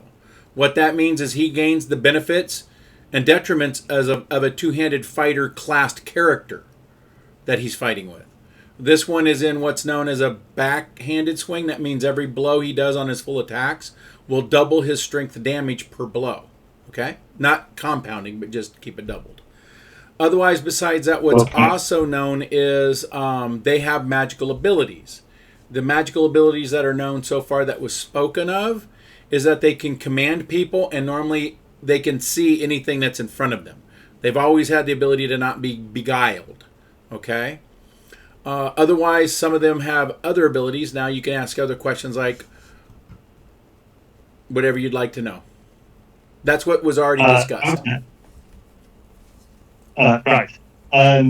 Immunities and invulnerabilities. They have an extreme spell resistance. Since they were created to protect rune lords from other rune lords, their spell resistance is exceptional. So that means you're going to have to be an incredibly, which you guys are, casters to affect them.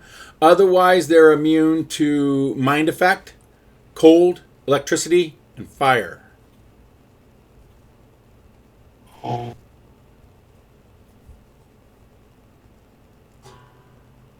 Okay. That was question 1 and 2.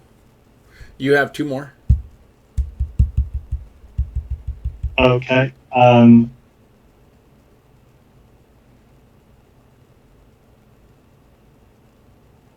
Okay. Special defenses that they've got besides the spell. Good one. Spell resistance. That's a good one. Very few people ask that about these things.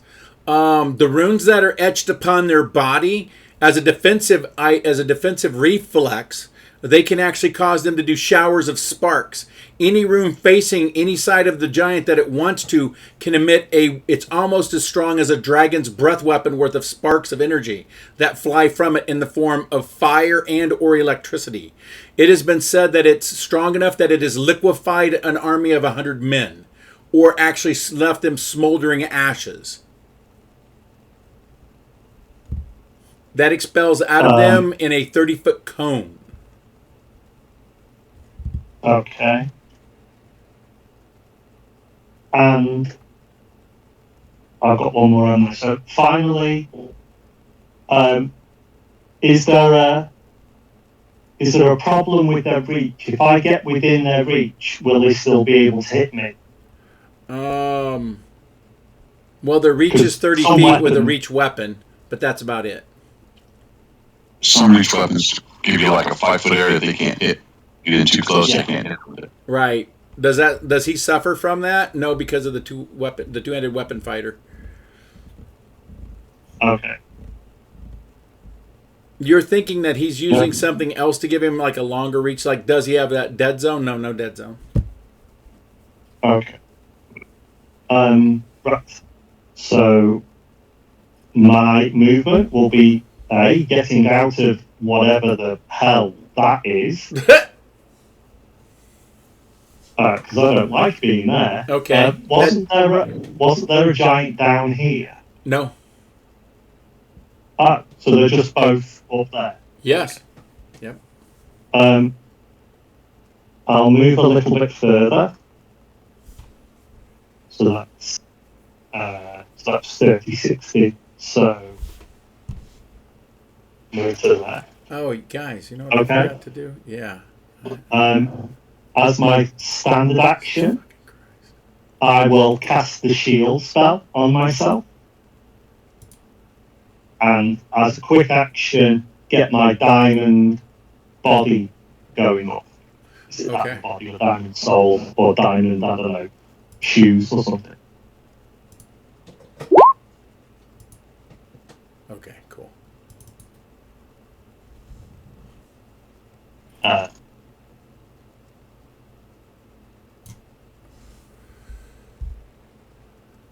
Okay. And you're done? So, yes, that's everything so far. Because I can't get myself out of it. Diamond soul, sorry. So my diamond soul is up. That works. Sorry, guys. Guess who forgot to do the initiative for their monsters, right? Oh, I guess we gotta roll initiative again. No, I didn't get far enough down to where they got skipped. So they were 1603, so they'll fly right between Kitty and Sorrel. Oh, right after Sorrel, sorry. But before Brian. There we go. Oh, we lose somebody? Can I get a napkin? Oh, no. I heard somebody drop. Hey, you're the one that decided to put them over there. I know. Oh, we lost Lee, it looks like. Oh. He's back. There he is. Okay, Lee's done. Darmus, Lightbringer. I'm going to...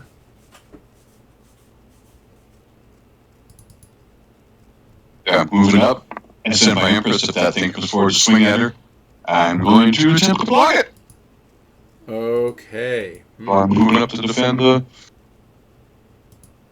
Priest, Oracle, Empress. So yours is a defensive action only. Okay. Correct.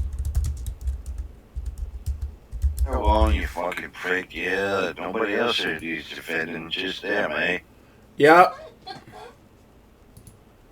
Okay. Kitty. Okay. So. Did Darmus have to run past me? Yeah, he did. He booked, but he was super hasted, so you didn't even see it. It was like a Langolier shit. That blows. Okay, can I... You're gonna have to move me. Because the map is all fucked up. So can you move, Kitty? Well, I can, but then I'm like, no, I can't. Yeah, maybe I can. Yeah, just... It'd be right there in my... Your move, 30 foot? Yeah. Okay, so yeah, that's about right there. You got 80-foot move with Mystic Haste. Oh, that's right. So you can get up to here. Yeah, okay. So you want to move right there? So right there. And then I want to do... Oh, here. We'll do this. Do your Shadow Bard? Yes. Okay. You're going to try to cast it over by Runehide or by Darmus and Empress? Because this map's so big, your range is only 60 foot with the song. So literally its distance is like this much. That's 60 foot. So it would only affect like this. So the Shadow Bard will need to do Inspire in one area, and you'll need to go to the other area if you want them to have Inspire. Divide and conquer 2 areas. Or you do a flyby. Because your song lingers. Yeah. So you could be singing and move by their areas, and they'll get the lingering effect for several rounds. Okay, so... But the Shadow Bard has a 30-foot radius? 60-foot radius, just like you. Same as you. It can do any of your songs. But to cast it, I can throw it out in a radius. Oh, yeah. It's considered a short radius, but that's 25 feet plus 5 foot per level. So at your level, it will still go out 50, 75, probably 100 foot from you. Okay, then put the shadow bard over there. Okay, doing by those Song of guys. Healing. All right, Do I we'll have do to that. roll those? No, you just tell me what they are. Okay, yeah. Shadow bard, Song of Healing. On those two and choosing those two as its intended healing targets, are you going to have the shadow bard also do the inspire? No, because I can do the devil Okay. song, but Okay, gotcha. Okay. but I can only cast one at a time. Okay, But so my singing is done as a swift, so I can do both. okay, that works for me. You put shadow bard there, and I'll drop that down to the map layer. Okay. So they have their Song of Healing over there. I'll make a pin note of that right now on this level so we know it's there. Okay. And I'll do the Inspire Courage to the other side. Man, I am really so fucking pissed at this interface. There we go.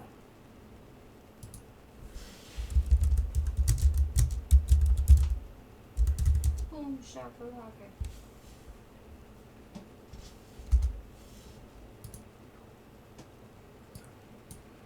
Oh my god, this app is just freaking killing me, guys. That's why I made you do it.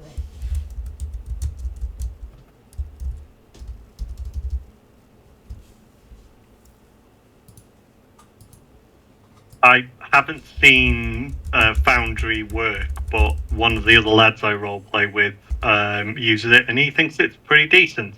So Yeah, we use it for our 5e Ravenloft game, and it's just, it rocks solid. Plus, it adds a lot more flexibility, and, you know, it's... The only downside I will tell you guys is loading into it the first time, you'll think the page crashed because it takes so long.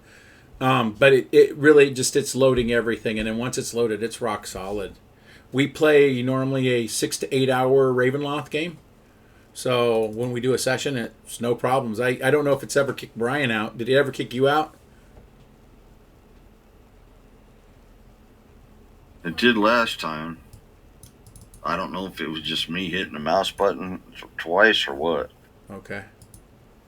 I think it was the DM. Okay. Chandler, your turn. He's an angry orc. All right. I was having all problems that night. Goddamn snake bit and everything. I remember the spot I went to. Yeah. I'm going to dimensional slide to there. Works fine. Thank goodness. And I'm going to orb of light on the undead guy. Oh, what a jerk. Range touch. Well, I think that definitely got my touch. Let me check, though. Do defenses. Yep, you got my touch. All right. 55 to me, huh? Yep. Ouchers. Okay. That's my turn. Tog's turn. All right. Now you did attack me. You have aggro. Whose turn? Togus. Not mine.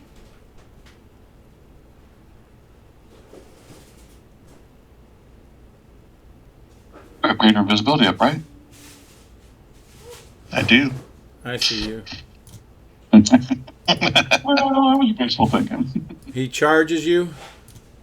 Okay. He'll do his hit. Oops.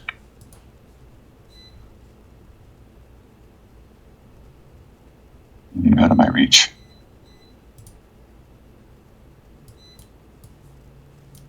Does a 46 hit your armor class?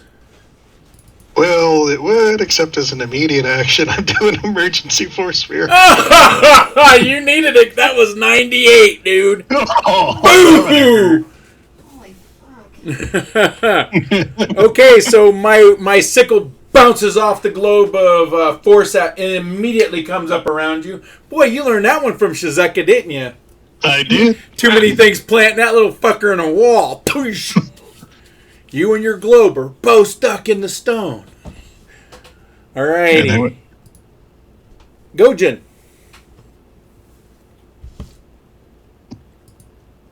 gonna start watching the one that's right north of me.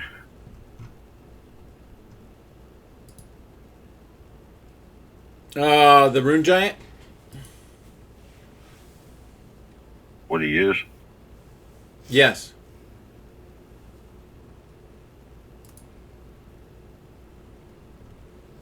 Now this game isn't letting me access any of my assets. Okay. It's fucking pissing me I off. have to tell you, Brian said north. He didn't say over here. I got it.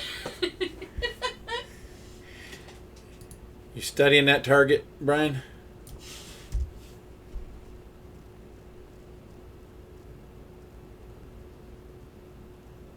Didn't hear you, Brian. Yes, I am studying him. Okay. Is that your turn? Yes. Runehide! How's it going, man? I'm pretty good. About to get my face beat in, so it's always a wonderful day. I'm just going to do my backhanded swings on you full attack.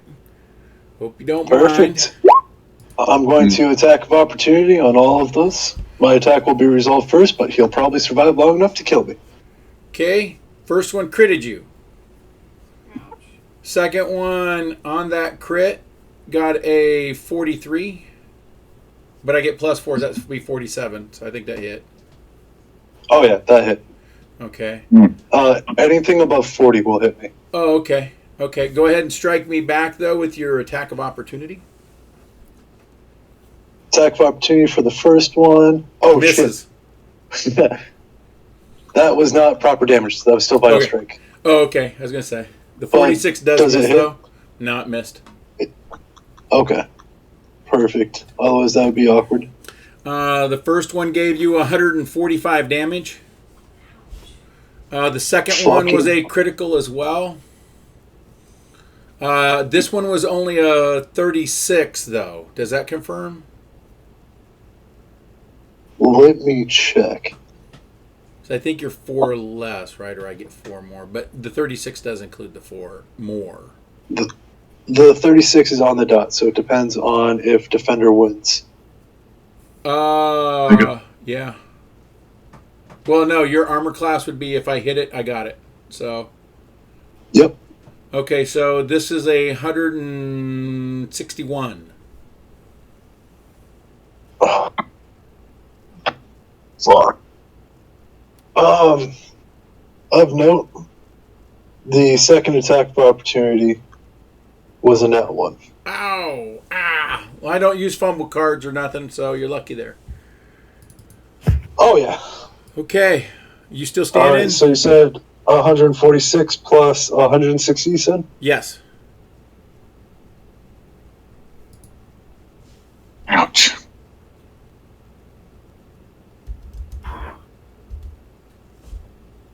I did not take damage reduction off for the 2 hits, though, so you can do that. Okay. My third hit, I'm not sure it hit. It was only a 33. I think that missed. Because you're a 36. Yeah. Yeah, I missed on that miss. one. That was a bummer. That one banged out on some damage, man. It was 82. Yeah. No, I'm almost dead. As in, I'm in the negatives, but I'm not at my con score. Okay. Well, that's good because it's Empress's turn. Okay, first of all, we need to readjust because she didn't move. Yeah, I know. This turn order is all fucking whacked out. The Rune Giant should have gone. Gojin should have went. Empress should have went. Then the Rune Giant, but it fucked up the turn order. She didn't move. Because remember, I was doing my run. Oh, okay. So I should have been under him. Oh, that's right. You are next to him right here. Got you. Okay. Perception? My perception? Yeah. Perception. You just need over 15. I think you probably got that in just your ranks.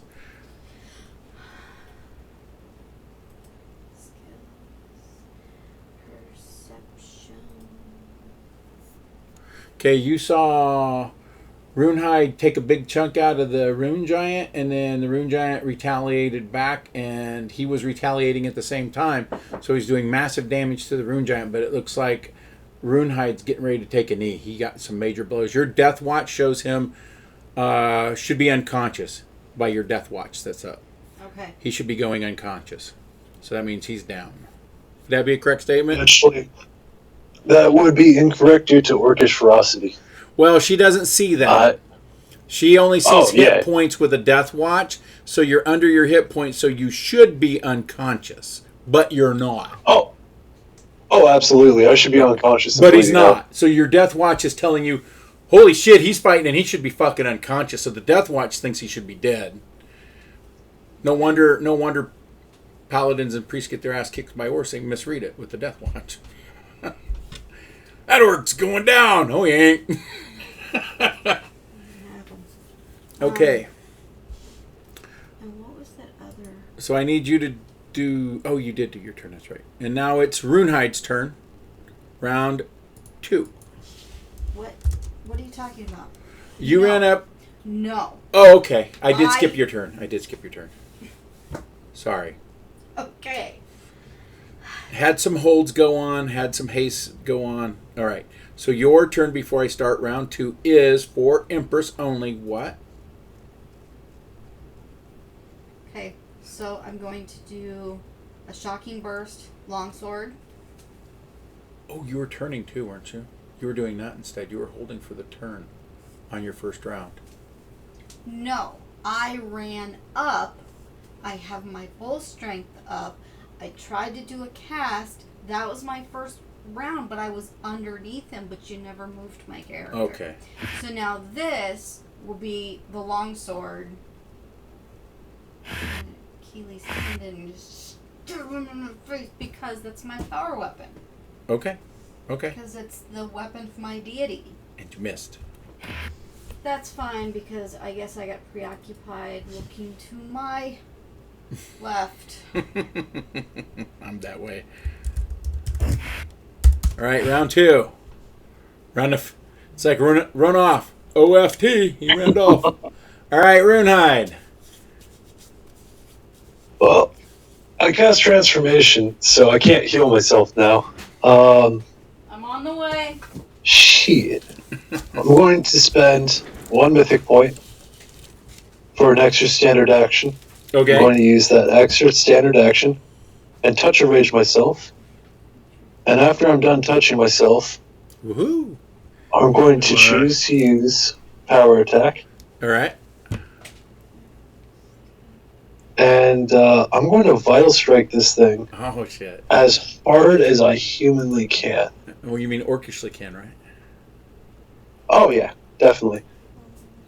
Should the attack land, I will be choosing to use Raging Vitality, or Brutality, which will allow me to spend 2 rage rounds in order to add my Constitution score to the attack as well. I will be rolling twice and taking the better of the 2, because, yeah, I'm probably dead after this anyways. And... shit. I think that's about as much as I can do. So, let me calculate out what that damage should be so I can plug that in properly.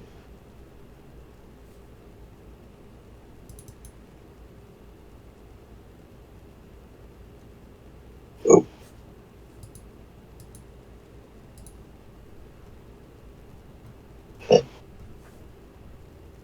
Okay then.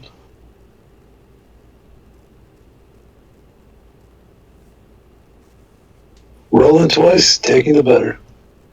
First one will include the damage, and then I'll just do a normal attack roll, because that is an option.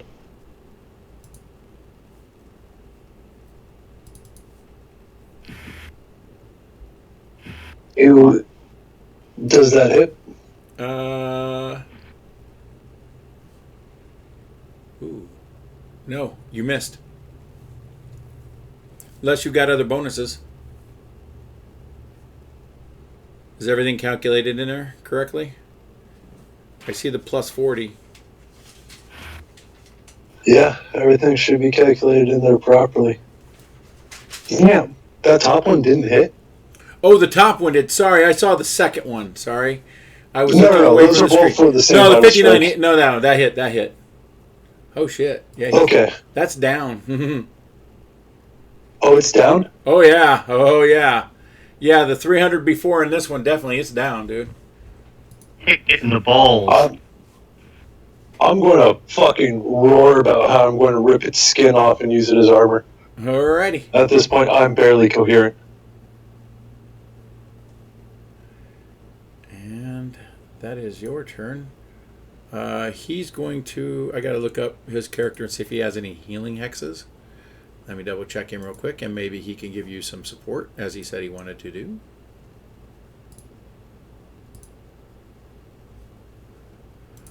Every time I hit somebody's character, it's asking me to log in. No kidding, guys. Even though I'm in the game. Jesus Christ. Yeah. I'm not going to click on much then. If your characters are open, leave them open, because this is really like doing some weird stuff, man. If it helps, my character is open on the screen, but not in. It's been put in the background, but I can click it and bring it on when you want.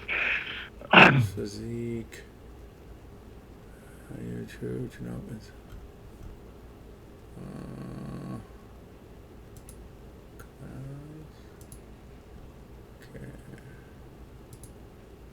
Here we go.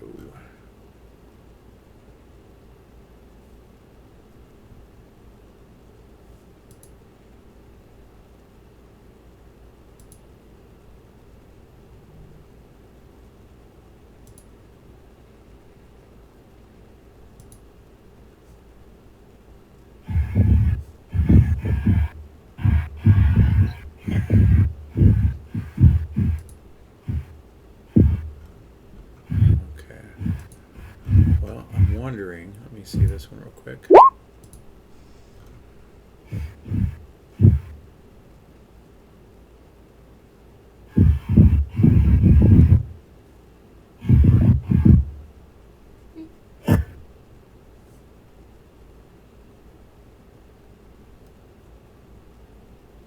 Nope, he doesn't have any healing. Does he have any potions or equipment? I can do that.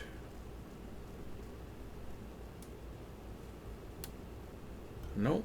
Got basher gear, that's it. He can't help. Okay. So then he'll move to help these guys over here. And he's going to try to hex it. It has a spell resistance, so he needs to roll against that.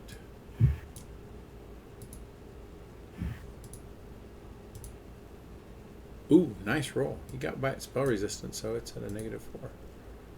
Alright. Cool. Alright, he did a hex on it. Now Lee Sin's turn. So, right, this one is down. The one with the X over him. Yep. This one is down.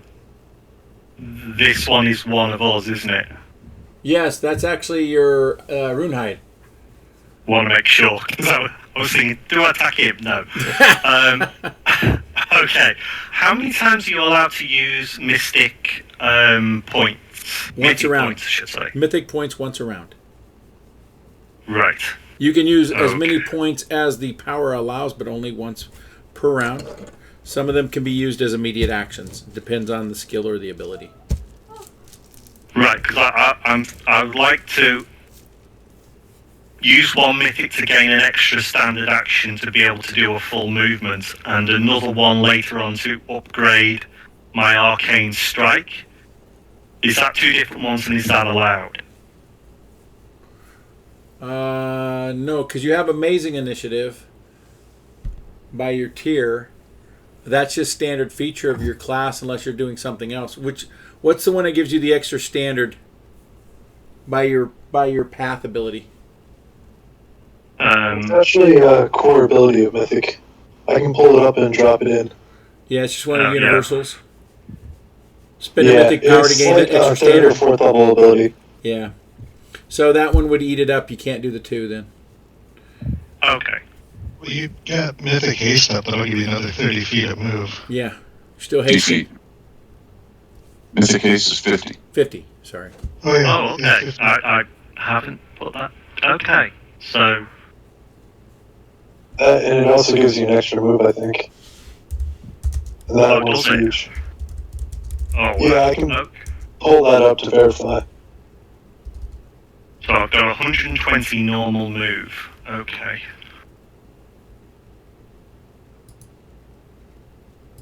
Does it give me an extra movement? Yeah, you get an additional move action each round, and the movement speed increases to 50 feet. Okay. Right. Because I think I can let me. Yeah, because that would be 2.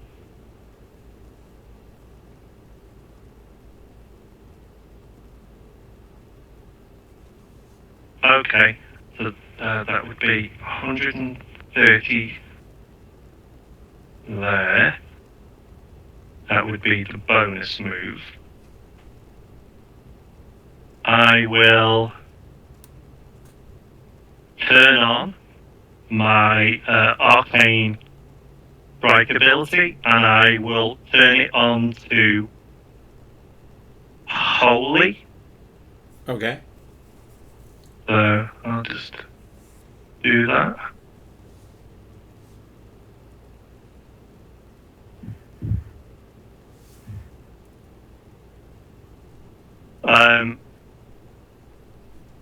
I will use my movement to move. I will opt for him to be part of my defensive spin ability. Okay. Which gives me an extra +4 against him. And then I will move in. What Japanese abilities are we allowed to use from it? Are we allowed to use the extra attack? Considering I've got 6 arms. Yeah. Yeah, okay. So I will move.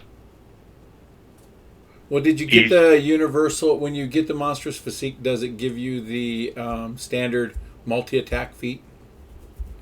Or is it only giving you the abilities of the creature? I haven't reread it.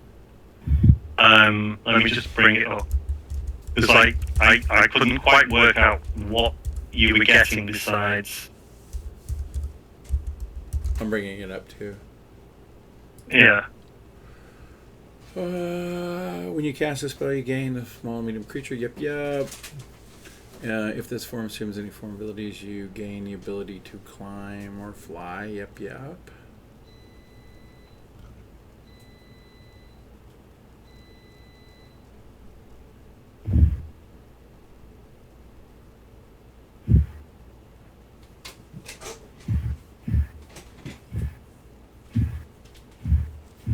No, it doesn't say it gives you the attacks. It's giving you specific abilities they have, though, like blind sense, dark vision, fly. Okay. Grab, appearance, leap, mimicry, natural cure.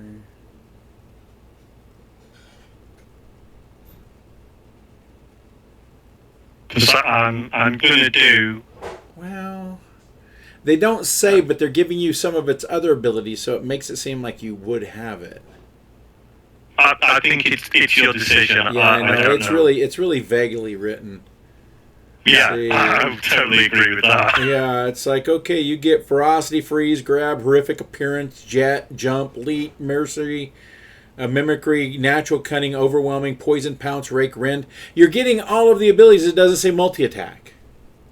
No, I don't know. Which is a basic creature ability. It's claw, bite. Got 6 arms. It's claw, bite, man. Hey, can I claw, bite? Well, it's a feat. There's a problem. Trample, trip. They're going to say you have claw. You're going to have the standard multi-attack. Pathfinder, I think, has a hard cap at how many attacks you get around, though. By the by, guys. In case you didn't know that. That's fine. I mean, that's, yeah, go ahead and do your attacks. Yeah, go ahead. Okay, so I will move in to within my reach, which is 15 feet. So if you want to do attack of opportunities on me, I only get one. I'm going to take one shot at you, sure. let me just find my armor class for you, because all right. I've also got mobility as well. Oh, yeah. Yeah, I can only try once. Ooh, it's a crit.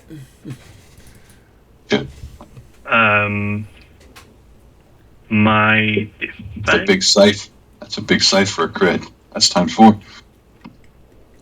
Oh, okay. Wow. Okay. That is my AC.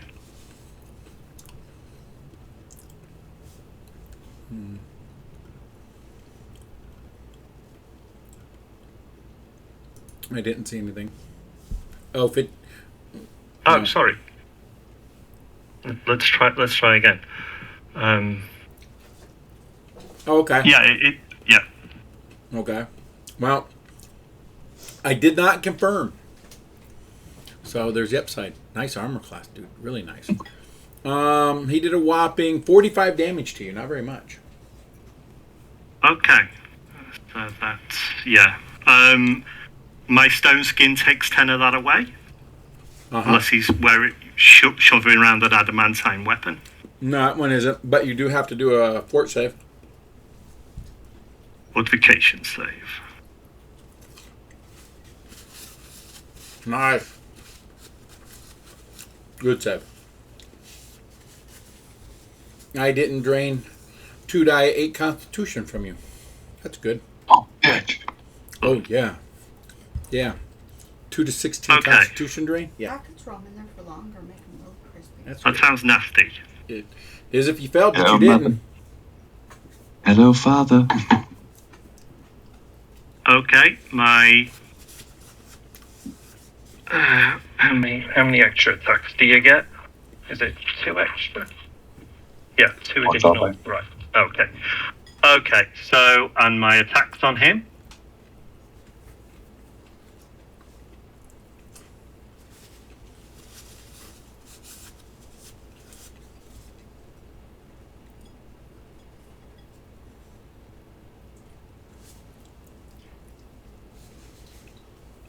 Oh, yeah, because that's a crit, yeah. So, yeah. Oh. Okay. Let me double check his armor class. My defenses. I'm not sure how that is so low. Yeah. Because it should be like 45. It's only got plus 30 as a bonus, but you did roll a 3. Yeah, I suppose it could be that, yeah. Okay, sorry, go on. Second one you rolled 4. Those are just bad fucking rolls, dude. Wow. Okay, and then you rolled a 4 again. The first one hit, and it's the only one that hit. Okay. Those were close.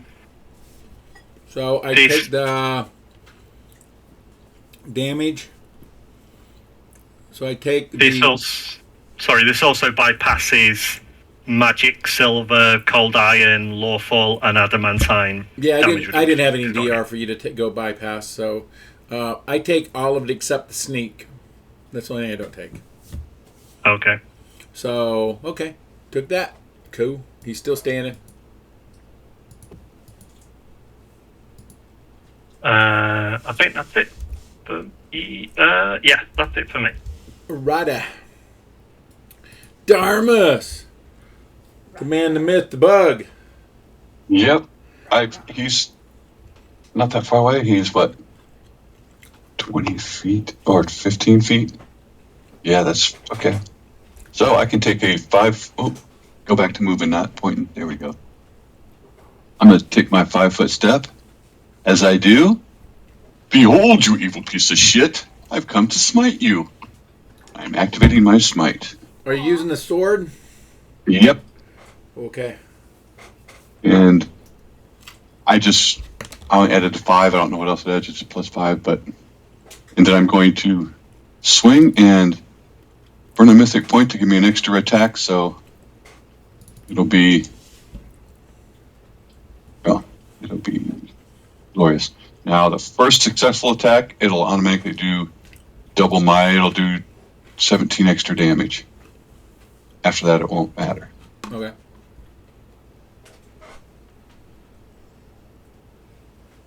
Oh, second one, maybe a threat of a critical. It is. And you confirmed. Okay. And I did. Okay. So, the first hit, does the first one hit? Yes. Okay, so add 17 on top of that damage because that was on the first successful hit. That was double my level. The rest all have the damage added in, obviously, because it's only rolled once. And 3. God dang, that rolled low on my damage. Oh, and the 5th attack, don't worry about it. It was a natural 1. Okay. Let's see. I rolled low on all the damage. Well, it rolled low. 1, 2, 3, 4. 4 possibles. So I will do 4 saves. And this is with Leon DeGrasse, right? Correct. Sir Leon DeGrasse. That's why I actually named it. See, well, it's Leon hyphen DeGrasse. Leon DeGrasse. Okay. Yep. Leon DeGrasse. Yes. It's that. Ooh, it blew one. Oh, it blew 2. Fuck.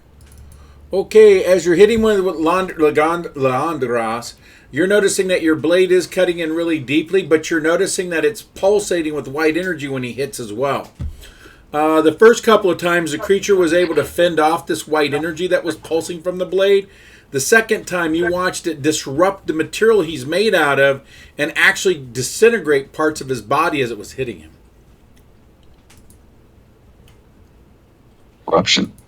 Almost like it seems to mirror disruption a little bit.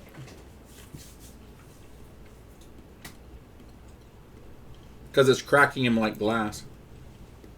That was my full attack and extra mythic attack, so. Okay, let me see if they got him.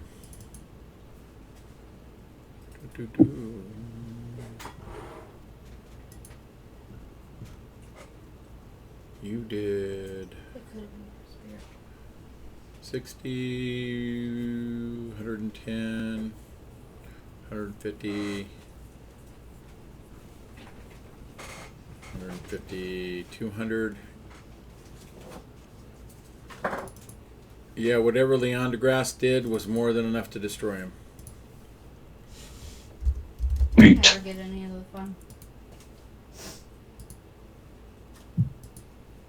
It's down. Okay.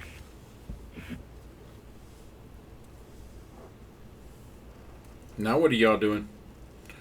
Runehide, you drop it to a knee?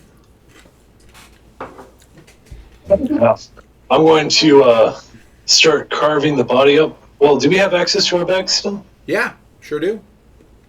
I'm going to start carving the body and throwing it in the bag. I'm making my promise to come fucking true. And if I can dismiss my transformation spell so I have access to my spell slots again, I'm going to need a 3rd level spell slot. Alright, heal yourself up.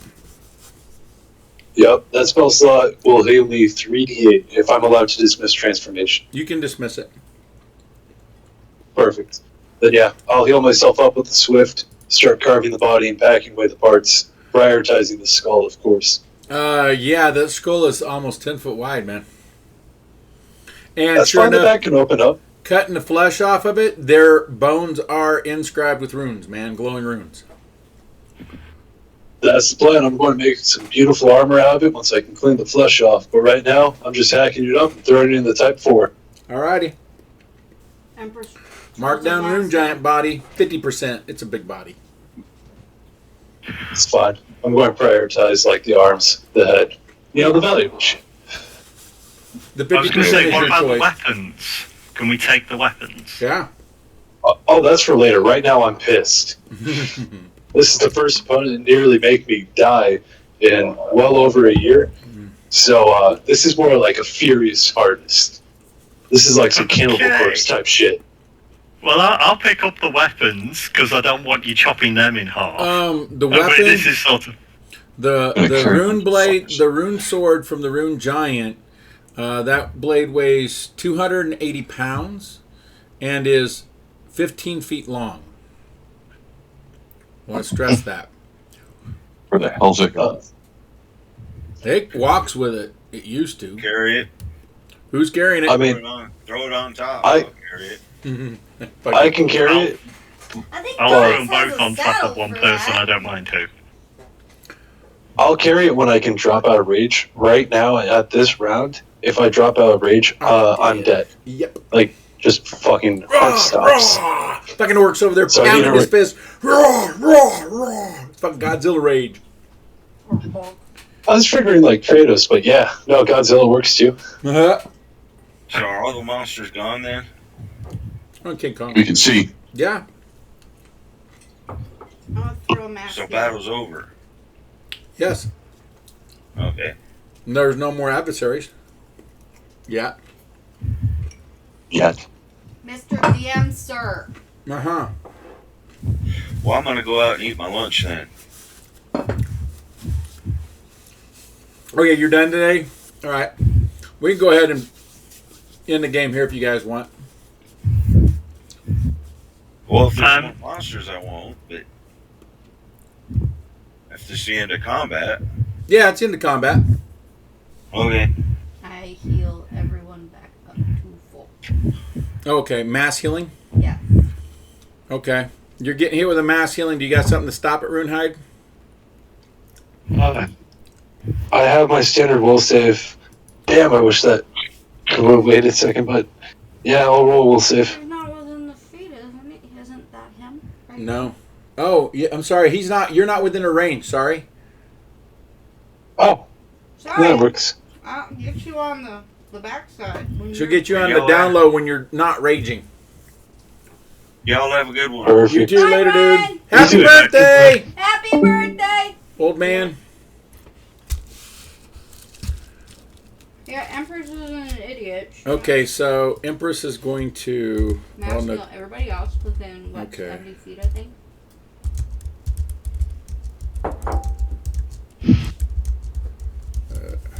Runehide. And then. Ooh. Rage. There we go. Yeah, I rolled a dice guy to see how many you guys got. This was the smallest encounter, by the by, guys.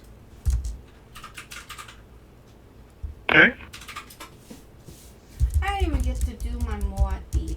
I was really sad. You're not done yet. You guys ain't. Well, I'm done right now. you were warned that a arch can cover a 20-mile radius. So from this point forward, you're already here. Mm-hmm. So you can either do a hexagonal search of the area, going and having encounters when you do that, which is kind of like exploring, kind of Kingmaker style, if you think about it. Okay. Or you teleport again to another one of these arches and try to take the arches out. Right now, you're not sure if another teleport would make you go somewhere else to another arch. It could possibly. Or if you're within the proximity of Rinchurch, you could end up going to Rinchurch with a teleport. If not, then you'd have to deal with it kind of like you already have been. Hit another one of these. If he's able to bring it down, Cyril's able to bring it down, that's less chances of you getting caught and being able to, and being prevented from teleporting directly to Rinchurch. Okay. Because it is a studied location, because you did have like a little bit of a map you saw. Yeah. And it is a known environment. It's just how many arcane disjunctions does Sorrel have? And if he has to do a lot of them, what does that mean you guys have left when you do get to Renchurch? Because you know the game will be on there too. We supposed to have destroyed this portal, as in physically? Oh no, if we can, we haven't never seen one. Right. Right. But now we got time to study it a little bit to see why it's powered down. After it's done, or I'm done harvesting the body, while I'm still raging, because I need to be raging for at least another 10 turns to survive de-raging. And that's just to survive. I'll start hacking into the portal. Okay. Seeing if I can destroy it while it's still depowered. Okay. Runehide goes over and starts manhandling the portal. Would me helping cause you to attack me? I just want to check. Out of game, normal barbarian. I'm not like a frenzied berserker or anything. I'm just very, very high level barbarian. Yep. Not a blood rager. Not attacks next available foe. And all things are foes. So, I'm able to communicate, so... am I able to vital strike the pillar, or should I just sunder it? An artifact. It doesn't seem to be taking very much damage at all. Can I try my shattering punch on it? Sure. That's awesome. Excuse me.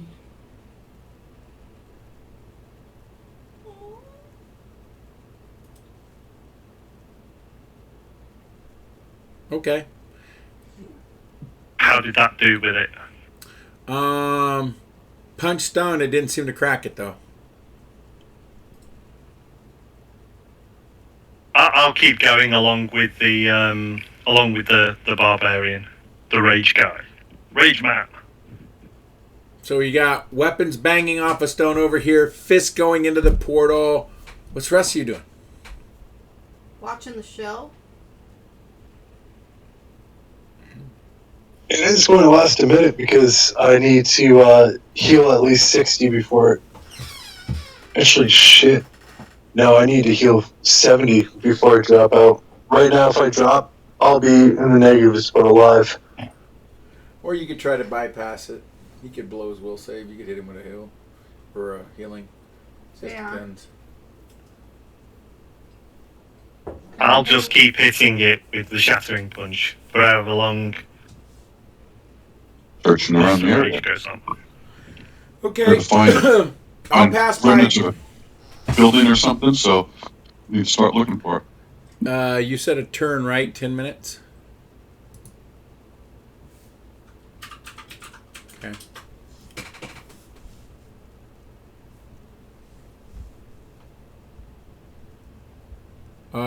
Anybody with a perception higher than a 10 notice 2 points of glowing light out in the forest? And then that 2 points is joined with 2 more, and then 8 more, then 20 more, then 100 more.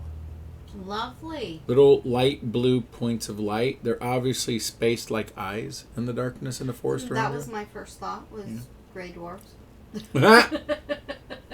That's some funny shit.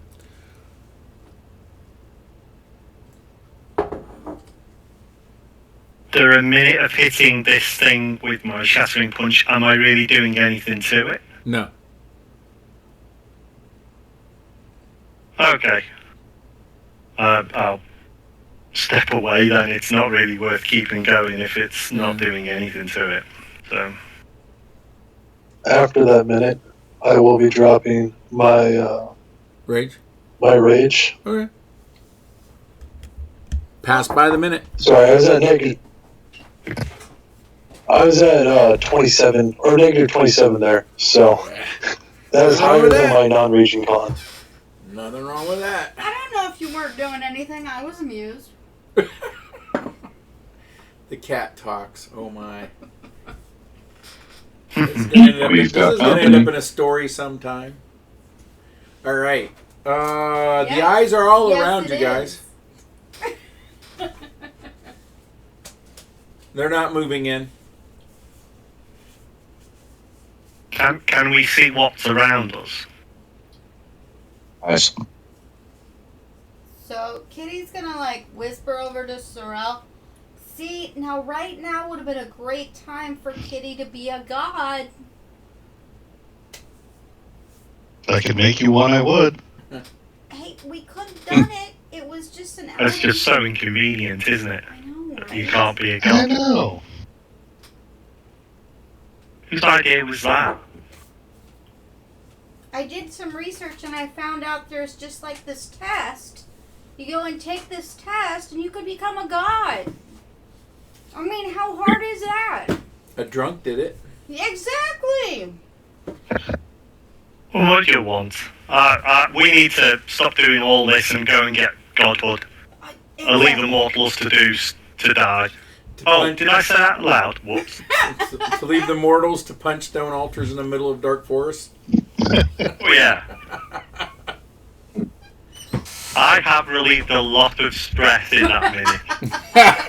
I had some repressed frustration. I'm not repressed anymore. Is that the statement? There we go. That is a portal. As you guys are looking at the portal, you can debate on things you'd like to do. We're going to go ahead and wrap it up for the day. You do notice surrounding you are these points of light. Your perceptions are high enough to see that they are what appears to be ghostly images of crusaders in phantom armor. Some of them are beginning to move in slowly. We'll leave it at that as they are slowly coming out of the forest. There looks like hundreds of these. I will let you guys do knowledge checks over the course of the next couple weeks, and I can post your findings in chat as these things are slowly coming in. Okay. Thank you all for playing today. Hope you had a great time. Cool. All right. Thanks, man. Jim, I do have a couple of questions for you. If that's Go ahead. Go ahead. Did one-on-one the Rune Giant count as a myth trail? No. No? Wow. Okay. Nope. Really? And is the one hero point I have enough to ignore death one time, or does that cost 2? It's 1. I only ever give you guys usually 1, at most 2, and 1 is always good enough for any of the heroic abilities to avoid death and things like that. Well, I Perfect. Thank you. Yeah, no problem. Hope you all had a great time. I just want to ask, what knowledge check are we doing to work out what these things are? Knowledge religion, because they appear to be undead. Right. Okay. That'll probably be, that and arcane will be the primary skills throughout this, so you guys know. Those are known as phantom knights. They are the spirits of soldiers who were unable to complete their task and were not buried in sanctified ground. They are unkillable. You can't destroy them. They can physically hurt you because they carry their weapons and their gear, but until their bodies are laid to rest, they are immune to damages of all type, physical and magical. There we go, guys. 100 of them are slowly closing in. Are they stuck on our Wow. material plane? They're stuck here because their graves have not been sanctified or last rites given to their bodies. Okay, but what I'm saying is, are they ghostly? They're phantoms, yes. Fuck. Yes. Alright. And they're immune. And they because attack us. Sorry, did you So say? no digging. They're a hole. moving in like they could be. Yes, they normally attack living creatures because of their anger at not being given their last rites or buried in sanctified ground. I don't know. I think Kitty is scared Okay. to death, so she's not living.